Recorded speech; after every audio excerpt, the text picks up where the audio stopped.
Isaiah chapter 58 and verse 1.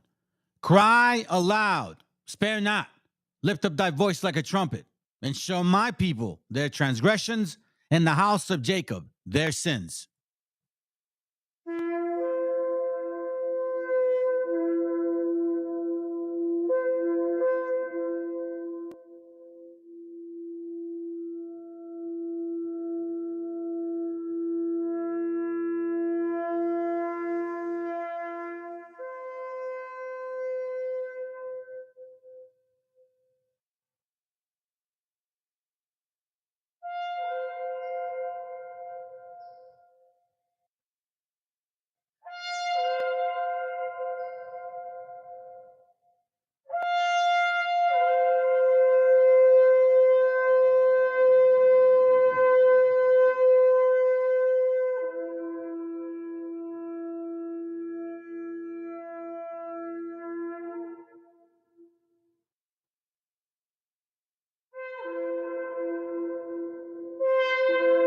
Copyright disclaimer.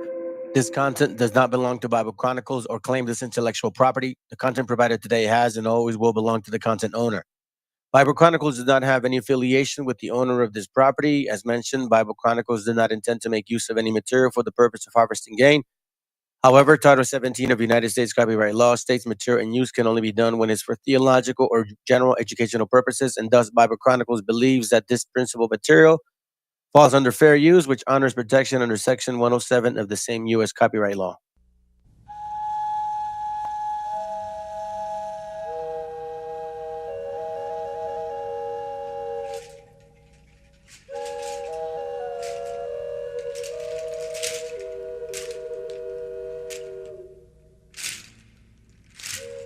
Del mar los vieron llegar, mis hermanos emplumados serán los hombres barbados de la profecía esperada. Se oyó la voz del monarca de que el Dios había llegado y les abrimos la puerta. Por temor a lo ignorado, iban montados en bestias, como demonios del mal, iban con fuego en las manos y cubiertos de metal. Solo el valor de unos cuantos les opuso resistencia, y al mirar correr la sangre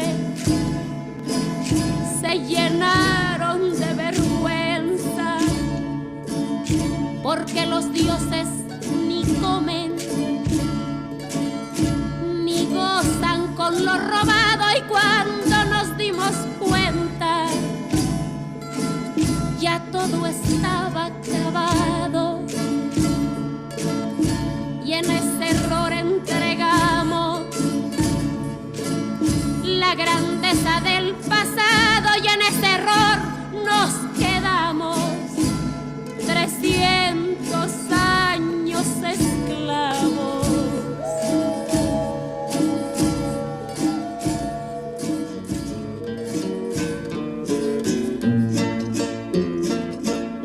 Se nos quedó el maleficio de brindar al extranjero nuestra fe, nuestra cultura, nuestro pan, nuestro dinero, y le seguimos cambiando oro por cuentas de vidrio, y damos nuestras riquezas por sus espejos con brillo.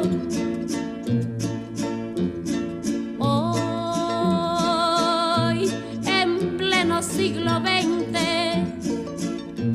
nos siguen llegando rubios y les abrimos la casa y los llamamos amigos, pero si llega cansado un indio de andar la sierra, lo humillamos y lo vemos como extraño por su tierra.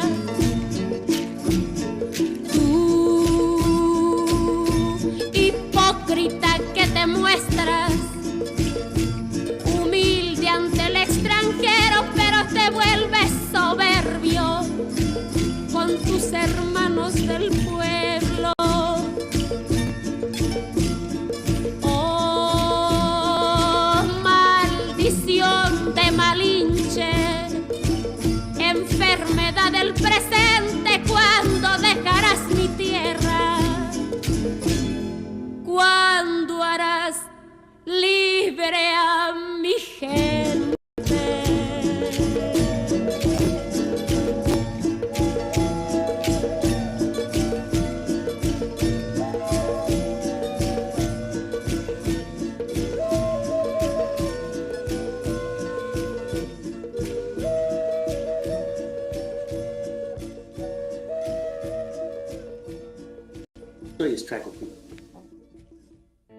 Chicanos killing Chicanos is what they want.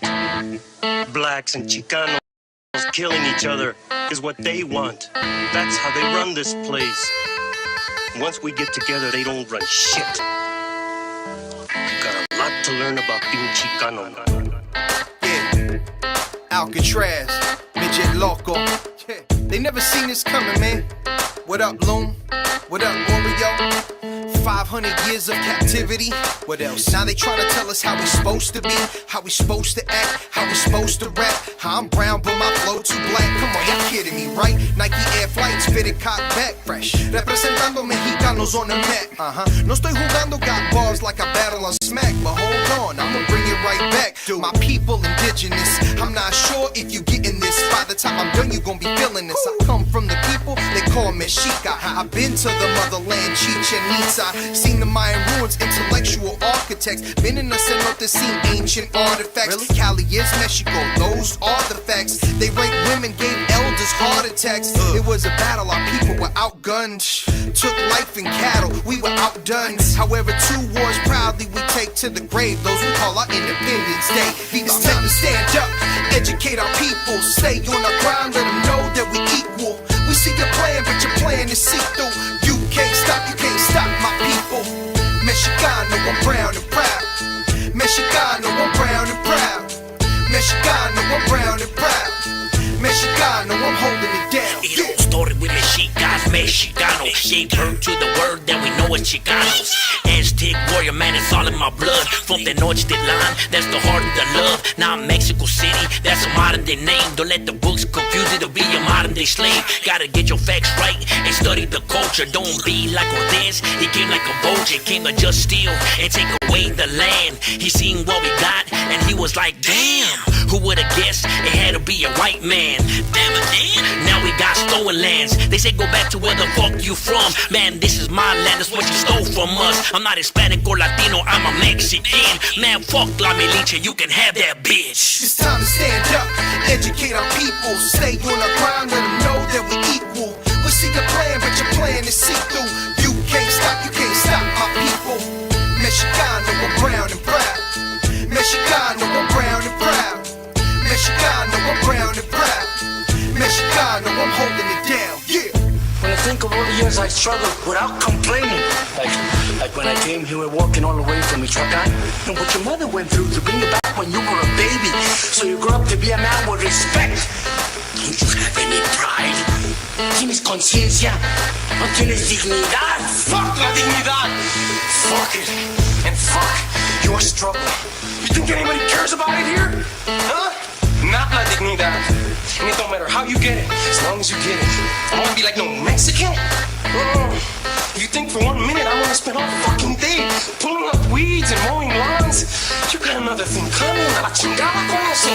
It's time to stand up, educate our people. Stay on our ground, let them know that we equal. We see your plan, but your plan is see-through. You can't stop my people. Mexicano, I'm brown and proud. Mexicano, I'm brown and proud. Mexicano, I'm brown and proud. Mexicano, I'm holding it down, yeah.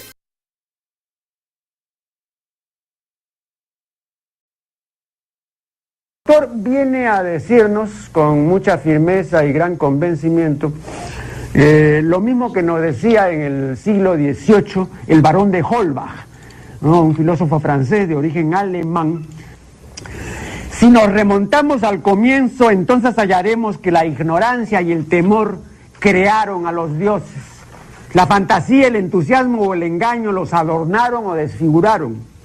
La debilidad les rinde culto, la credulidad los conserva, la costumbre los respeta y la tiranía los apoya para que la ceguera de los hombres sirva a sus propios intereses.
Testing 1, 2, 3. Ah, good. Thank you, bro. I'm glad I was not saying anything. I'm glad I was not saying anything. Thank you very much. What a coincidence that it didn't work. Now the sound should be good now. Please let me know. We should be fine. Yep, I think we should be fine. All right, now we're not going to start with this here, but I will tell you that it's funny that a lot of the, thank you, brother. A lot of the native onlys, I'm going to say that, right? They believe in science to prove their 30,000 or 60,000 year theory, which relates to this kind of science. They disregard this stuff, though. Now, but again, this is not the point. You know, this is the point. Because this story or history relates to all of you, relates to me, relates to every single one of us that's here today watching this. And again, the great migration is not the topic. This is the topic. Negroid psychopaths came to America. Damn right they did. Look, man, this is the way it goes. If the shoe fits, fucking put it on. Okay? Because obviously, you'd be stupid to think that I'm saying everyone was like that. Just like we assume every white person was a conquistador. You know what I mean? Or every Hispanic is native or indigenous. Fuck no. Get out of here with that. But this is one reason, and you're going to have to face this, native onlys. You know what I'm saying? You're going to have to face this, native onlys. You know what I mean? You can't get out of here. You can't get away from this. Somehow, some way, we got here. Wait, what? See, you're just upset or afraid that if you believe in this, then they're gonna say that you weren't the original people of this land. Like, it's stupid to think that. You know damn well the way it works, man. You know what I'm saying? We have nothing to run from. It's very simple to debunk this bullshit. Okay? Very simple to debunk this bullshit. So, you know, we've all seen this, right? We've all seen this. The Unexpected Faces in America, 1500 BC AD. A lot of people like to talk about this book, but very few have this fucking book. Okay, so I'm one of the few, yes, that has this book, and I have the exactly like this cover page. Okay, and I've been through the book, and it's really not saying a lot. It's just a bunch of fucking pictures, man. But this is why we're here to debunk this bullshit. Because it has to be debunked. Okay, first of all, let's look at this definition, man. You know, because all of these invaders that came in 1492, regardless of what fucking color they were, they, for the most part, the ones that contributed to the horrific murders of our people were, and the kids will be psychopaths. Now, what does psychopath mean? That's our individuals with a mental disorder, okay?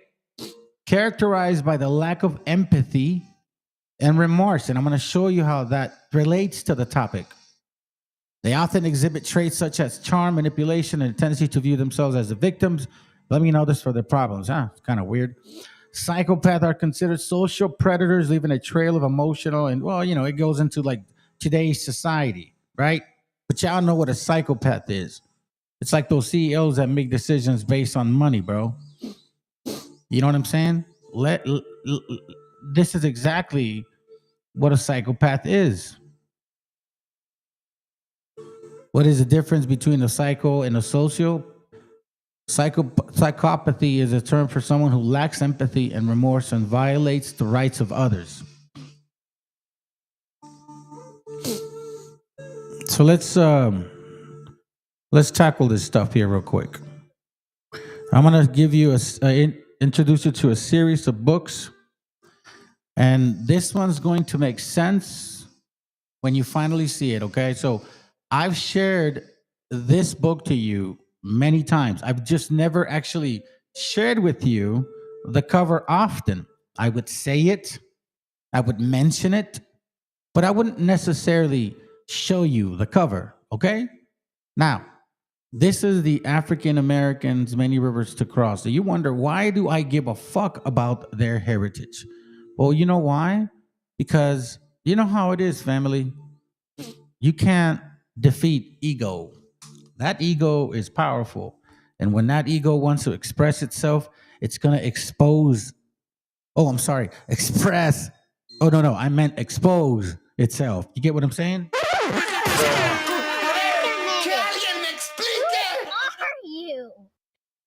For those of you that don't know who this gentleman is, Henry Louis Gates, for credibility purposes, let me remind you of who he is, okay?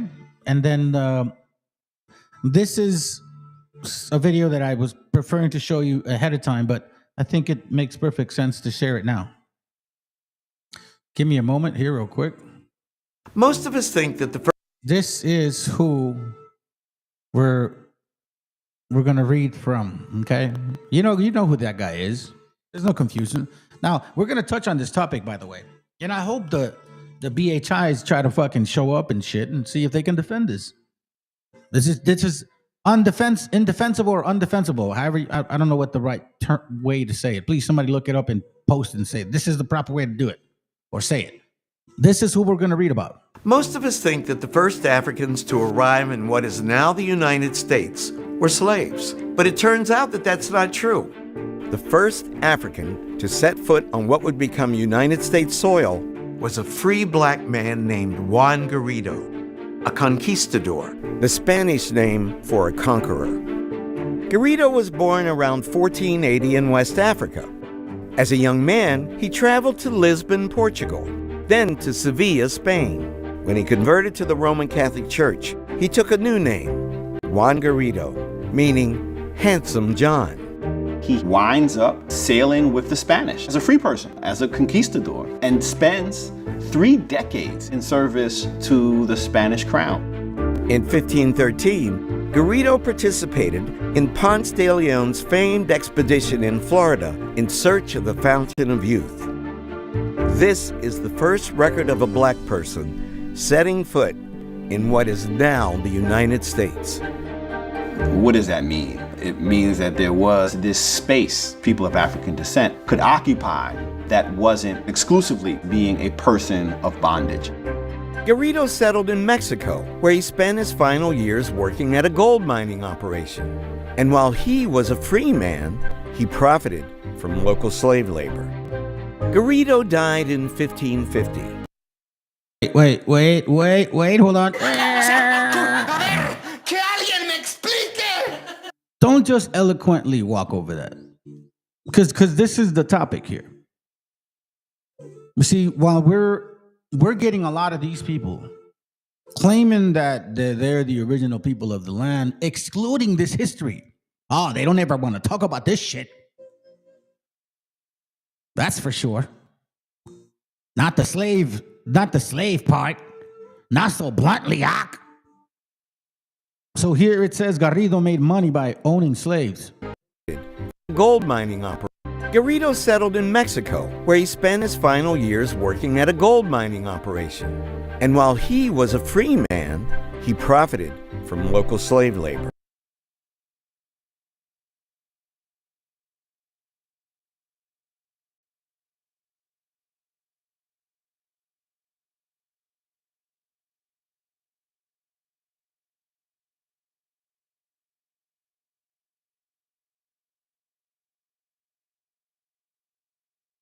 Dancing around. Oh. All right, family, be on the lookout because this shit is muting me.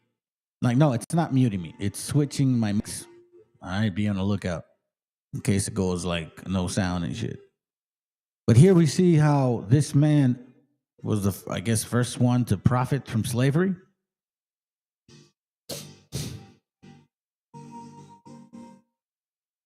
I think we could sincerely, like,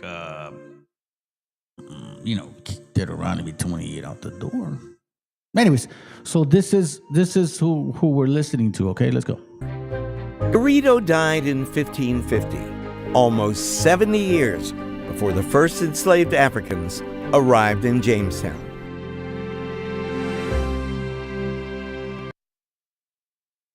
All right, so check this out. Why is that important? We'll bring this back. Oh, shoot. Oh, my God. This is crazy, dog. Can I move this, please? Thank you. Thank you. Some business contacts that I record. Thank you very much. Now you're up in my business. All right. Anyhow, so let me show you this right here.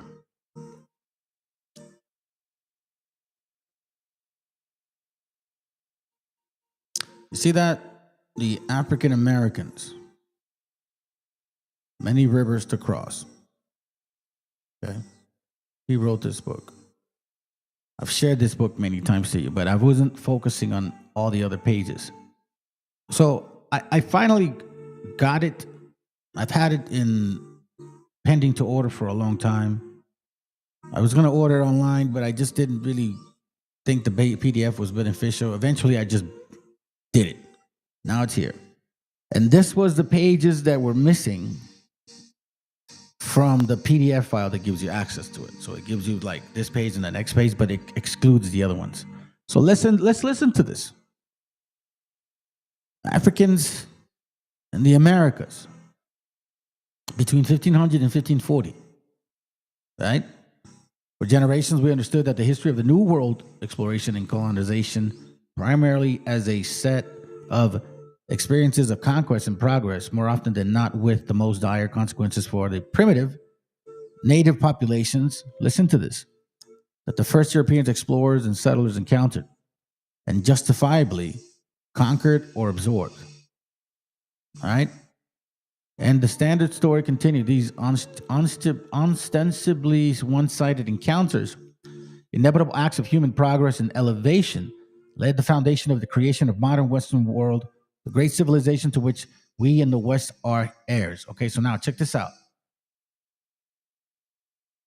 I want you to pay attention to what he says here. Okay.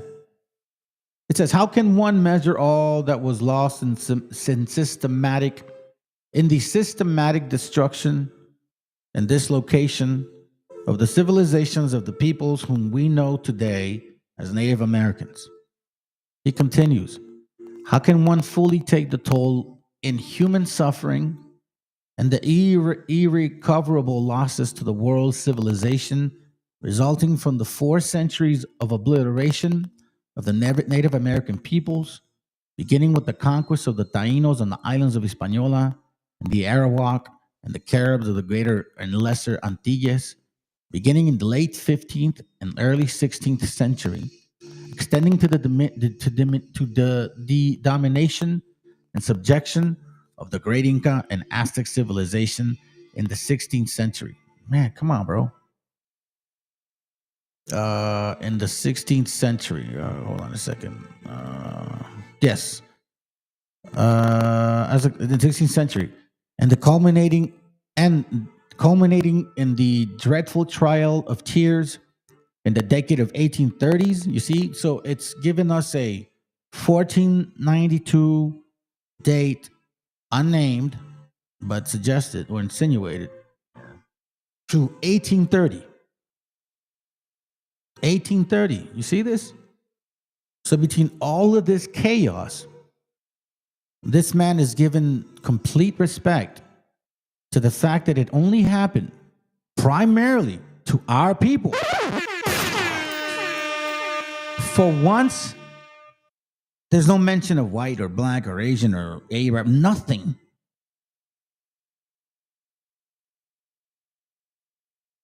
Because this man understands that they had a lot to do with this subjugation. Now, if the white man and the black man today, and the white woman and the black and the white woman and the black woman today don't want to accept that ain't my fucking fault. These are facts. You both are conquerors. You're from that root. A good portion of you. I don't know. I mean, you know what I mean? Like, none of us can tell now. But don't sit here and say that it was only the gringos anymore. Fuck no. Because when you read about the psychopathy of these people, of what they did to our gente, you all of a sudden now you're gonna give a fuck. Now before, you know, when it was like, oh, the gringo did this and the gringo did that and the gringo brought this, it was all good. And as soon as we're like, wait a minute, hold on a second, it wasn't just them. Oh, I mean, I don't know, bro. You know what, man? Shit, the same shit happened to your people. Nothing changed. You know what I mean? There were just other hands involved. Now it doesn't matter. No, that means you're fucking whack.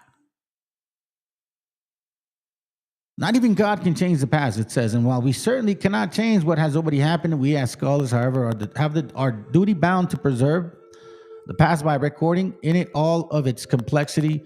Part of this process is restoring to the historical records the actions and words of human beings who collectively made the past. Right? Restoring the role that the persons of African descent had played in the creation of the saga of the Western civilization has been the motivation for our creation of the African American documentary series and writing of this book. Okay? You see this? So now it says that the repopulating of the Western Hemisphere through a series of voluntary and involuntary migration over the past 500 years was never a one-sided process.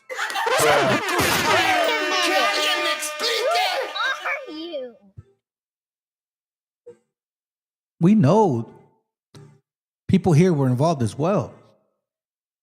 It may come it may come as a surprise to many Americans to learn that African people, for the people in the back, in case you can't see it, it may come as a surprise to many Americans to learn that African people played an essential part in this process from the very beginning.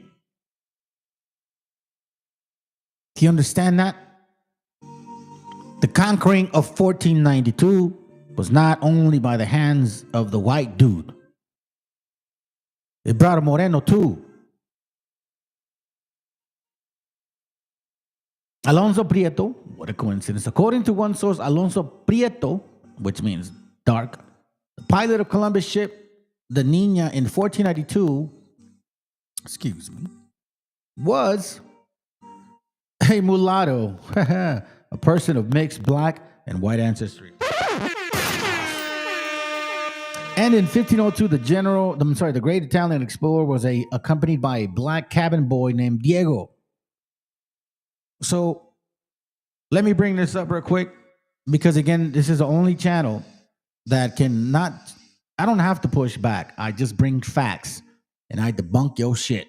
And then I can use Bible and go through it and thoroughly demolish you with your nonsense. So it says here on Deuteronomy 28, my friends. It says here on Deuteronomy 28, verse 36, mind you, let's go there real quick. It says, the Lord shall bring thee and thy kings which thou shalt set over thee. I mean, that's very disputable, but that's not the point. Unto a nation which neither thou, hold on, let me simplify it for you. Verse 36. It says that the Lord will take you and your kings away to your foreign land, where neither you nor your ancestors ever lived before. There you will serve gods made of wood and stone. Now, it sounds to me like the people that enslaved you, you did not know.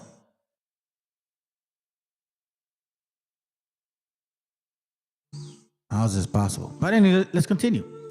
The year after Columbus returned from his final voyage to the Americas in 1504, groups of Africans began arriving in the Caribbean, and several Africans that arrived in 1502 brought to Hispaniola, the island composed of the modern Haiti and Dominican Republic, by the Spanish governors of the island.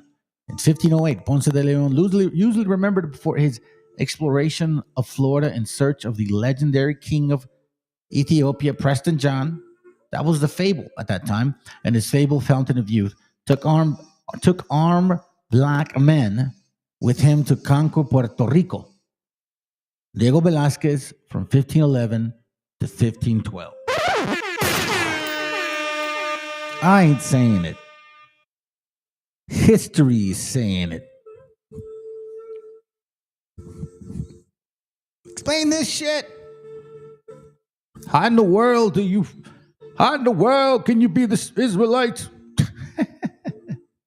Dude, this is crazy, huh?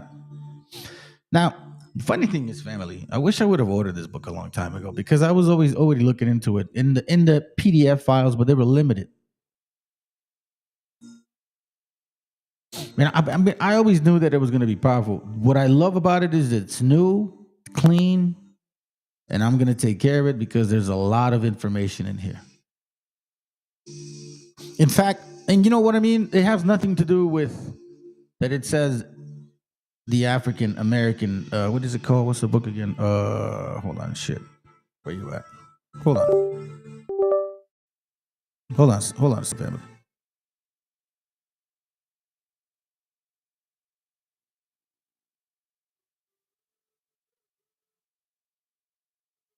The African American. The fact that he is a historian and he's writing facts. That's what matters. It says, in fact, Velázquez advised his King Ferdinand that many black slaves had assisted him in his conquer of the islands. Are you going to say this is hate? No, wait, hold on a second. Hey, yo, BHI, you 12 chart believers, what do you say to this shit? Oh, well, yeah, the Northern Kingdom and Southern Kingdom, you know what I mean? That's what the Bible says. We've been enslaving each other. What are you talking about, bro? You guys say this would be the last time you'd be enslaving, like we'd be enslaved, and it would be enslaved together, not enslave each other.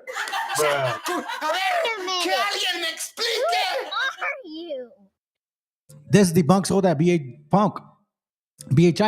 Ultimately, by 1867, according to the Transatlantic Slave Trade Database, approximately 12.5 million Africans had been sold into New World slavery. Watch this, though. Of the 11 million or so Africans who survived the Middle Passage, about 388,000 were shipped directly to what became the United States. So now think about this for a moment, fam. Think about this for a moment. FBA says they built America. FBA says they built America. What the fuck you mean with 388,000? And a good portion of them were slave owners. Make that make sense. Hold on a second. That's gonna hurt! It says only about 388,000 were shipped directly to what became the United States. The African slave trade to the New World, the largest forced migration in human history, shaped the course of colonization and spawned unique Afro-European society. You see this?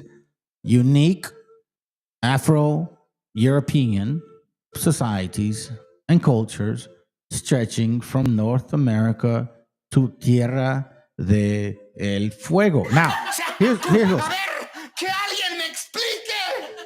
is this why miscegenation was such a fucking important law to pass? Was it why? Is that why? Without the African presence, the history of the hemisphere and of the rest of the modern world would have been vastly different. That is very fucking true. First of all, we wouldn't have died of smallpox, that's for sure. And there's no way that these guys would have won. Now check this out. Now you're gonna remember you're gonna remember this page, and you're gonna now connect the book with the page.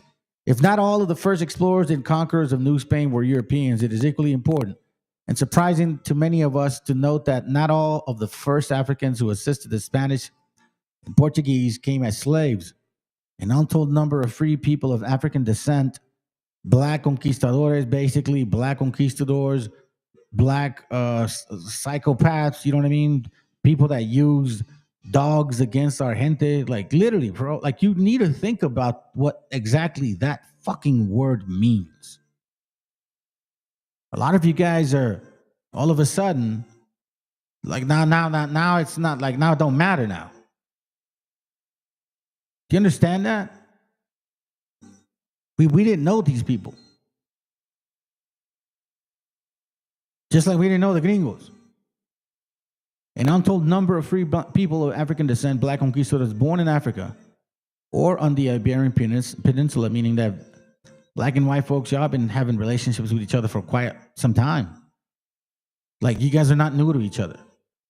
And that whole Bible bullshit from BHI, we didn't know the white man. All of a sudden they enslaved us. Shut the fuck up. Y'all know each other forever. Also accompanied Spanish conquistadors such as Hernán Cortés and Ponce de León, two of the famed explorers of the vast region that would become modern Mexico and the western and southern regions of the United States. And as we might expect, their exploits were just as heroic and just as problematic, I guess you could say, now that we're fucking questioning the fact that, you know, your fucking history about reparations is total bullshit. You know what I'm saying? I mean, I think that's where we're at now. Oh, that's gonna hurt! How can you fucking justify that stupidity then at this point? And how can you continue to keep blaming the white man for the bullshit? I mean, if anybody's been fucking suffering, it's been our gente, and we haven't even complained. But far more Africans came with the Spanish and the Portuguese as slaves, servants, with varying degrees of freedom, attendants, and armed adventurers. Now, you guys know this page. I've shared it with you guys many times, but now you know where it comes from. While the number of African explorers is impossible to determine, they participated in some way in virtually all the Spanish expeditions in the New World in the 16th century. So this bullshit idea, white man, that you supposedly fucking conquered the whole of our lands on your own with your own bare white cracker barrel hands, you need to flush that shit down the toilet, right? You need to stop really believing in people like Nicky Tricky Fuentes, some fucking white Mexican wannabe dude with an Irish family line who in secret is totally gay. Well, they don't think that he don't think he's gay. He thinks that having friendships with dudes, like on a very personal level, is not gay. And I have a video to prove it. You see, this is why people like that, bro, you just can expose their weakness. And a lot of times, bro, it falls in the fucking lack of or thereof of sexuality, man. It's fucking nuts. You guys are nuts, nasty, disgusting people. This is just a European trait. I don't know what the hell it is. However, this goes to show that Nicky Chicky Fuentes and his little groypers and all that right-winging bullshit, y'all are fucking stupid. You guys are weak-ass people. You don't even know your own fucking history. You had black folks that helped your asses. You should be thanking them. Not that I'm happy about that shit, but these are the fucking facts. Look, you got people that left this channel because they don't even want to hear me, bro. Because they're too afraid of the facts. You want to keep voting, huh? You still want that? Oh, we're one people. Shut the hell up, man. Fuck that shit. It's just total fucking bullshit now, bro. These black conquistadors set an example for subsequent racial relations throughout the entire Spanish colonial experience, living their daily lives with degrees of complexity that rarely would be achieved by black men and women in the early English settlements in the Caribbean and in North America. FBA, fuck you too.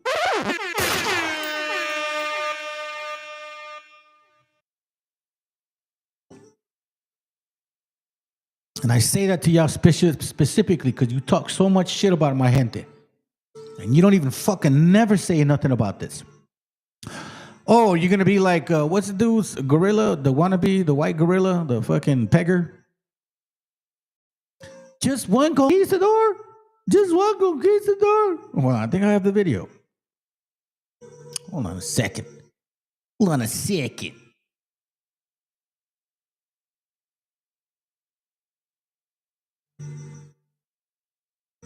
Is this it? No, hold on. Let me look for it like this. I think I could find it like this. Maybe this way.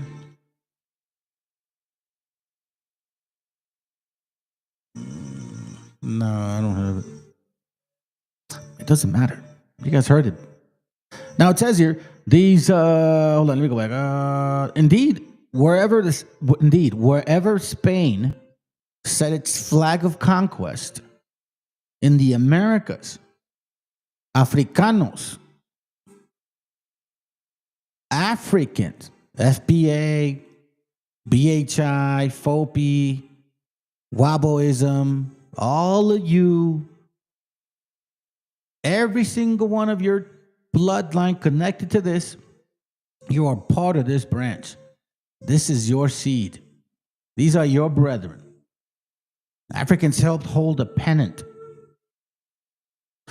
So the first conquistadors were technically, whenever Moreno wants to tell you a conquistador, bro, you should put that right back to their fucking face and be like, bro, you're the one that fits that category much more proper than I am. If you really found out about your own history, y'all are like the Negro conquistadors. They participated in the exploration of the lands that would become modern Mexico, Costa Rica, Honduras, Panama, Venezuela, Peru, and Chile, as well as Florida, or Florida, Arizona, New Mexico, and Texas. Men such as Juan Garrido, oh, we're going to hear about him. Esteban, we're going to hear about him. Rodriguez, John Rodriguez.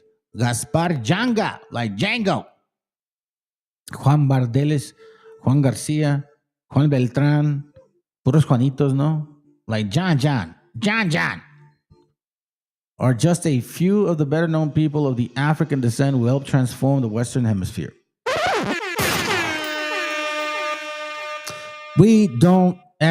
I've never lied to y'all in this channel. I brought information out not because of hate, family, just because of information, because of research. And the fact that it bothered me that motherfuckers been lying to y'all. I mean, they haven't been lying to me anymore because I'm finding this out, but they've been lying to you guys. What has society put in our face forever? Who, when you talk about slavery, do they mention? They don't mention no native, no indigenous. Fuck no, bro. Not at all. They call you Mongols and shit. They bring up FBA people. You know what I mean? They never have ever talked about anything like this about our gente. Oh, they give you Wakanda. Part 2, I think. Shut the fuck up now. But they don't do this as much no more. Maybe because people are finding out. They used to like show slavery movies every fucking year. Every fucking year. Hardly ever did. As a matter of fact, they never mentioned you throughout this expedition. Funny that they never mentioned this in their movies. That they were the actual the invaders. Black conquistadors, like Restall calls them. African identity and slave resistance in the Portuguese Atlantic. This is why I like this book, because it's very well referenced, well sourced. As I looked through it, so I'm happy to have it because it's giving me much more ammunition, artillery, or just books. Because I enjoy reading. Like I seriously, family, when I got downtime or anytime I just read. I just like to read now. I was never like this before. Then it says, perhaps one of the best known and most colorful of the free black. Hold on a second. Perhaps one of the best known and most colorful of the free black conquistadors was Juan Garrido. Born about 1480 in West Africa. Garrido either was sold to the Portuguese slave traders or somehow traveled on his own to Lisbon. Now, I think we may be able to find another page that I have here, which also says that he was actually the king out of Africa. You know what I mean? He just kind of went on his own to like make it, kind of like coming to America. Oh, I want to conquer myself. Wait, hold on a second. Hold on. What? Let's see. You blacks lurking. I know you all be talking about our people in those PHM lodges and fraternity houses. That's why you say it's us. You're projecting. Post the book in the link. What do you mean? Oh, it's this one, dude. Watch. It's the African Americans. Many rivers to cross. Well sourced. This is the one this is the page that I showed you guys all the time. But this is the actual source. Right? Matter of fact, let's finish the page. And it says, let's see. Okay, all right. So in about 1495, whatever. In a 1538 expedition to the Spanish crown asking for financial support for the services of loyalty, Garrido described himself as a free black resident in Mexico City who for the last 30 years or more had volunteered his services to Spain and was present at all the invasions. Listen to this. And was present at all the invasions and conquests and pacifications which were carried out, all of which I did at my own expense. Now, mind you, okay, remember he says pacification, right? Right? Pacification. You think, no big deal. Okay. I want you to listen to this. And you tell me if it's a big deal.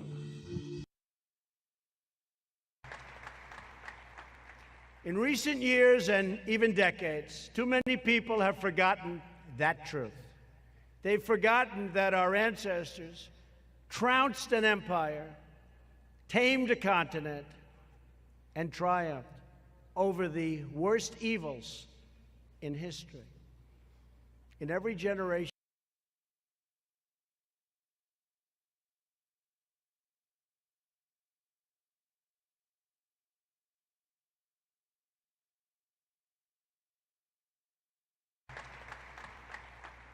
In recent years and even decades, too many people have forgotten that truth. They've forgotten that our ancestors trounced an empire, tamed a continent, and triumphed. See that?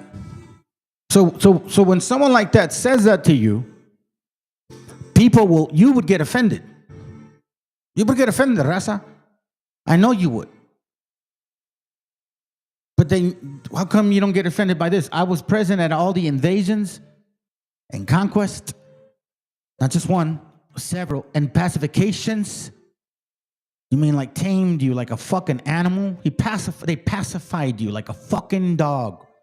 Puto, you ain't shit. Were carried out, all of which I did on my own expense. Garrido, along with many other free and enslaved blacks, had, in fact, participated in some of the famed expeditions by Spain against Native American populations.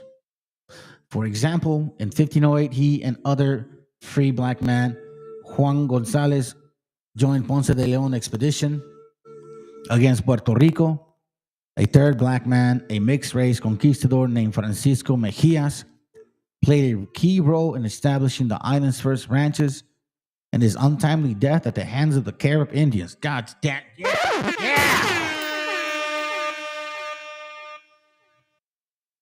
Should have waited for me, bro. Mejias possessed more than 2,000 pesos in gold. How do you think he owned that? He owned that shit.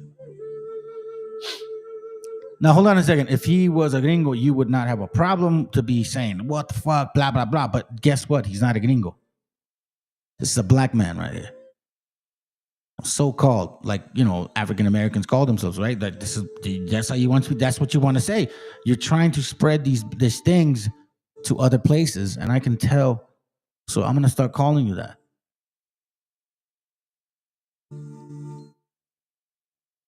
Immediately after his Puerto Rican adventure, after his Puerto Rican, fuck man, shit, this, just the way it's even said, sheesh.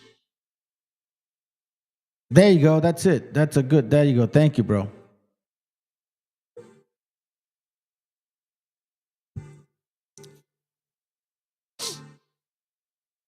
Immediately after his Puerto Rican adventure, Puerto Rico, it's fucked up. Garrido engaged in gold mining and secured several black slaves to assist him. See, he even enslaved people that looked like him.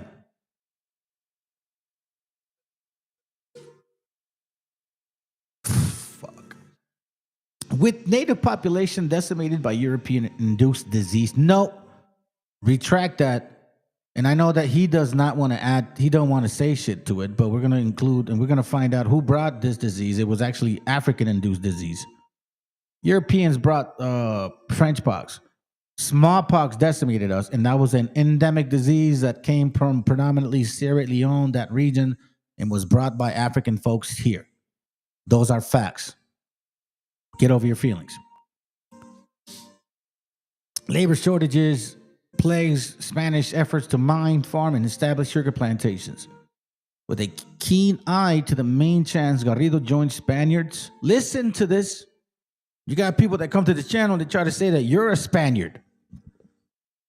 You're a Spaniard. Can't prove it. Anyways, Garrido joined Spaniards who raided the Caribbean islands of Guadalupe, Dominica, and Santa Cruz in search of Carib slaves. Native Americans with a reputation of fierceness and cannibalism, supposedly. In 1513 and again in 1521, Garrido rejoined Ponce de Leon as he explored and claimed the islands of Bimini and all of Florida of Spain, for Spain, thereby becoming the first known African to set foot on what was become the United States. Because we know his name and the date of his landing in Florida. In a sense, we can say that Juan Garrido was the first African American. And it is somehow fitting and a bit ironic that this book is being published in the 500th anniversary of the year of Garrido's arrival in what is now the continental United States. 1992. 1992. Later, Garrido made his way to Cuba, where he joined forces with Hernán Cortés to took part, along with other free African slaves, in the 1519 invasion of Mexico and the subjugation of the Aztec Empire. In a few extraordinary examples, images of Garrido survive, showing him next to Cortés or holding the reins of the Spaniards' horses. In one image published in 1581, Garrido stands in the military bearings, shouldering a pike, guarding Cortés as he encountered Aztec missionaries. So here we see this. That's him. See those dark-skinned people? This is darker skin. He's lighter skin.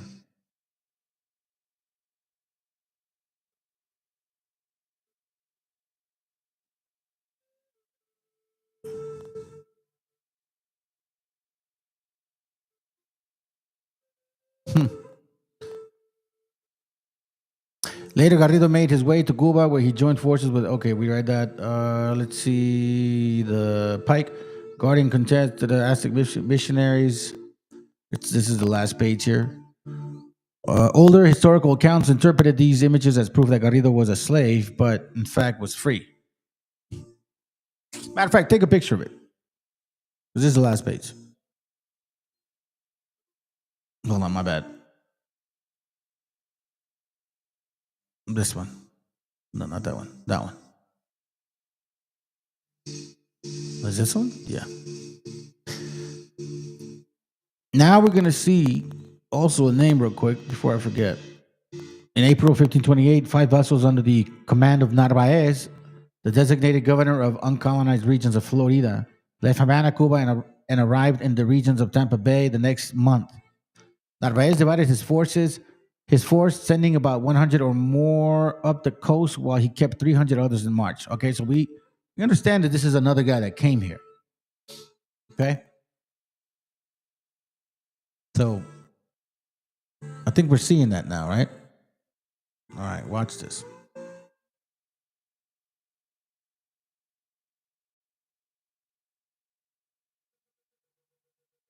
I think I have the video.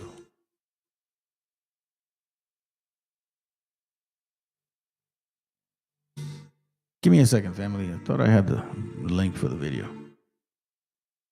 Where are you at?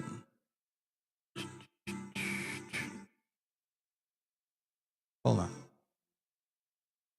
May have to look for it. Give me a second.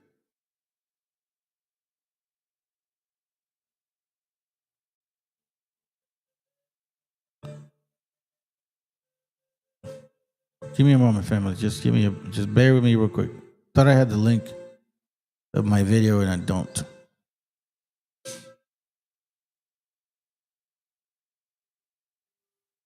No, it's not it. Is it?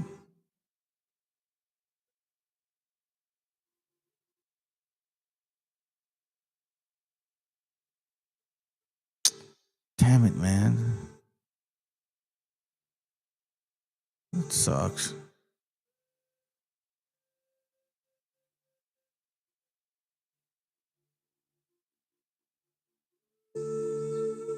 I think this is it. Hold on. Ciudad de México. Yeah. Watch this real quick. I'm going to play it a little bit. I wanted to just kind of get an idea of what occurred, who was involved. It's called Juan Garrido, el Conquistador Africano. Una vida de aventuras, all right? Just real quick, about maybe 2-3 minutes, all right? And I'm going to skip some things. Let's go. Año 1538. Un hombre mayor, de rostro curtido y manos endurecidas por el trabajo, se sienta a dictar una carta. Va dirigida al rey. No exige honores, no pide riquezas, solo recuerda. Dice haber servido en muchas partes y guerras de esta Nueva España, y en cada línea defiende lo que fue. Soldado, sembrador. Translate it. Let me translate it for you that are ignoramus to our language. De trigo, cristiano viejo, hombre libre y africano. Ese hombre se llamaba Juan Garrido, y nadie como él representa la complejidad real del mundo hispánico del siglo XVI.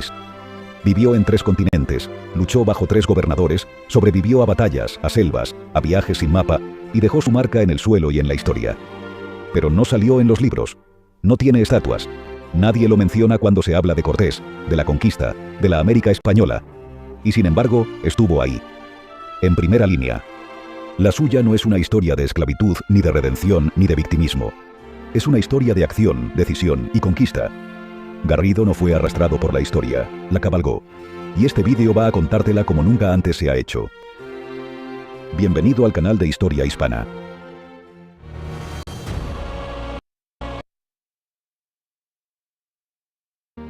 África Occidental, finales del siglo XV. Nació hacia 1480 en una región del Golfo de Guinea, donde las redes comerciales locales ya llevaban siglos en marcha y donde los portugueses comenzaban a dejar sentir su presencia en forma de enclaves, intercambios y bautismos. La Lisboa de esa época no era solo puerto de esclavos, sino también de oportunidades para ciertos africanos. Hombres que, una vez bautizados y formados, podían servir en casas nobles, enrolarse en las galeras o incluso entrar al servicio de la corona en ultramar. Garrido fue uno de esos.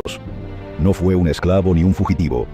Fue un africano cristiano que se integró en el orden imperial ibérico y que desde dentro optó por buscar fortuna en el otro lado del océano. Hacia 1502 embarca rumbo a la Española, una isla un poco...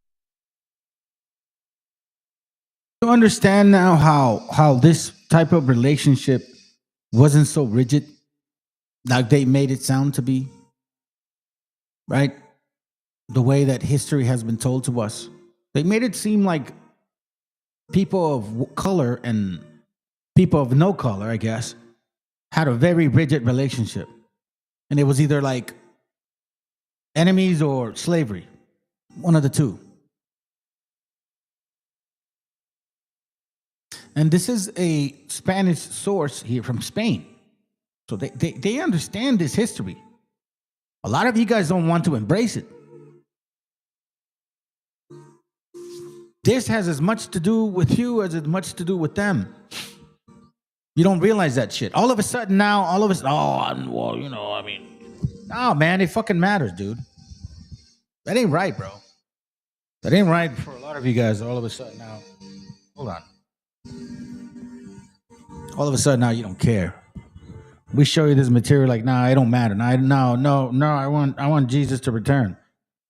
I want him to be brown. We're not saying that he ain't. We're not saying that he is. You know what I mean? It's just like, bro, for real, man, just look at history, man, for what it is. Let's continue. Consolidar, recién reorganizada por Nicolás de Obando tras la caída de la administración de Colón. Allí, en Santo Domingo, comienza su vida americana. El Caribe de principios del siglo XVI era un hervidero de actividad. En las nuevas villas fundadas por los castellanos convivían soldados, frailes, comerciantes, artesanos, intérpretes y hombres de frontera como Juan Garrido. En ese contexto, Garrido empieza a destacar como hombre de armas. And I wanted to show that scene because of like how friendly they make it seem like, we just came over here and planted some, just came over here, bro. We just rented some space from you guys. We didn't necessarily kill you or burn you or rape you or none of that shit or feed you to dogs. No. It wasn't like that. It was not like that. It was more like, we pacified you. You know, kind of like friends. Right? So it seems. All right, so now we're going to read in Spanish for a little bit. This book is called Los Conquistadores Psicópatas. That's why I call this shit Negroid psychopath. Came to America? What? Oh, that's gonna hurt! Yes, they did. And it's not going to change our stance.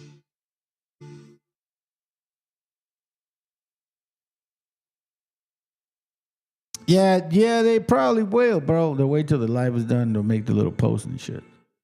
They always do that. So, again, we're going to read in Spanish.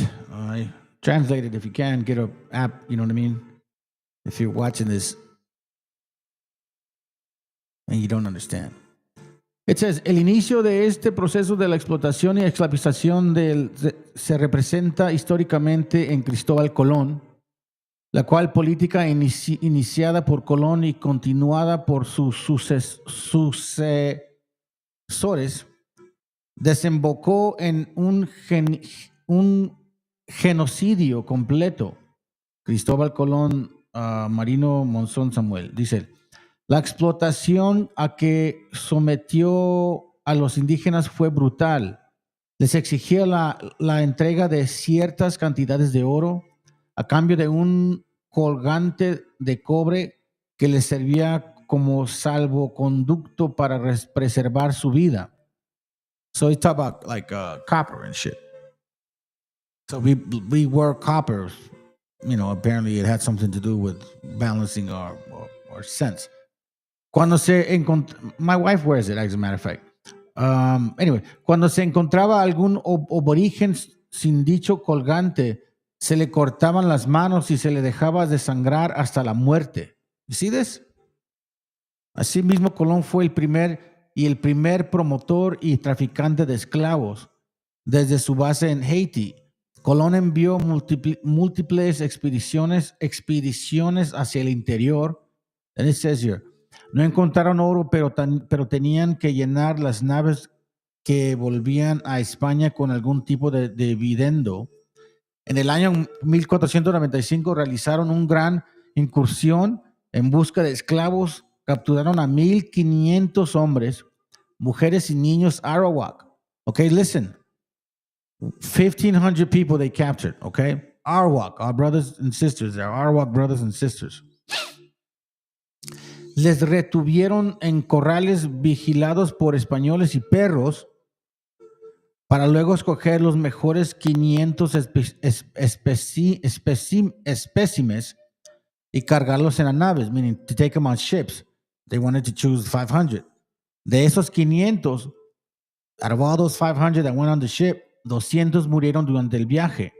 So 200 died, which were thrown overboard. See, and the first people that were thrown overboard were not black. It was our gente. But you'll never know that because obviously, like the movie Amistad tells you, like, it's not true.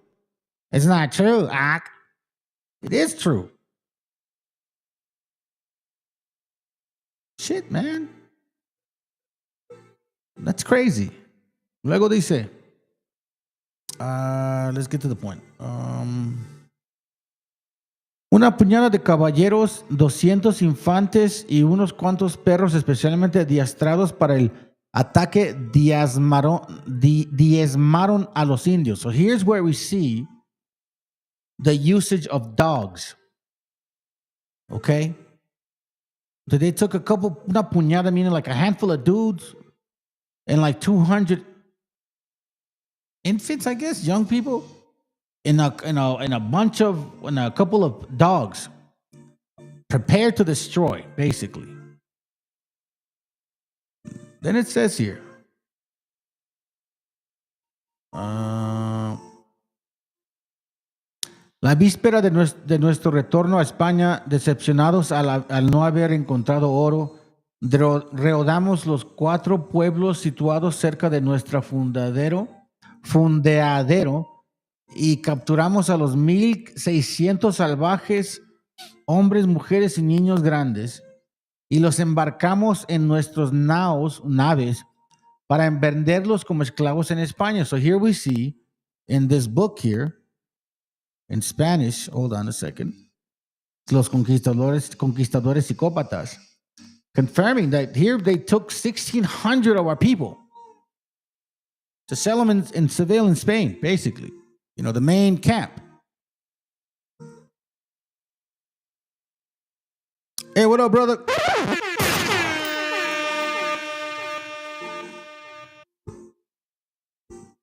I brought out a book earlier. You may want to rewind it a bit. It's pretty good stuff. It says here, como la pequeña, and this one's about, it's in Spanish. I try to find it in English. I can't.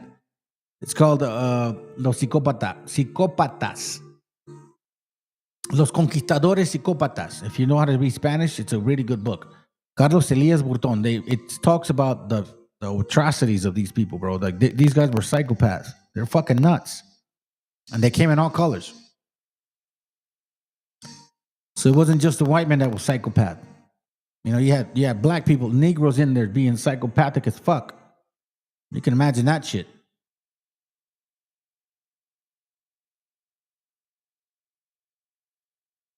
All right, so let's see the second one. Here we go. Como la pequeña ralea de las mujeres, los bebés abandonados. Check this out. Como la pequeña ralea de las mujeres, check this out. So they would leave the babies behind, right? Los bebés abandonados en situ armaba un jaleo horrible. Le rompimos el cráneo. Los otros niños fueron devorados por las bestias. So they would grab the kids and smash their cranium. And then the other ones they would feed to the dogs. Como pago de una deuda de juego, el propio Colón me ofreció una magnífica esclava. Listen to this. It's a mixture of white and black folks. You know what I'm saying? That whole miscegenation shit. That whole BHI concept, like, Deuteronomy 28, we didn't know these people, you know, like the white man, we didn't know the white man, we didn't know. No, shut up. You know, we're very good friends. There's absolutely no way Deuteronomy 28 fits your fucking narrative. And if that is not then if you can't fit this in your narrative, you have nothing. Your clothing, your folklore, your diet, nothing matches that book. All you got is Deuteronomy 28, and we're slicing and dicing that shit away. Explain this shit to me, BHI. Como pago de una deuda de juego, el propio Colón me ofreció una magnífica esclava de Caribe de 11 años. Cuando quise ejercer mis derechos sobre ella, meaning when he wanted to rape this 11-year-old girl, comenzó a gritar y se me resistió.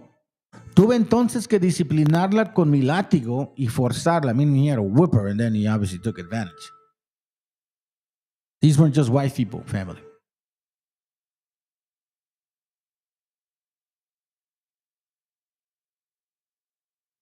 Those are facts. They try to make it seem like as if it was like no big fucking deal.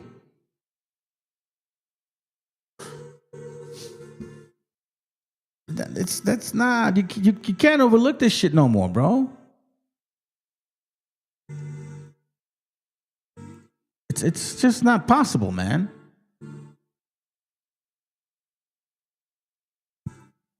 Here we see, I've showed this before too. 7 minutes of the Spanish conquest. Page 24 on the bottom. We're going to read the highlighted part. The sixth aspect of the conquest procedure was the use of display of violence, or the theatrical use of violence. Despite the assistance of native allies and interpreters, and the use of African auxiliaries, Spanish-led forces often remain outnumbered and seriously threatened by the native peoples whose lands they were invading.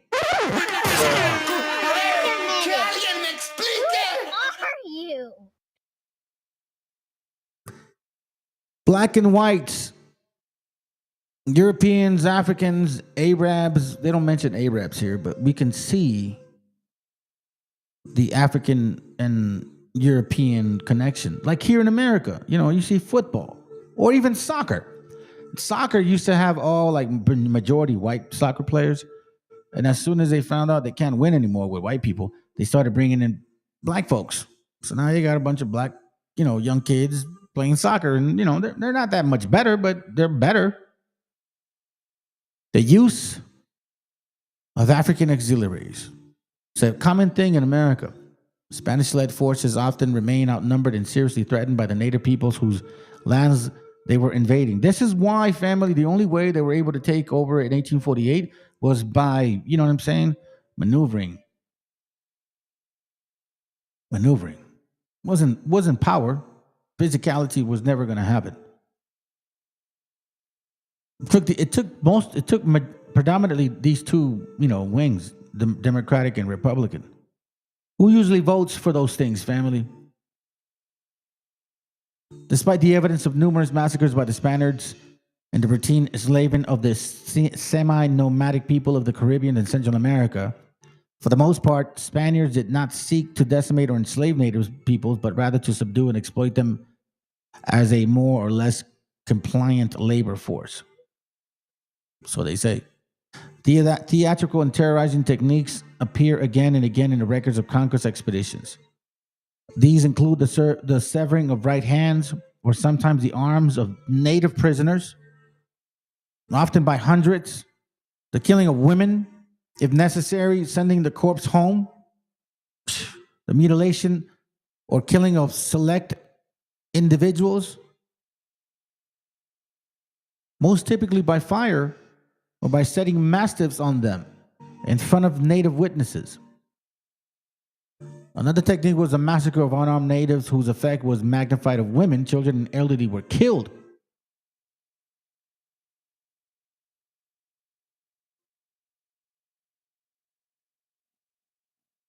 You know what that means, right?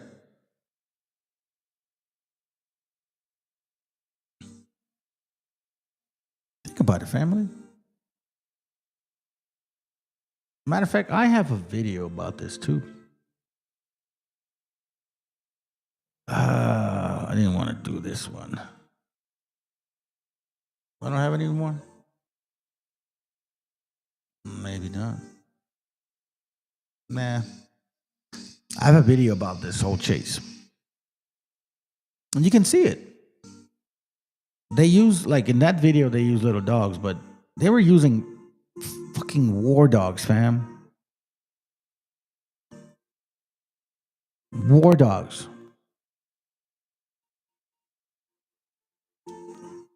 Let's see if I got something in here.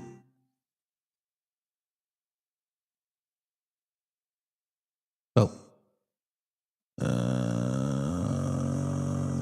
Here it goes right here. Page 60. The conquest account by Pedro de Cieza de León, a young Spaniard who spent 15 years between 1535 and 1550 as a conquistador chronicler in South America, is typical of how Spanish sources both ignore and reveal black roles. Cieza de León never provided the total number of blacks in any one company, nor does he name any of the Africans who fought and traveled with him, but on 19 occasions he mentions their presence. 13 of these references are to blacks in Peruvian expeditions, 6 in Chilean ones, 7 are to Africans starving or freezing to death in the northern Andes and Chile. Valiente would certainly have been on at least one of these journeys and must have been lucky to survive. The remainder of Cieza de León reference are to notable incidents that reveal that black presence despite the chronicle failure to otherwise record it. You see how the Europeans purposely left out this side of their story?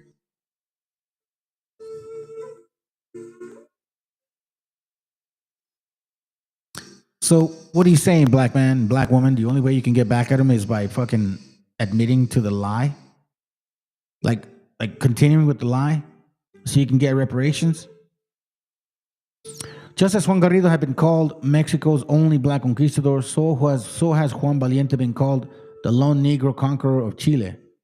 Yet the evidence for Mexico, Chile, Peru, Colombia, Venezuela, and elsewhere shows that these men were by no means alone. If the number of Africans on the early expedition was in the dozens or hundreds, there was soon thousands of black men and women in core colonies such as Peru. Even while the conquest continued, between 1529 and 1537, the Pizarro brothers were granted 258 licenses to import African slaves to Peru, and in 1534, Alvaro brought 200 Africans. Many of whom, like Valiente, remained, but many more blacks arrived illegally, including 400 slaves shipped from Panama to Peru in just one 6-month period in 1535. The names of some of the many other blacks who fought in the Chile have survived.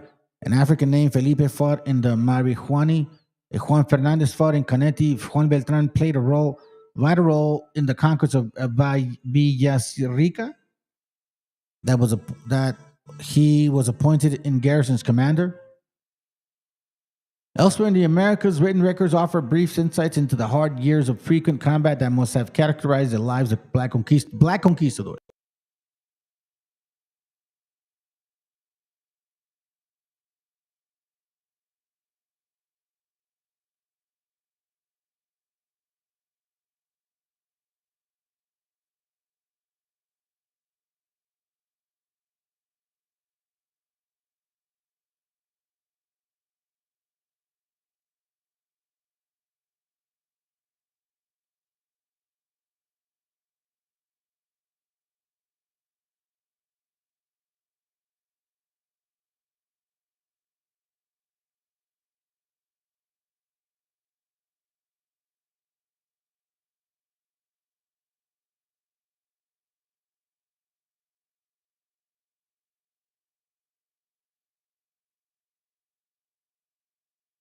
What do you mean, bro? Like, I've been fucking quiet the whole time? Oh, fuck, dude. Are you serious? When did it get muted? How long ago did it get muted?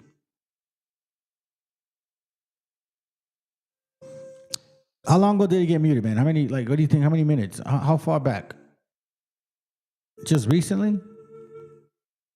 That's fucking nuts, dude, because I never muted it. Ah, I see what you're doing, you bastards. You don't like it, huh? Like 2 minutes? Wow, bro. 1 minute. Okay. Well, I mean, you guys can see what I was reading. The invisible warrior is basically talking about, right? Page 62.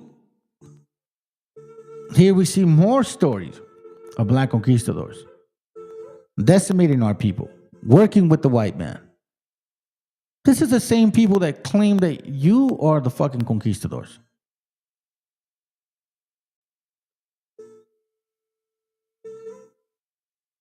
Look at this. Yes, as a black man, he was also escaping the murmurs of resentment that had begun to circulate in Lima over his parvenu status. Certainly, Africans were valued in the Spanish conquest.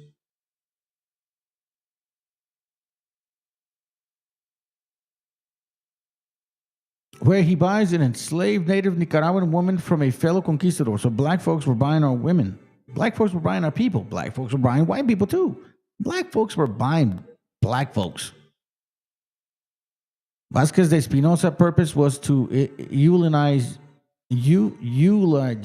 Beltran.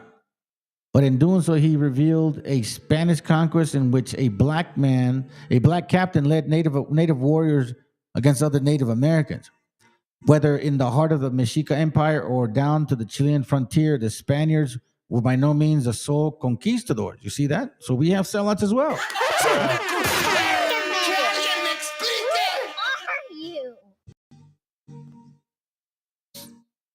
Doesn't give you an excuse, fuckface.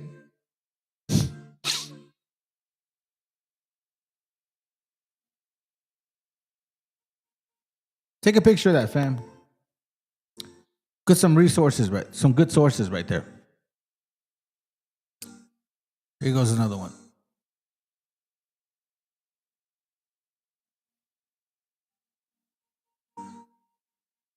Man. And this is the thing about why this psychopathy or psychopath,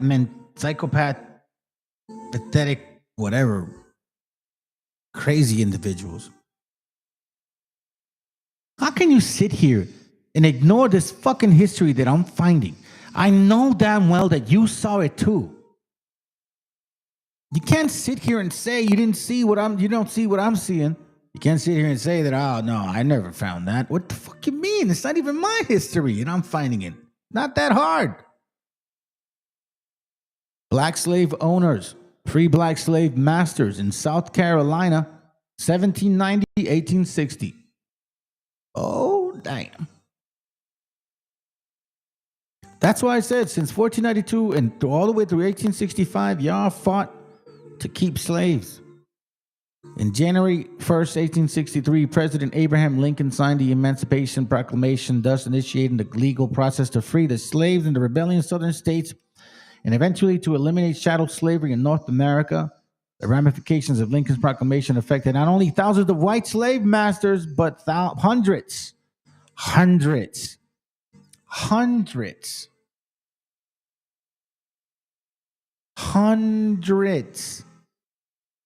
Not a couple, not a few.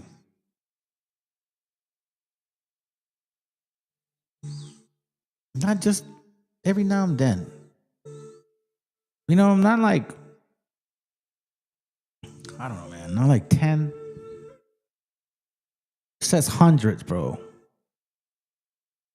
Fucking hundreds, man. In Charleston City, for example, there were 91 free black masters who owned 268 slaves when President Lincoln signed that historic document. Upon the conclusion of the Civil War, more than 75 black, así que como miado says it all like fucking gay and shit. Black. You fucking pervert. Oh, shoot. Hold on a second. Let me get it back. Nope, not that one. Boom.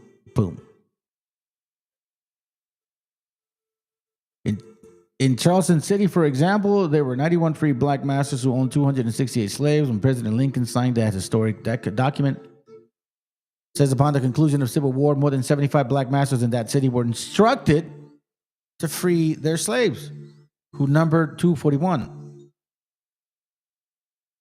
The number of black slave owners, FBA, fuck you. Hit the link. Prove me wrong. Show me how you deserve reparations.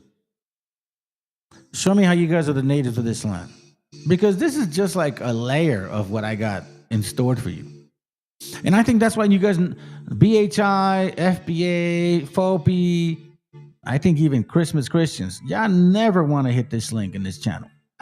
And I think because you really don't know how to fucking debunk what I say. And you don't like my rebuttals.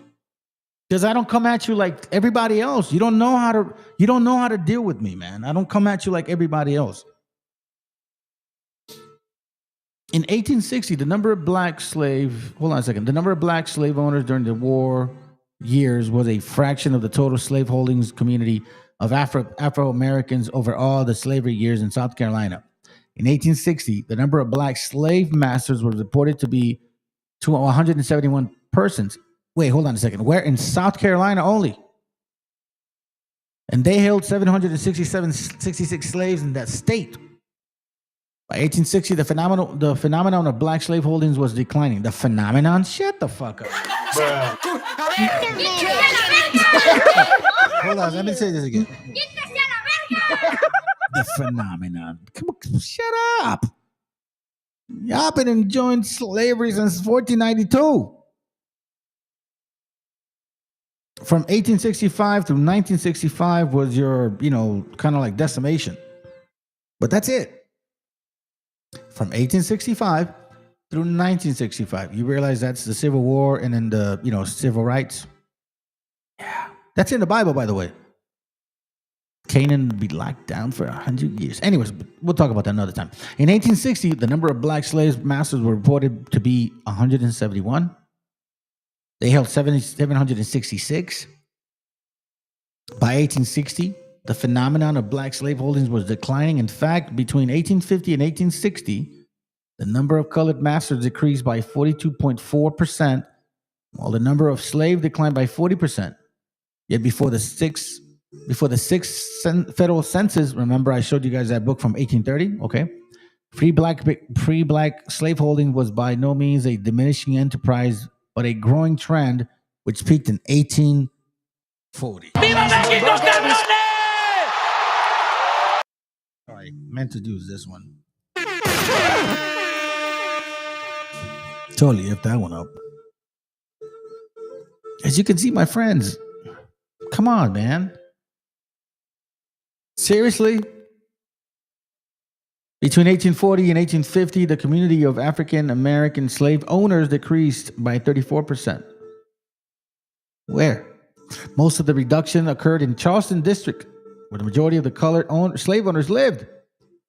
The largest losses appeared within the community of Charleston Neck, where the number of colored slave owners decreased by nearly 120 masters, leaving only 58 slave holders in 1850. You know, those last ones that just didn't want to let it fucking go. Such dramatic decline were caused by several factors. One reason was that many free blacks who owned slaves refused to inform the census takers of their slave property. You know, it don't surprise me one fucking bit that you would not report that shit. Trust me. Trust and believe that shit. And especially, oh, you guys are talking within yourselves. My bad. I don't want to get in between that. Now we see black society in Spanish Florida.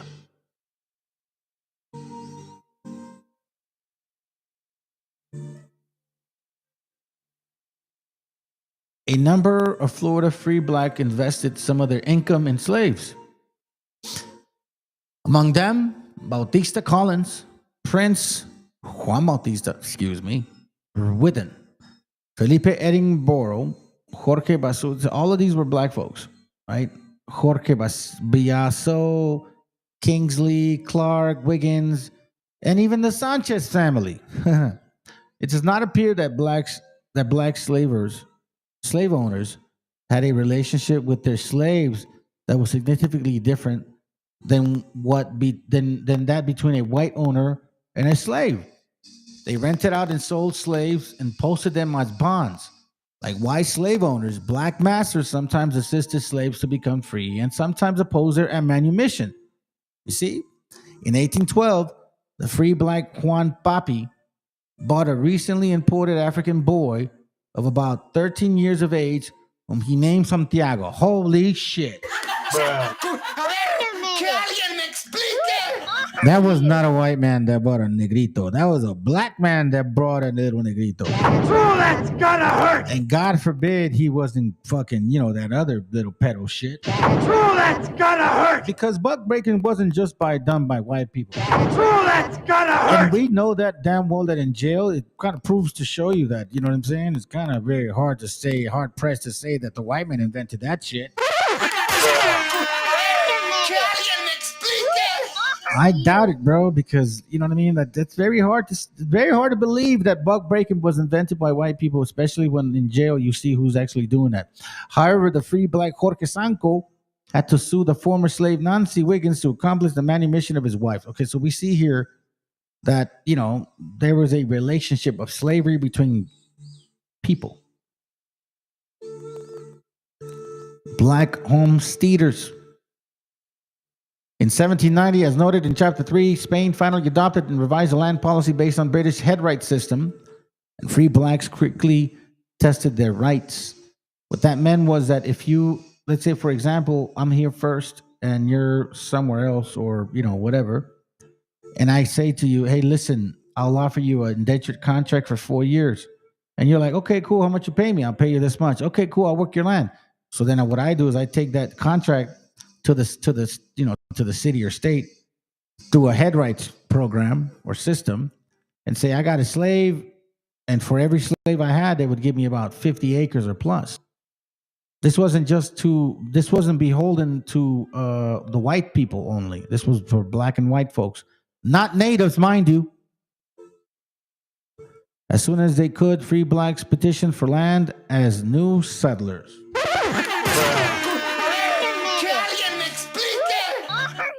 I can take pictures of this shit. You can always come back to the class. In 1792, the free English-speaking mulatto Juan Moore petitioned for and received 350 acres near the Trot Creek for himself, his wife, and 4 grown sons. However, Governor Enrique White later required that land to be pasture cattle herds belonging to Panton, Leslie and Company. In the place of the original grant, which he claimed, the governor granted Moore an equal amount of acreage on the St. John's River, about 6 miles from the Buena Vista fort where Moore served militia duty. Moore and his family became anew and improved their claim by building a home on it. Fencing the land, cultivating the field. So who gave this Negro the land? The white man. And you want reparations, you fucking assholes? You took the land from our native people. In 1792, thought you can buy the fucking land. They say, no, you know what? We need that shit for specifics, but we'll give you the same amount. You know what I mean? We're good, though. Where's the slavery concept? Huh? Where's this old 1619 bullshit? We've been lied to. You've been lied to. FBA, bro, the link is right there. I will fucking debate any one of you assholes that thinks you have the right to say this shit in our face, and then the fucking nerve to use different angles, whether political or historical or even biblical, to push a narrative. In 1796, black refugees from Santo Domingo arrived in Spanish Florida, and despite some initial concerns about their recent involvement in slave revolts, they quickly blended into the free black community and began to work with the Spanish system. You see this shit right here?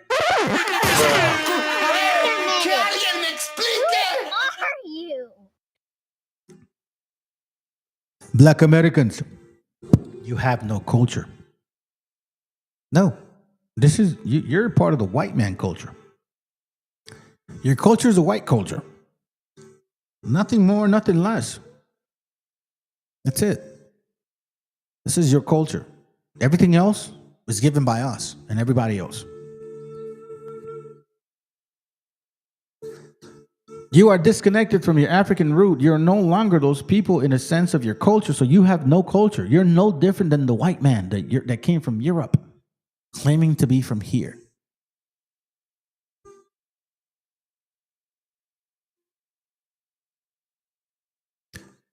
Free women of color also became homesteaders, meaning slavers, and the government granted them acreage based on the number of their children and slaves. Oh, shit. What do you call that, EBT? Would you call that EBT? They give you grants based on the number of children and slaves. Well, you know, maybe the slave is the dad, and the children of the children. I mean, I don't know. You know what I'm saying? Like, what the fuck? Why is this never talked about? Check this. Flora Leslie, the consort of St. Augustine white surveyor, so she made her white dude, did so and received 500 acres. And Isabella Wiggins, the consort of his brother, Carlos Clark, was granted 300 acres. While even the poorest women could appeal to the government, connections with important whites in the community helped many free black women acquire substantial property holdings. Nancy Wiggins managed 1,200 acres.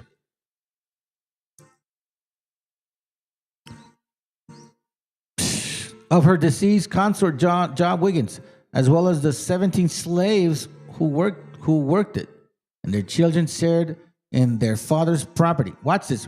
Seminal raids of nearly 1800 of the early 1800s forced a widow and her children to leave the state. Well, hold on a second. So these aren't black people? FBA, that's confusing. So who's black and who's not? Who's native and who's not?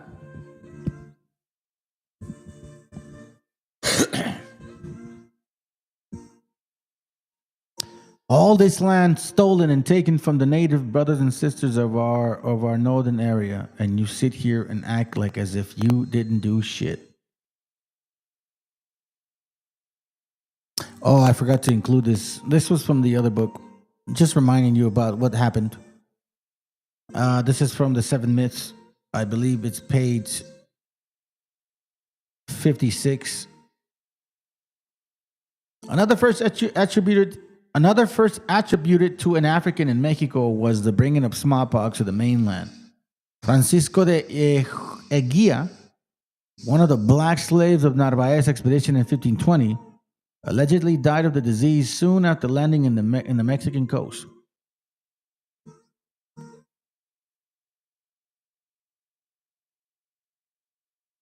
And here we see the continuation of smallpox brought by Europeans and Africans. We weren't immune to this stuff. Disease moved to the Americas faster than germ-carrying European and Africans could. proving that these diseases were brought both by Europeans and Africans, not just white people.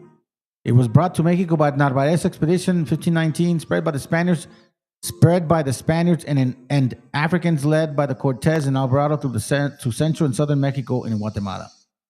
Traveling rapidly through Central America in early 1520s before fanning out across South America.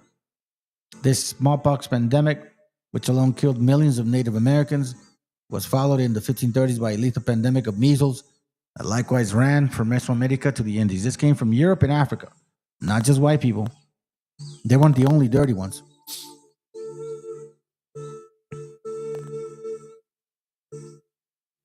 And here we see the psychopathic mentality of using war dogs.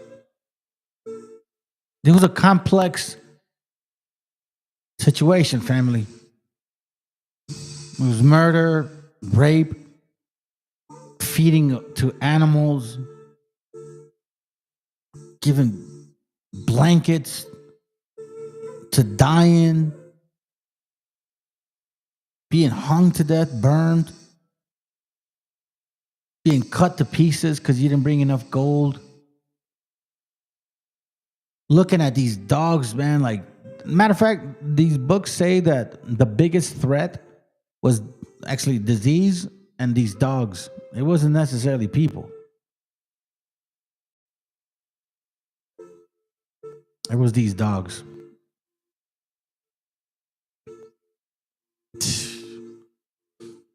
I don't know, man. It gets hard to actually consider that shit, to be quite frank with you. Hold on a second here real quick. Give me a moment. What time is it? 1:40. Okay, I got a couple minutes. Okay, cool. I wasn't going to go more than 2 hours. Sounds good. All right, I'm doing good time. Now, let me look for this. I wanted to show you this link, family. Hold on a second. If I can find it in time, it'd be nice. Let me see.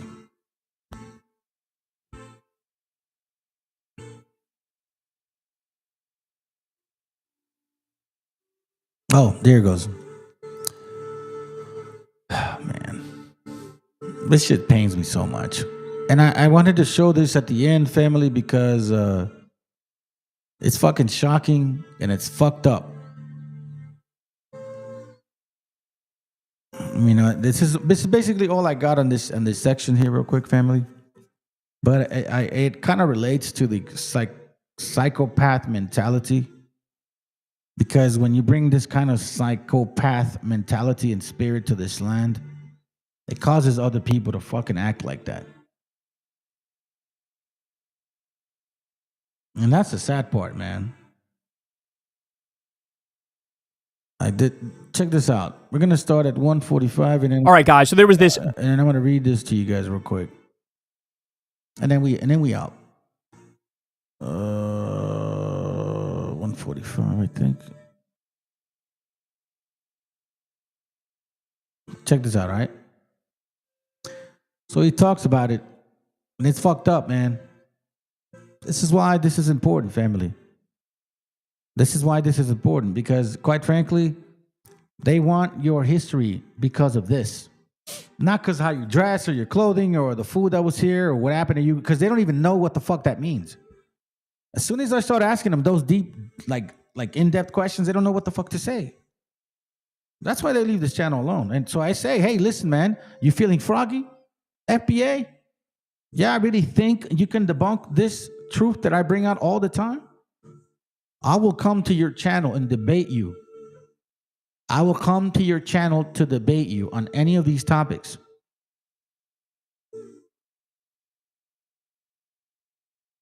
So, family, they want your history because of this.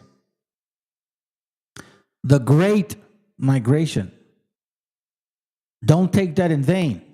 They were trampled and forced to kneel for hours. Independent forensic experts confirmed these as compelling evidence of torture under UN definitions, deeming it an institutional policy and practice. It gets worse. Ready?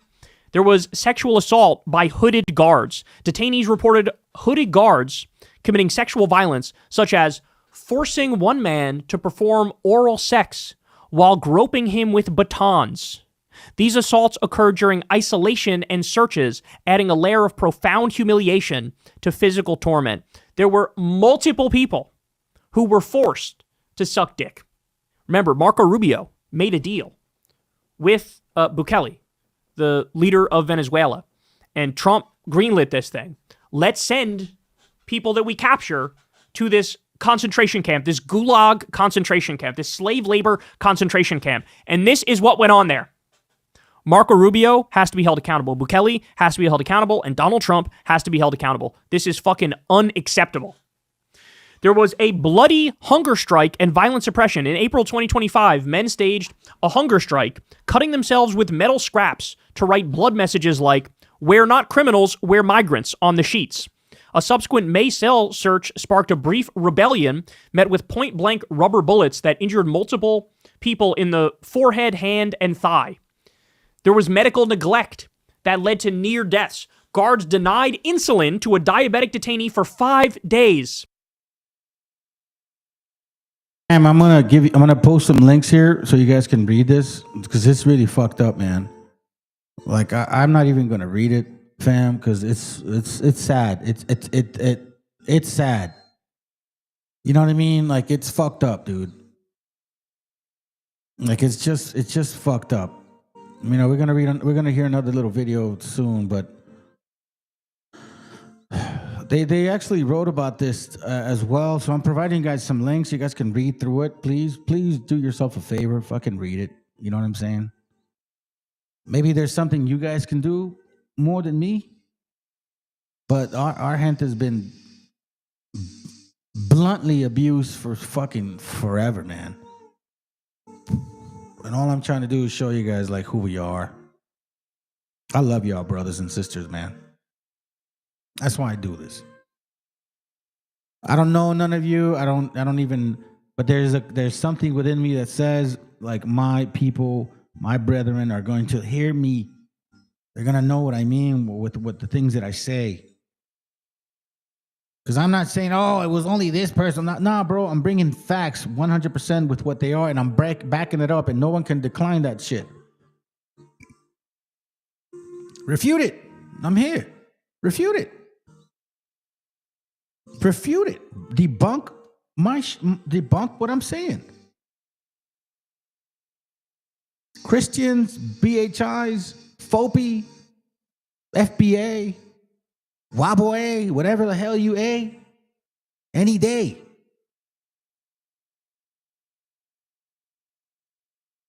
Causing unconsciousness, asthmatic convulsions from tear gas. One suffered a heart attack. Post-relief, survivors face chronic issues like blurred vision, migraines, and breathing problems, and nightmares, with pleas for care routinely ignored. This is like everybody who's involved in this needs to be locked away. They need to be locked away, and all of these poor prisoners need to get multi-million-dollar payments, because this is the fact that this could happen is just unacceptable. There was psychological torment and suicides. Prisoners endured 24-hour glaring lights, disgusting water, death threats, and being branded terrorists. One man, Luis Chacon, attempted suicide on his child's birthday amid the abuse, highlighting the depths of despair that was inflicted. So, like I said, go read the whole article, but this is, I mean, we are right back in the height of the war on terror, the Abu Ghraib scandal, the Guantanamo Bay scandal, Dick Cheney, George W. Bush. We are right back there, except it's worse, because now what Trump has done is he's put together the war on terror with the war on drugs. And if anything, he's even gone further than that, mixing together the war on terror with immigration. So now I'm going to round up whoever I want, deport whoever I want, no due process, no habeas corpus, send them to a fucking concentration camp to get tortured. And that's what happened. And he still wants to send 30,000 people to Guantanamo Bay. He still had Alligator Auschwitz, which the court said you got to fucking shut down. Now, the next thing is, and we covered this on this show, you haven't heard about it anywhere else, but now he's trying to build MAGA homeless camps. I'm not kidding about that. MAGA homeless camps. Well,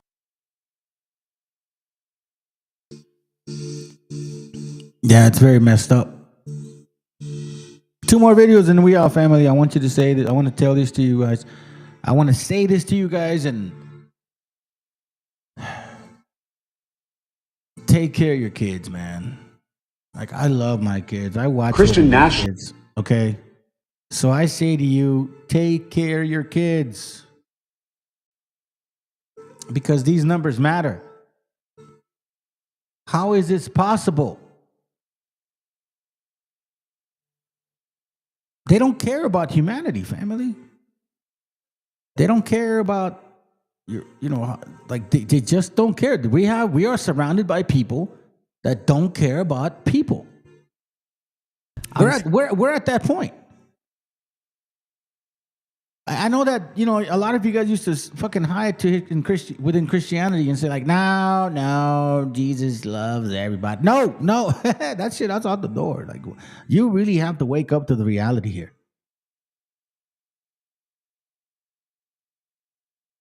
It's only about a minute and a half. Let's go. Because no matter what criminal acts they may or may not have done, the question is how we respond to it. I'm talking about the United States involvement. Talk to me about how there is no sense of redress or where these prisoners can even appeal to someone that their human rights are being violated because they're in a country incarcerated with the blessings of the United States, where there's nowhere to appeal to try to stop being assaulted and violated sexually and otherwise. Sure. So yes, these men are men who crossed into the United States. Some of them crossed into the United States and had no legal status in the country. Some of them crossed into the country and sought asylum, tried to get some kind of legal status. They were then apprehended at various points. Some of our reporting found that a couple of them do have serious criminal accusations. Our reporting could not find serious criminal accusations or convictions for many of them. They were apprehended and sent to this prison. And once they were there, asked many, many times, they said to speak to lawyers, to speak to the UN, to speak to representatives of their country, and were never given access to lawyers to be able to contest their imprisonment. There were lawyers in the U.S. who were working with their families to try and represent them, but once, of course, they're in El Salvador, it was very difficult for those cases to move forward. That piece of shit, Arab Bukele, is going to pay for this motherfucking thing. You damn right you are going to pay, fucking bastard. You animal. You're an animal. You're a beast. When this term ends, you're going to have to pay for some shit, and you're going to have to answer to some of that shit. Watch your kids, fam. Countries with the most missing children. Italy, 21,951 missing children each year. South Korea, 25,692 missing children each year. Russia, 45,000 missing children each year. Canada, 45,288 missing children each year. India, 96,000 missing children each year. Germany, 100,000 missing children each year. United Kingdom, 112,835 missing children each year. United States, 460,000 missing children each year. What fucking what is that? Scared for my parents to walk out their house because I might not be able to say goodbye to them if they go to work. I might not ever be able to say bye or see them again if you guys don't side with us. And I'm scared because of it, because they fought so hard to come here and choose a life for their kids.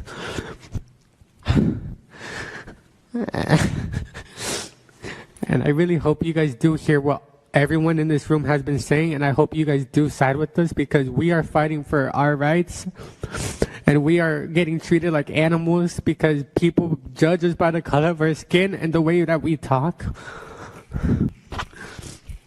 And we have a president that acts like a child and doesn't side with us because of the way he thinks about us. The October 7th in our neighborhood. On that day, we I'm tired of it. I'm tired of telling my mom and dad every day after school that, have you seen the new video of ICE pulling someone over because the color of their skin? I'm tired of everything. And I hope you guys really do something about it, because I really do want something to change, because I should not live like this as a 16-year-old. I shouldn't be scared. I should be focusing on school, and I can't even focus on school.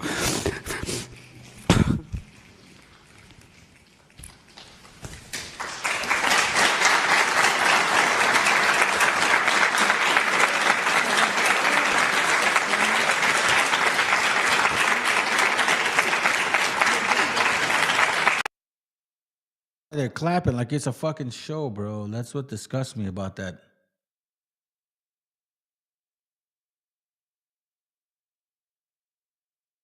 When I look at my own country, the United States, it is a semi-democratic, white-dominated, hierarchical, racist society that aims to preserve privilege by the elites. That's how it was formed in 1787. It was a slave-owning, genocidal country, killing Native Americans for a white culture. But amazingly, it still looks that way, although we're much more diverse now than we were. The most violent country in the world in the 19th century, by far, was perhaps the most democratic or second most democratic, and that was Britain. You can be democratic at home and ruthlessly imperial abroad. The most violent country in the world since 1950 has been the United States. It's been by far involved Jeffrey, in more stop women now. and more wars. Let's Jeffrey, I'm Jeffrey, I'm your moderator, and it's enough. 22, the Buffalo Soldiers. The image is stark. A line of black men in crisp military uniforms, rifles slung across their shoulders, eyes fixed straight ahead. They were the Buffalo Soldiers, former slaves and sons of slaves who became some of the toughest fighters on the frontier.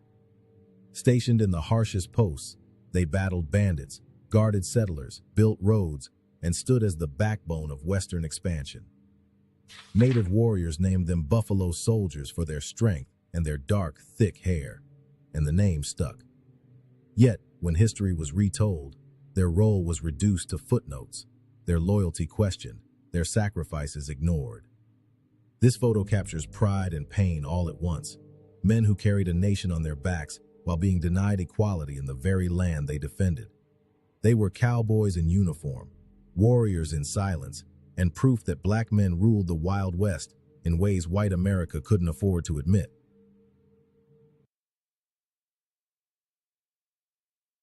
You see what I mean? That's what I mean, fam.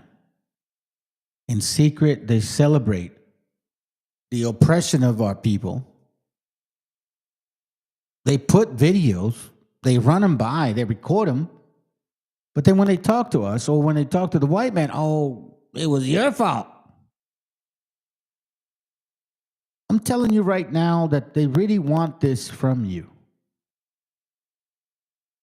And I know a lot of our people are like, you're probably like, I don't know, you keep listening to these native dumbasses because they may have a fucking degree. That degree, the white man gave it to them. So what makes them any better than me? It's a gringo doctrine. They were subjugated to educate themselves to the gringo doctrine. I haven't done that. But they're afraid to talk about this right here. And this is why people are doing what they're doing to you and me, us. This is not a joke, fam.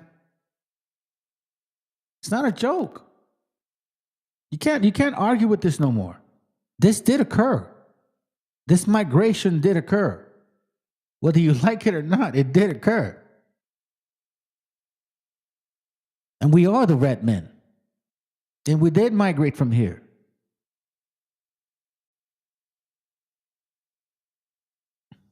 We are part of humans. We're part of humanity. We're not like fucking separate.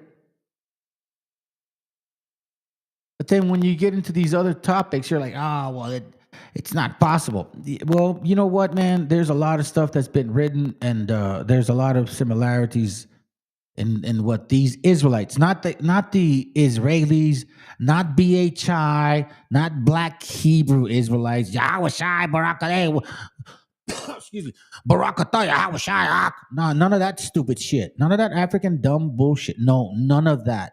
We're talking about true Hebrew understanding.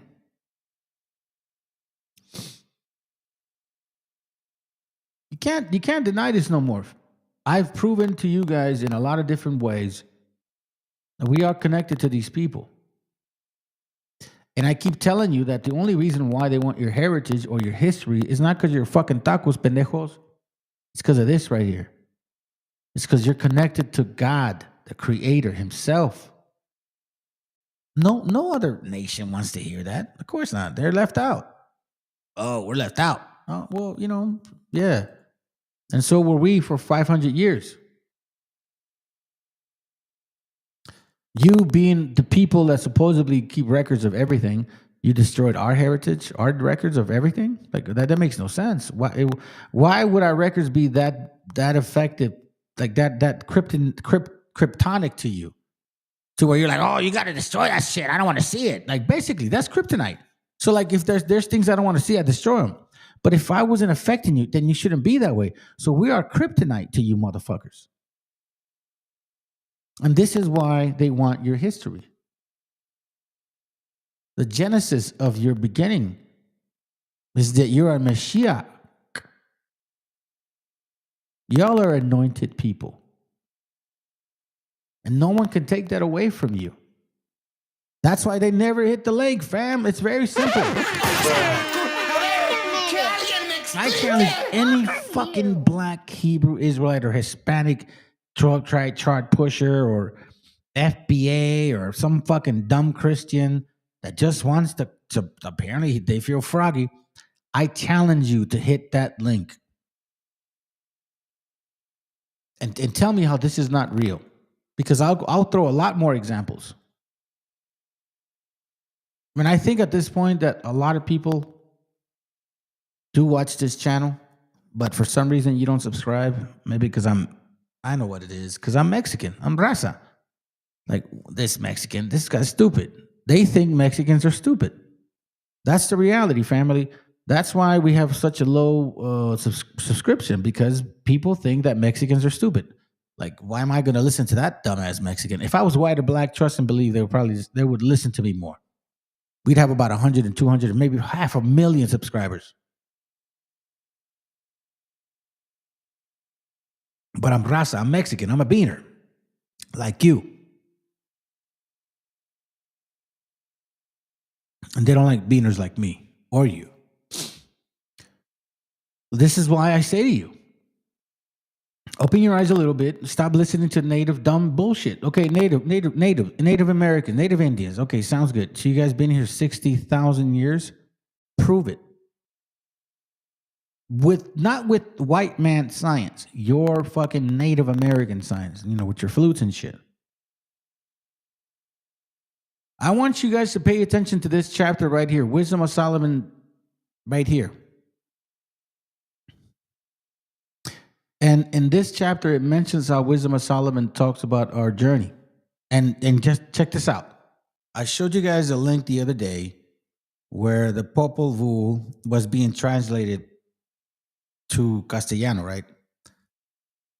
So check this out. When I was reading that Popol Vuh, and it's hard to read it because you have to connect some words. They're separate for some reason. But as you're reading that Popol Vuh, it's almost saying the same shit here. Okay, check this out.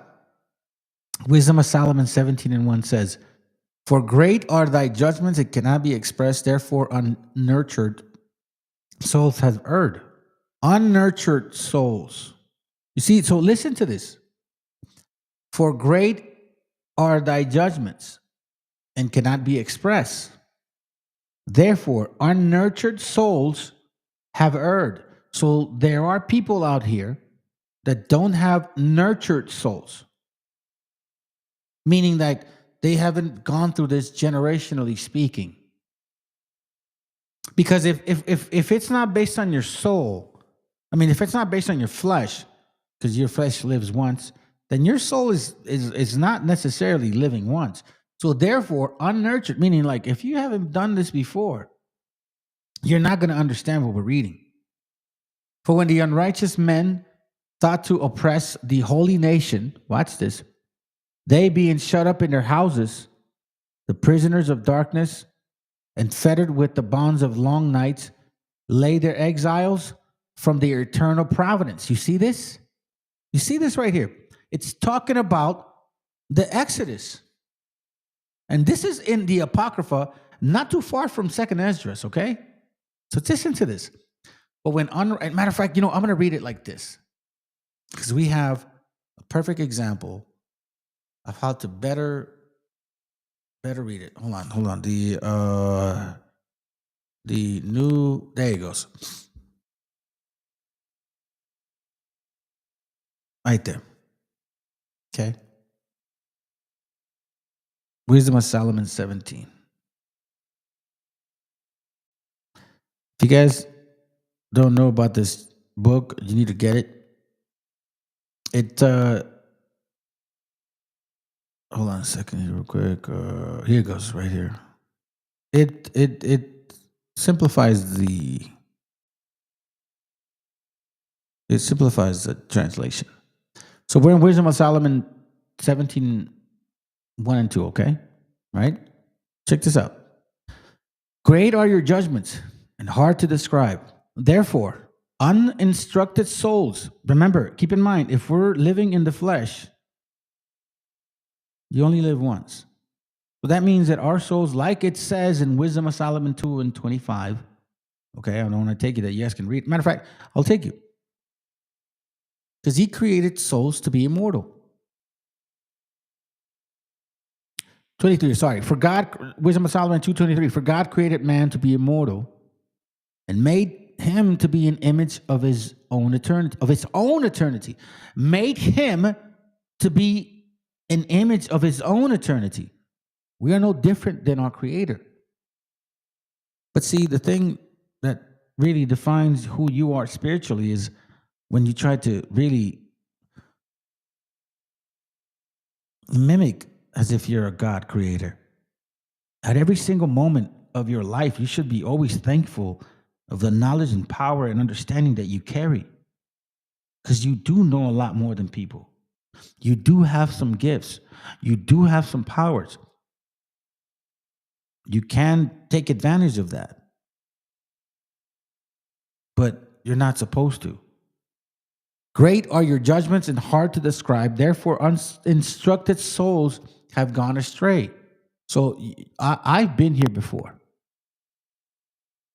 I can honestly tell you that now. For when lawless people suppose that they held the holy nation in their power, they themselves, watch this, for when lawless people suppose that they held the holy nation in their power, they themselves lay as captives of darkness and prisoners of long nights, shut under their roofs, exiled from eternal providence, for thinking that in their secret sins they were unobserved. Behind a dark curtain of forgetfulness, they were scattered, terribly alarmed, and upheld by specters. For not even the inner chamber that held them protected them from fear. But terrifying sounds rang out aloud them, and the dismal phantoms with gloomy faces appeared. So it's almost like as if in their journey of trying to leave this providence of prison, like slavery, like you can see that there's like this terrifying sounds and shit as you're traveling. And no power of fire was able to give light. Watch, this is where it gets interesting. And this is why 2nd Ezra 13 talks about the travel and Arsareth. How did it get there? And no power of fire was able to give light, nor did the brilliant flames of the stars avail to illume the hateful night. Then it says, nothing was shining through to them except a dreadful, self-kindled fire, and in terror they deemed that thing that they saw to be worse than that unseen appearance. And it says, hold on a second, where's that? The illusion of their magic art lay humbled, and their boasted wisdom was scornfully rebuked. For those who promised to drive off the fears and disorders of the sick souls were sick themselves with ridicules and fear. Hold on, I was supposed to stop somewhere. My bad, family. I think it was right here. When you consider the traveling of the way the Popol Vuh is broken down, it talks about this type of obscurity, like darkness, terrible, like you're surrounded by like fearful shit, right? For not even the inner chambers that held and protected them from fear, meaning the caves that our people traveled in, but terrifying sounds rang around them. Because when you read the Popol Vuh, like the actual link, it talks about, man, I wish I would have like read it right when I was showing it to you guys. Maybe I might not have even touched it. It says how our people were traveling upon high mountains or even through like certain mountains, and all you could hear was like wolves, tigers, and like wolves, lions, and all kinds of like roars of animals, right? So it mentions stuff like that. And this is why when you talk about Wisdom of Solomon, it's pretty heavy. Let me see. Let's see. This one, the inward weakness, fear, but giving up the help. Let's see. Oh, here goes right here. Watch this real quick. It says, for even if nothing disturbing frightened them, yet scared by the passing of wild animals and the hissing of snakes, they perished in trembling fear, refusing to look even at the air, though it nowhere could be avoided. For wickedness is a cowardly thing, condemned by its own testimony, distressed by conscience. It has always exaggerated the difficulties, right? For fear is nothing but a giving up of the help that comes from reason, and hope, defeated by this inward weakness, prefers ignorance of what causes the torment. Prefers ignorance. Yeah, that's right. You can always go back to the Most High. But throughout the night, which really powerless and which came upon them from the recesses of powerless Hades, they all slept the same sleep. So there's a couple verses where you have to skip, but it literally talks about the migration. And again, the other day I showed you guys the link. Oh man, if I can go back to it, I don't think I want to be honest with you, because it might take up a few minutes. But that's what it's pretty much referencing. Matter of fact, you know what, man? I have to do it. I don't like that shit. Hold on. Let me give you the link, and you guys can try to read it yourselves and see if it if you're good. Hold on. Is this one? Oh, this one right here. All right, let me get you guys the link.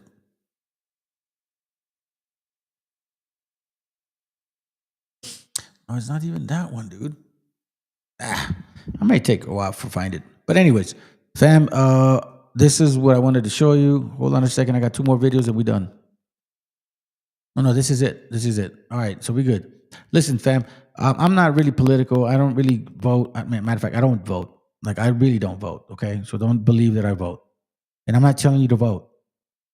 But I like this guy's channel. I think he's pretty raw. he like just talks about like raw shit. You know what I mean? I'm not telling you to like sign up to this shit. What I'm saying is that he brings up a lot of information. He actually has videos of our native brothers and sisters that are getting diminished with their land. And I just want to show this. I think it's right. I think it's fair because I care. You know what I mean? All I do is because I fucking care, fam. That's all I do, because I care. And if you hate me for that shit, well then continue to hate me. Because it doesn't mean nothing to me. Have a good night, fam. After this, we out. I'm going to play some music, and after that, we're out. I witnessed him. Through an alley, I stopped. He was there. He jumped out of the truck, and he was making noises like a monster. Jumping out, going, rawr! Okay? 2 women pushing a shopping cart with laundry. A man fixing his car in front of his home. Okay? People taking off running, children hiding behind their mothers because Bovino thought that it was funny to be jumping out in the neighborhood like a monster. You want to see what real independent journalism funded by the people for the people looks like? You ever heard a story like this in America? You're looking at it. Congratulations for always being somewhere where mainstream media is not. Flint, Michigan. See you in Nevada. Thanks to people like you, we can get the truth. Corporate media, they've been lying to us for years, and you're going straight to the people. You are the man. I'm glad you're here. For as low as 16 cents a day, you'll keep us on the ground, covering the important stories the corporate media covers up. I'm here today as a community organizer and mother of an 11-year-old little girl. This press conference today is about accountability. It's about the traumatic events that unfolded this past Saturday, October 7th in our neighborhood. On that day, we watched in horror as the Chicago Police Department, an institution that claims that it wants to build bridges, instead became complicit in the kidnapping of an 11-year-old child. They stood by, they provided a shield, they assisted the agents of Greg Bovino, ICE agents, sent by Trump's fascist regime, as they terrorized a family member and tried to rip a child from our community while shooting at them. When our community, your neighbors, your family, my family, did what the police would not and peacefully gathered to defend and protect that child, what did the police do? They protected the kidnappers. Can I get you to describe just a couple of examples of how ICE has been conducting themselves here in Little Village, and how Chicago police have been acting as a supporting force for folks who aren't from Chicago and might not be familiar with every single incident out here? So, one, they have been staging in our community using city property, using schools to stage. Where's the enforcement for doing that? We would like to see what that would look like. If the mayor said they cannot do that, we would like to see what that enforcement would look like. Should come from CPD because they need to keep us safe, and that's part of that. The enforcement of something that the mayor has put an executive order for, right? Of no, you're not using any city property. That they should start there. Another thing that I have seen is I myself was involved in an incident that took place in Cicero, and I turn around and I see CPD trying to help with crowd control. What? They have no jurisdiction there. It's the town of Cicero. And as soon as Cicero showed up, we, the community, accepted, oh, they need to do this for the community. And we left. It took an hour and a half, but that was the type of response that was happening. It was not an emergency. People were not in danger. The only ones that were causing danger was ICE. Let's talk about some of those actual ICE operations, Border Patrol operations. What's it looked like in Little Village in some of these communities? How have they been conducting themselves? A lot of these organizers worked together with the community to get stop and frisk stopped. And that means anybody who they felt that fit a certain criteria, a certain look, could be stopped and frisked to see if they had anything illegal on them or any weapons. We fought for that to stop. And here they are re-traumatizing people, but just because they are brown. Okay? And it's that. Because the people who have been terrorized have been brown, but there's undocumented people in this country that go a whole spectrum of the rainbow. But only this community is being singled out. I'm sorry. It's okay. So, with that, right, that they're doing that, it's a repeat of something that was already happening in our community, and then police there to help facilitate traffic, while the community maybe wants a traffic jam, for the day. I don't know. I can't make the decision for everybody. Everybody comes together and see what's going on. If ICE is conducting a circus, a bunch of people show up. So Why are they surprised when they can't leave when they're doing their circus and there's a bunch of people watching what they want everybody to see them doing? Bovino specifically, I've seen him do that. We were behind him. There was about 20 vehicles. There was a lot of media. I don't know where I was in the line, but I know he was somewhere down there. We did a cut. I witnessed him through an alley. I stopped. He was there. He jumped out of the truck and he was making noises like a monster, jumping out, going, rah, okay? To women pushing a shopping cart with laundry, a man fixing his car in front of his home, okay? People taking off running, children hiding behind their mothers because Bovino thought that it was funny to be jumping out in the neighborhood like a monster after Trump asked for escalation of deportations and their tactics. When was this that he was doing that? Yo, when was it when this happened and we were there? Last Thursday. When you heard the news that Bovino and some of his agents were likely going to be leaving the Chicagoland area in the next few days, what was your initial reaction? How are you feeling about it now? To Bovino specifically and directly, I knew we were too much. To the next person that's coming, it's just a change of clown because the circus continues and the audience is here to record and to determine what happens to that next clown. And Chicago Sun-Times reporting that Bovino, some of these agents could return in March, many as 1,000 of them. You spoke a little bit to it in the press conference, but I mean, does it make you concerned about what the future holds if the administration comes back, in 4 times as large of a presence as it has out here right now? Come back? They're going to continue their operations. They never said they were stopping. We are not stopping. Every single day, my community grows. Every single day, I am supported by somebody in Arlington Heights, in Palos Hills. They make their way to our community. There's people in our community that are becoming less afraid, okay? Chicagoland itself, Andersonville, everywhere are coming out in droves to support us. They have 200 officers right now. I meet 200 people a day that are in support new to our community. So no, not worried about it at all. I want to ask you what leadership should look like in this moment, because you're out here calling on change from the Chicago Police Department. Mayor Brandon Johnson, progressive leader, he's spoken out about the Trump administration's presence here, as has Governor J.B. Pritzker, a Democrat. But the governor also has state troopers out at the ICE detention facility in Broadview arresting protesters out there, in a very similar way that you're seeing the Chicago police provide security de facto for ICE out here. How would you like them to act? How would you like them to use those law enforcement resources to better support the people of the Chicagoland area? So, I want to make this clear. This is not going to be a suggestion or, some consultation or anything. This is literally community demanding the following of our officials. Mayor Brandon Johnson, if you put out something like ICE cannot be staging on city property, we expect enforcement. And we expect enforcement to the fullest of the law. J.B. Pritzker, why would you have state police participating or anyone of the state facilitating, making things easier, making it look like you are working with them when you are telling us you are not? For every leader that has a community leader, that has a congressman, state senator, state representative, alderman, we expect daily activity, connection with the community on all their platforms of what to expect for the day and the resources available for those days for the people who are being marginalized and oppressed in those communities. Nothing less and definitely more. What kind of repercussions do you want to see for Commander Greg Bovino and for the other ICE and Border Patrol agents who have been participating in these operations out here? Do you want to see jail time? We heard at least one call for that during the press conference. Is that justice for Chicago? What does justice for Chicago look like? As a prison abolitionist, this is a very hard question. But, no, not but. However, the system still exists. So as the system still exists, I want it to be just. And I want it to be just for them to be held to the highest extent of the law.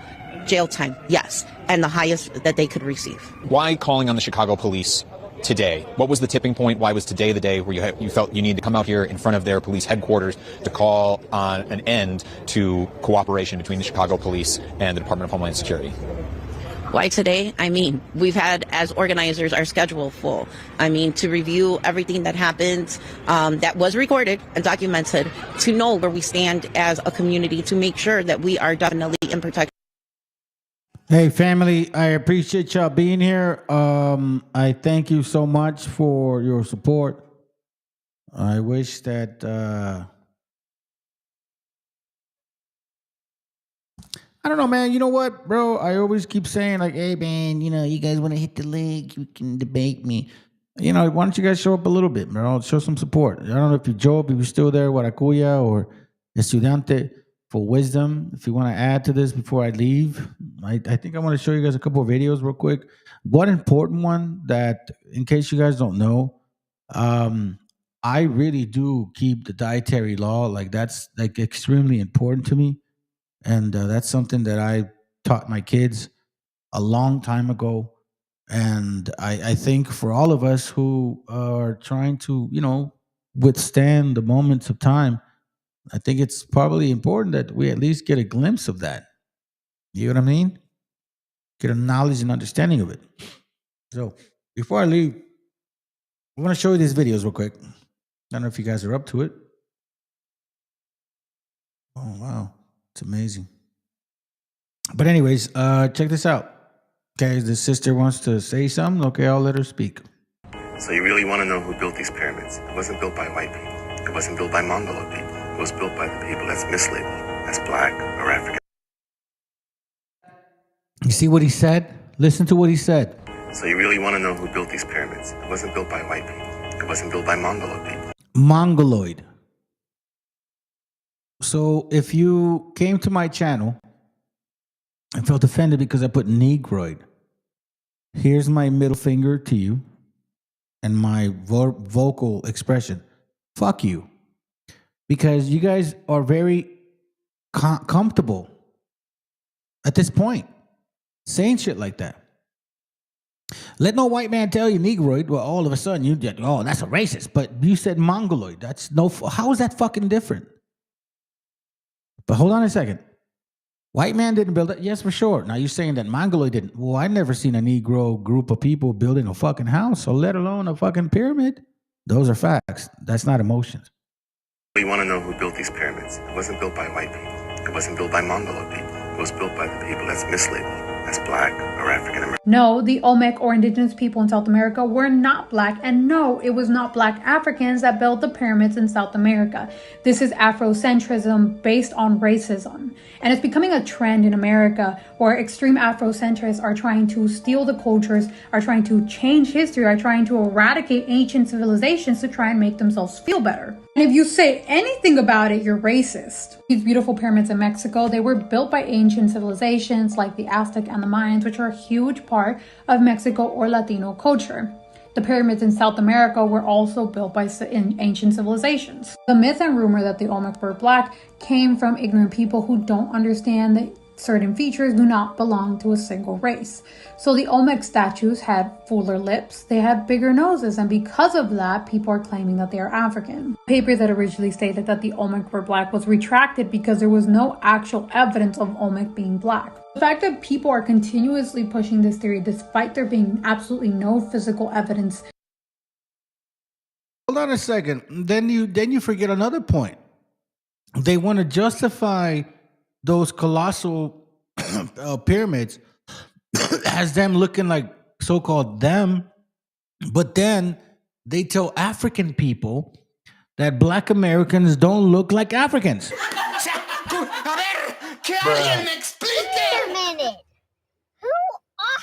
No, think about it for a moment. Think about it. They go and say the boulders, those beautiful big boulders, they look like us.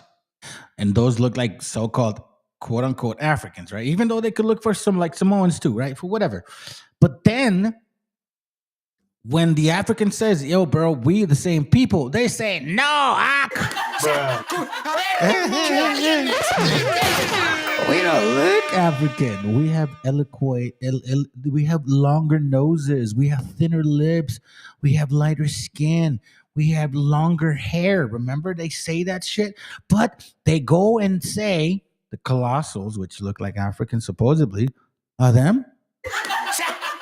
Nah, fuck no. Oh, that's gonna What hurt. did I say to you? Fuck that puto. Fuck that puto. To support this statement and attempting to wipe out the history of ancient civilizations that are important to other people's cultures, all while acting like a victim, is extremely hypocritical. I say yay.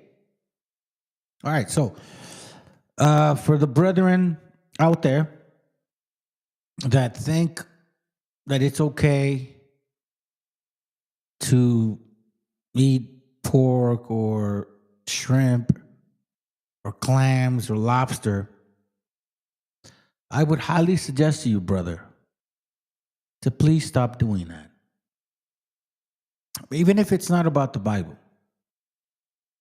Because those animals are really fucking unclean, bro.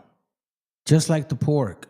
It's supposed to eat it's supposed to clean the ground. You know what I'm saying? The rabbit is supposed to do certain things that have nothing to do with digestion. The swine are not. These animals are here to clean up. I know you guys think that, oh, they're good for, no, I mean, some of them look nice, maybe they're friendly, but no, man.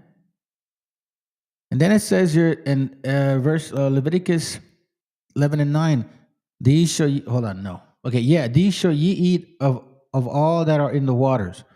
Whatsoever hath fins and scales in the waters, in the seas and in the rivers, them shall ye eat. And all that have not fins and scales in the seas and the rivers, and all that move in the waters, of all any living thing which is in the waters, there shall be an abomination unto you.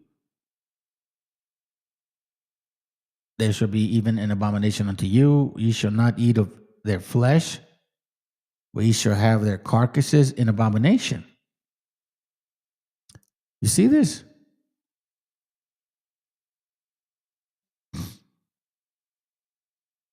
Because it's fucking sick, bro. Like, you know, and I'm not trying to be a dick, bro. And I'm really trying to, like, really care for you, family. Like, this is not what we do. And we had these customs, fam. Like, you know what I mean? You should start really considering, like, what the fuck I'm saying, man. Because, like, I bring out so much information. I give you guys so many books. I mean, you know what I mean? Like I really reference everything I say. Like, these people here don't say stuff like this for no reason, okay? These people here, they don't say stuff like this for no reason. Do you understand? This is a guy glorifying their history. And within their glorification, look what they say in page 371. It says here, as a footnote to history, meaning, for one thing, make sure you write this down. We must record the fact. So this is factual. And they have control of facts, supposedly in this time, right? Okay. That the Indians in the Caribbean islands, this is a fact, where the flotilla first landed, this is a fact, were greeted in Hebrew. This is a fact. And in Arabic, this is a fact, by one Luis de Torres, a Jewish interpreter aboard the flagship. Why? Well, Columbus was certain that the natives spoke either Hebrew or Arabic. Oh, that's gonna hurt. Hold on a second. Viva Mexico, cabrones!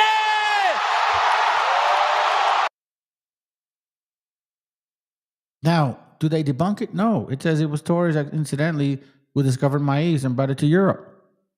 So casual and common, you know, like nothing else, saying like, yeah, we spoke Hebrew to them, semi-Arabic. We didn't really know because the 10 tribes of Israel departed after 535 BC. They weren't sure if it was around that time because obviously they weren't that old. But here they clarify and say in their footnote of fucking glory, by the way, it says also in their footnote, as a footnote to history, within their glory, we must record the fact that they spoke Hebrew to us. And because Columbus knew that we spoke Hebrew or Arabic. So, you know, when I say to you that, like, man, it matters what you're supposed to eat or not eat, I'm telling you, fam, this is going to disgust you. But I'm glad it does, because hopefully that I might actually change somebody's mind tonight. I might not change your mind of the stuff that I show you, but I may change your mind in the shit that you eat today. And that's the beginning of our heritage. Because I'm telling you, I haven't had pork or shrimp or nothing like that in almost, let's see, 17, 18, 19, 20, 21, 22, 23, 24, 9 years.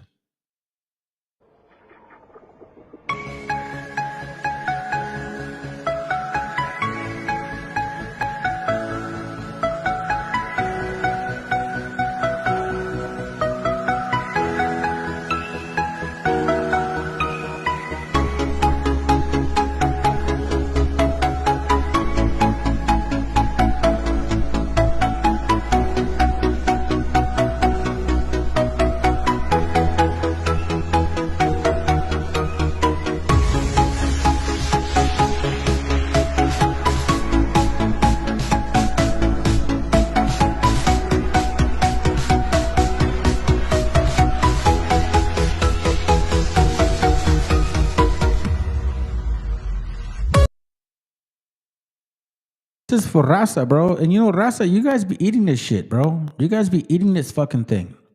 Y'all love this shit. So this is for you, my brothers and sisters, bro. Like, this is not good, bro. This is not good.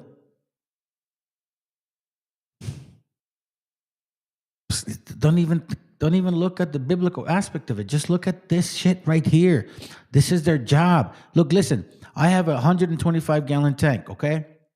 And all of these critters here, the crabs, the lobster, like the cleaner shrimp or the emerald shrimp, the emerald crab, or, all of these things are scavengers. They're there to clean up the shit.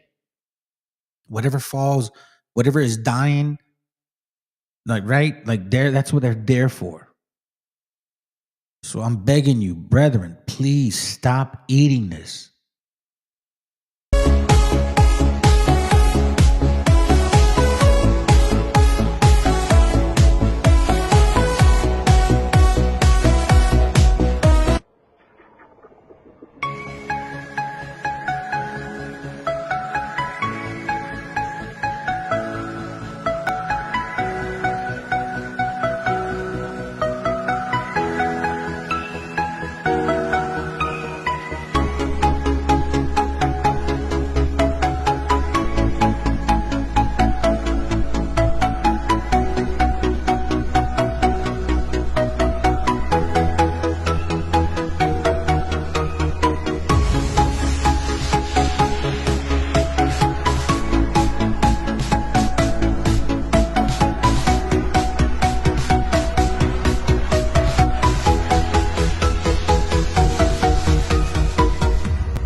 Bro, and you know what, dude? As you shouldn't, man. Like, wait till you see the fucking pig video.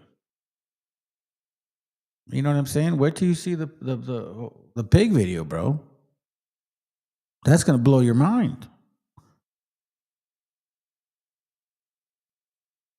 There are reasons as to why a creator told us to watch and be mindful of the things that we eat. Do you get what I mean? I will say this, that the New Testament does have messages and metaphors. I love the one where it talks about the pigs. It's weird how the Spirit said, let me jump into the pigs. Don't kill me. Like, destroy me forever. Let me jump into the pigs.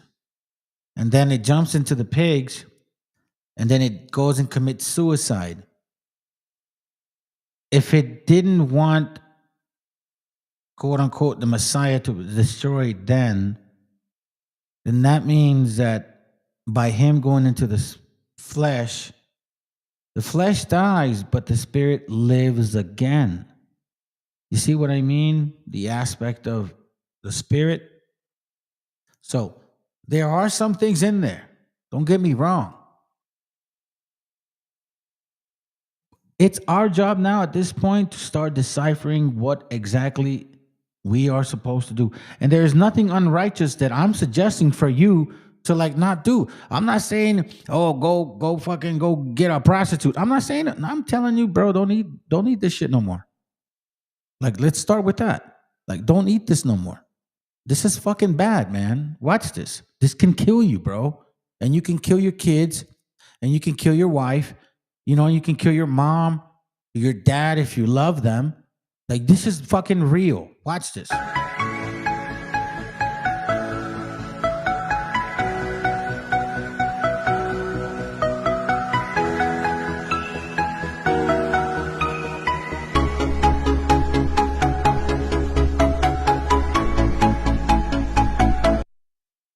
Pig right there. Pig meat.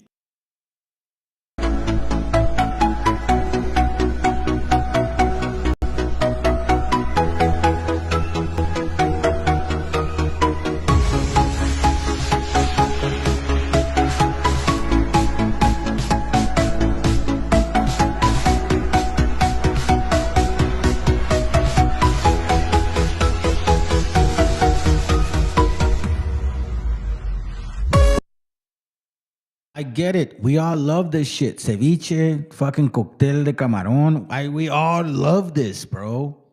But do you love your family? As a man, do you love discipline? I mean, seriously, because that's what the Most High is actually saying.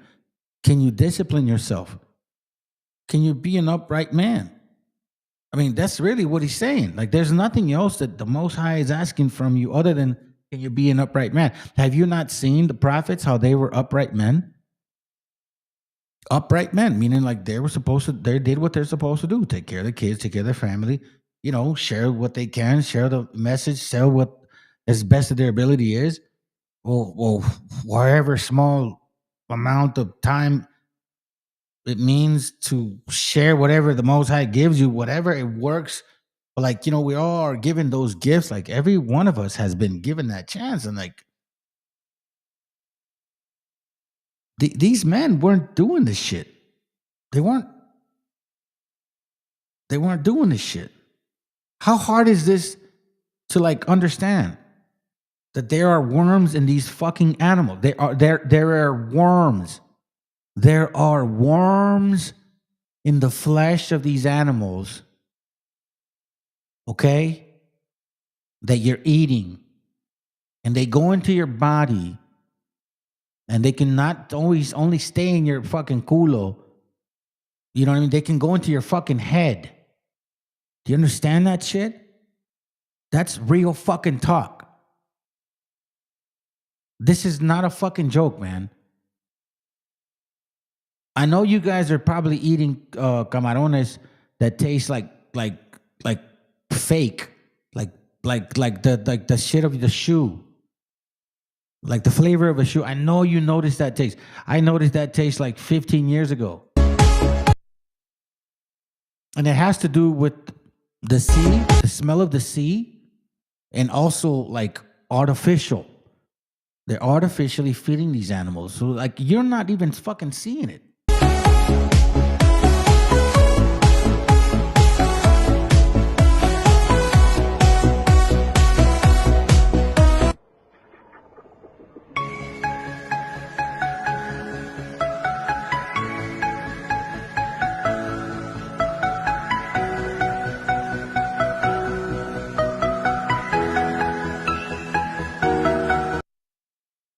Pay attention to this video right here. This is the most disgusting because like a lot of you brothers, like, you know, I did it myself. Don't fucking, like, I'm not going to sit here and say, you know, no, I fucking did that shit. I was all stupid. Like, oh, let me go get some clams and shit for aphrodisiac purposes so I can, you know, fuck around and fuck all night. Like, stupid fucking mentality because somebody told me that that's what worked.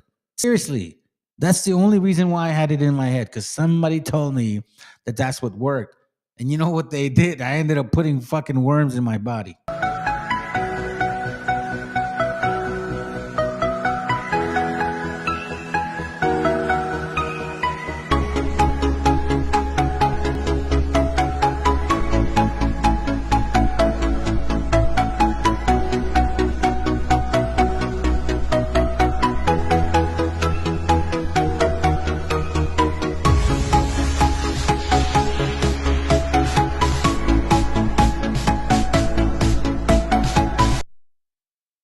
No guarantee that you can kill those worms by boiling that shit, okay?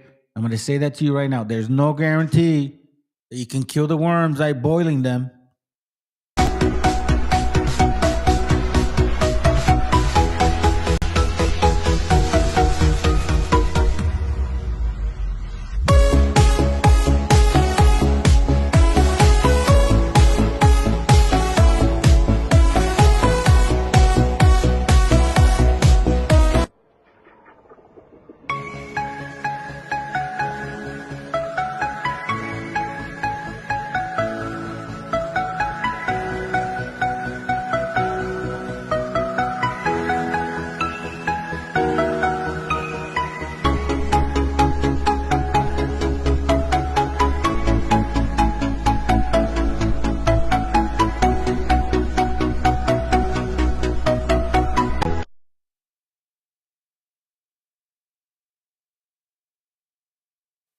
Oh, sorry, fam. Like, my daughter came over here to ask me to help her out with something.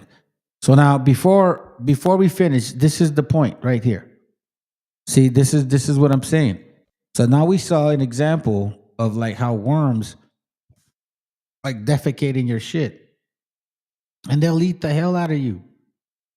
And you know what I mean? Like, I don't know, bro. Like, this is disgusting to me. Let me see if Aloha and well, good evening. We're with this guy right here. He's been feeding these people. Matter of fact, dude, let it play. Because I think the best way to teach my brethren is like how not to do something like that is by showing you not to do something like that. You know what I'm saying? It's I mean, like, come on, bro. This is nasty. Aloha and well, good evening. We're with Miss Piggy, okay? And I've got a selection of food here, and this is an experiment we're going to do. And this experiment is to be able to find out what parasites in control is, because I'm going to show you in a second. They've been watching this food for a little bit, and they're going nuts. They're smelling, okay? And remember, we're talking about parasites here. And we're going to throw in a variety of food. I'll tell you in a second here. But there's a variety of food. There's bananas in here. Well, let's just go over whatever they're going to. These are bananas. This is coconut shavings. Okay, they love all this stuff. These are old bananas. This is molasses feed here with corn, sweet potatoes. Okay, and of course we did a video last night on radiation in fish, and I bought this just yesterday. And this thing here we filleted, and we did a real good video to show you about the radiation in fish. Just went down to the ocean today too, and was checking the radiation by the ocean. But I want you to look at this thing inside the neck, the mongoose. I had it outside, and this thing stinks, and flies are all on it and everything. They cleaned off every piece of meat. Remember this, by the way, and you keep in mind that the example that this guy's given is the fact that he was given certain animals good, clean food. Okay, good, clean food. Look around the ribs right here. Whoa, look at in the neck and around the neck. Okay, the top of the head. They ate every piece of flesh they could get, like right through there. Oh, okay. Now I'm going to throw this in last, but I want to show you. Remember, this is what I'm saying. Yeah, well go ahead. I remember this video. Crazy, shows how your stomach can give you cravings and develop a mind of its own. Well, not necessarily, bro. Like that's well. No. That's not what he's saying. See, this mind that he has, this animal in his brain, right? For some fucking awkward reason, right? His mind is programmed to when he smells carcasses, you know, the smell of death for us is disgusting. For him, it's delicious, bro. And think about that for a moment. I've never smelled dead people, but I smelled dead meat, and it fucking stinks. This animal is programmed to smell that and to love it. And this is what I'm stressing of the fact that people eat this fucking animal. And brethren, y'all need to stop. Seriously, look, watch. He's going to show you an experiment. And this is an educated man in much better fucking shape than I am. But it's okay. I'm gonna catch up one of these days. Anyways, that's not the point. But that knows some shit. You know what I'm saying? And matter of fact, look, the brother even said that this video has been around for a while. I'm glad because it stands strong. We've seen it. I've been around these pigs. You know, I'm from Mexico. I went to the pueblos. I seen what they do. They live around their fucking shit. They eat their own shit. They eat their own fucking babies. Matter of fact, they'll fucking eat humans. I'm so fucking fat. So check it. Blood eats blood. These guys are not carnivores. They are, but I don't feed them any flesh at all. They've just been having a vegetarian diet. Okay, but let's see what they want to eat. Remember, this is an experiment. And the experiment is they can eat anything they want here first. Let's see what parasite is in control first. Is it going to go ahead and be the stench? You see, that's the thing. He says, what parasite? And again, you know, you can relate to science, which I don't condemn you. You know what I mean? I guess it works in certain ways. But at the same time, Bible speaks of the nature of spirits within its flesh. He created certain things to do certain things. And the pig is here to do what it's supposed to do. And it's here to fucking clean house. It loves the smell of death. For him, the smell of death, it's like for us, burnt, delicious carne asada. You know what I'm saying? That's what he smells. Imagine fucking living like that. Oh, that's disgusting.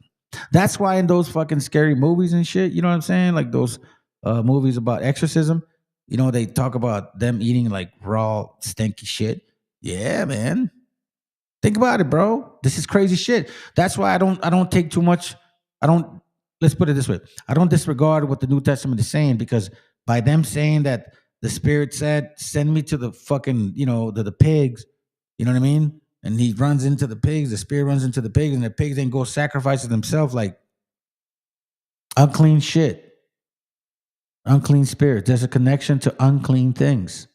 Regardless of what religion or faith you believe in, you should be watchful of unclean things. Carcass they're going to want to eat? Shoot, you wouldn't eat this thing. Woof, stinks. Ugh, been sitting out in the sun all day. Now, I did this on purpose, is because this thing stinks. Want to see, remember, this is not fresh. Okay, this is nasty, stinky, full of flies all day, and everything's been chewing off it. I'm going to throw up this, of course, I got a glove on because I can't even stand the smell. So I'm going to throw in, okay, all of this, and I'm going to put this in last. But remember, the question is, what do you think is going to be eaten first? And remember, why is that? Is because, remember, these are mind-controlling parasites. And these parasites that live in the body, and you know that they've got a variety of the pig tapeworm, the whatever tapeworm they have in them. Okay, remember, they eat off the dirt, okay? And if you've got a tapeworm in you, okay, that's bloodsucker. And they want blood, and they will drink your blood, okay, inside your body, even if you don't feed them. But if they smell blood, they go nuts, like these guys. Now, remember, this is what they eat mostly. It's sweet potatoes, okay, and this type of cob seed, okay? And it's not organic. It's just basically it's hog food, okay? And I get these up the street. These are Okinawan purple potatoes, and they're full of protein and stuff. So this is what they eat. And these, of course, are free, given to us. And I'm just going to throw these in there. I'm going to see if they want to eat anything. Okay, look, smells it, doesn't even want to look at it. You know what they want? I'll tell you. And they don't eat meat. Let's throw all that in there. So just consider that for a moment, fam. Man, this is why Sirach 6. This is why Sirach 6, 1 and 2 talks about instead of a friend, become not an enemy, for thereby thou shalt inherit all an ill name, shame, reproach. Even so shall a sinner that had a double tongue. Right? So there was a time where I was like, you know, like, hey man, my point is fucking, you know, I'm not trying to do that. You know what I'm saying? I'm not trying to be an enemy. I'm just trying to show you guys facts. Okay? Like, that's one thing I want to make sure that you guys understand. Verse 2, exalt not thyself in the counsel of thy own heart. Like, it's such a reminder. Sometimes the ego gets in the way. That thy soul be not torn in pieces as a bull straying alone. So when I show you guys these things, it's not because I think I'm better than you, because I understand the Bible better than you. And like, oh, look at, nah, man, I'm not doing that. Like, I sincerely, I like, this is 9 years already of not eating any pig, any shellfish, any shrimp, no clam, nothing. No animal that cleans the earth. Let's put it that way. Find out which animals clean the earth, and those are the animals that I don't eat. And so should you not eat too. Because watch this. This is nuts. Unlike you and I, right? Like, for example, as some of us who have gained weight, lost weight, or exercise, not exercise. I've been those people, right? So when it's time for me to stop eating something, I can stop eating something. Like, I can do that. I was supposedly vegan for like 8 months. I stopped eating meat for a long time. Like, the point being is, with us, we can change that. What he's saying is that there's like this worm and no. That's their nature. And I need you to pay attention to this. Because this is not your nature. This is not what we do as people, family. We don't eat each other. We don't share this type of ecosystem. This is the plumbing system, okay, of natural humanity. Like, this is the plumbing system of everything that you know of life. Do not eat this animal anymore. Okay? Because maybe there'll be a time where shit's going to hit the fan and like there'll be no plumbing system anymore. And guess who's going to clean your shit? Is this fucking animal right here. Because back in the day, all you needed was a pig, a couple cows, a horse or two, your wife, your kids. And why did you need the pig for? So you could eat your shit and clean up your whole fucking clap. Because you needed to have a fucking bathroom. And guess who ate the shit? Okay? Okay, now they're going to eat that. Okay, now watch what happens. We're going to go ahead. They're going to change tunes here in a sec. I already know what they're going to do. I'm going to throw this one over there. And they're getting a variety of stuff. Look. Okay? And the real stinky stuff, you know what they do? They roll in it. They don't eat it. They roll in it first. Now here it goes. Watch. I'm going to throw it way over here. See if anybody wants that. Well, let's see. He's joking over there on the dry food because he's eating it too fast. Yeah, look at you. Look at him. He's going to go throw up. I know. It's stuck in your throat. Run. Get it going. Remember, he's not breathing right now. He's got it stuck in his throat. Look. I know. You ate the dry stuff too quick, brother. Yeah, you're better now. Dedu, you don't want that fish? She didn't smell it yet. Let's see what this one smells. Now she's back. Now she's going to go back to it. Let's see.